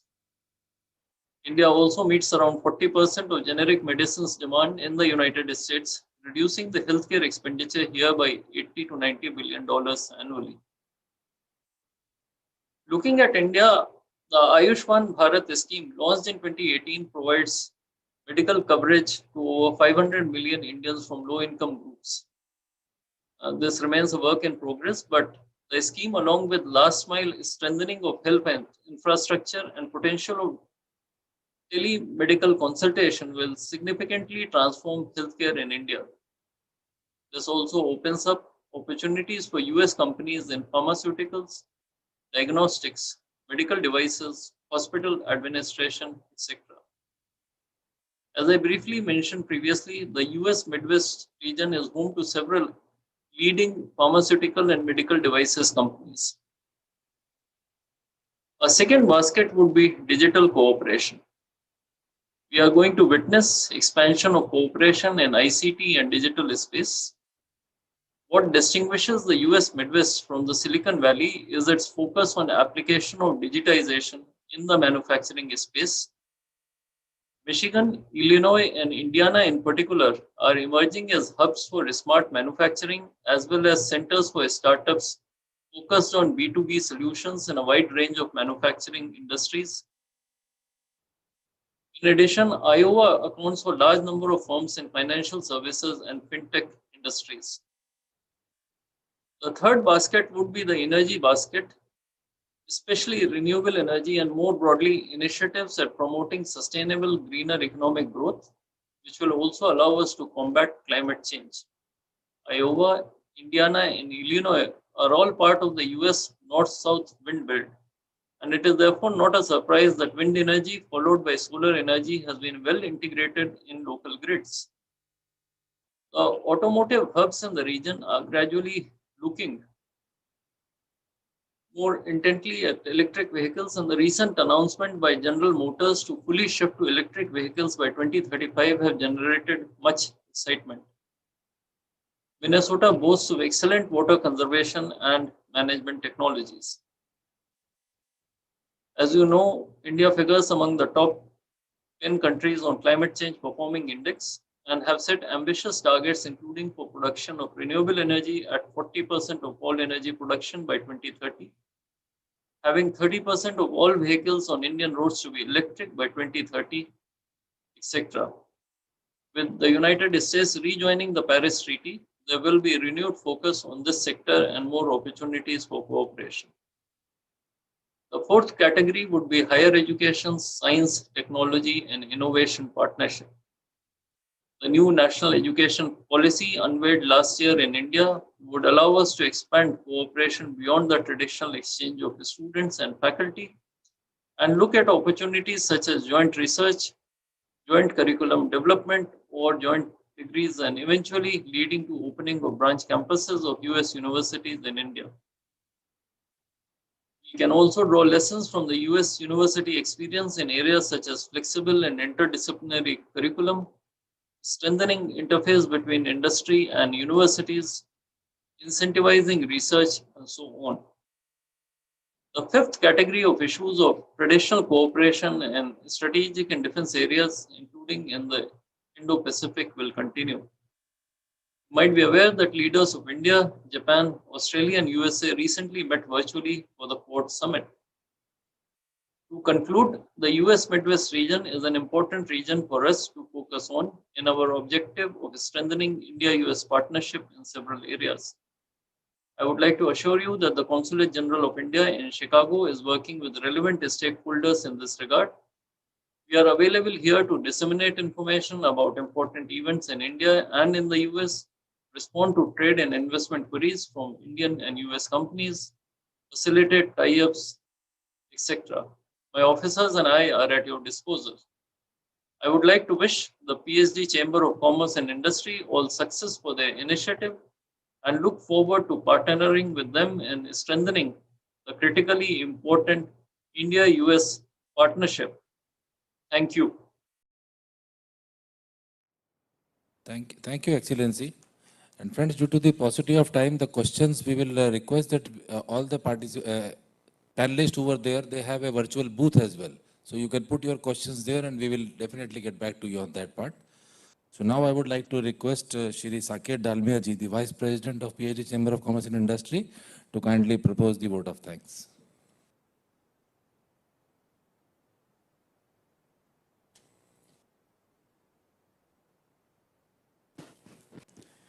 Good afternoon, everybody. Thank you, Naveen ji. First of all, a very warm welcome once more for taking out time from a busy schedule to be here. India Americas is very special to my heart.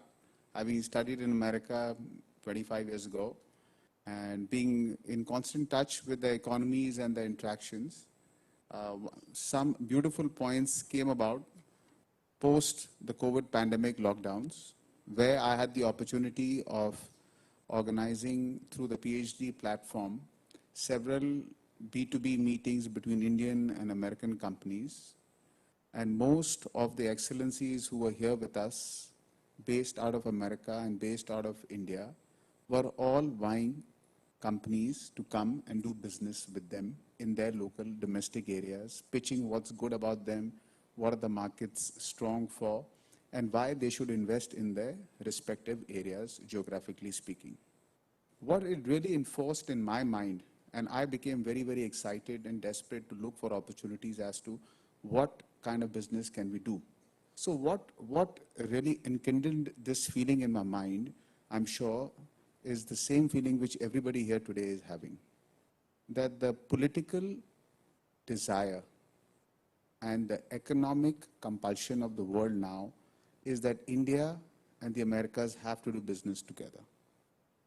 Americas have the money, we have the consumer base. Well, that we understand very well. So what's changed within that broad spectrum? So recently I read in the newspaper that we have the Apple 12 now being manufactured in India. Sounds like a nice push by Mr. Modi for Atmanirbharta at the first onset. But then it's not just about make in India for India, it's make in India for the world. I think that's what the beautiful aspect about this is going to be, with the taxation policy becoming much more aggressive and more competitive to the America, and with the market opening the opportunity for American and other companies to distort the supply chain lines from China towards other countries. India is going to be a big beneficiary, because end of the day, we would like to invest anywhere, wherever we produce or offer services from, is that there should be a local absorption of the product or the service, and then it should open gateways or give us some competitive advantage to cater to the other markets which we're going to be in. And I think Amit ji very well explained to us that how Canada really ties in very well to the whole idea.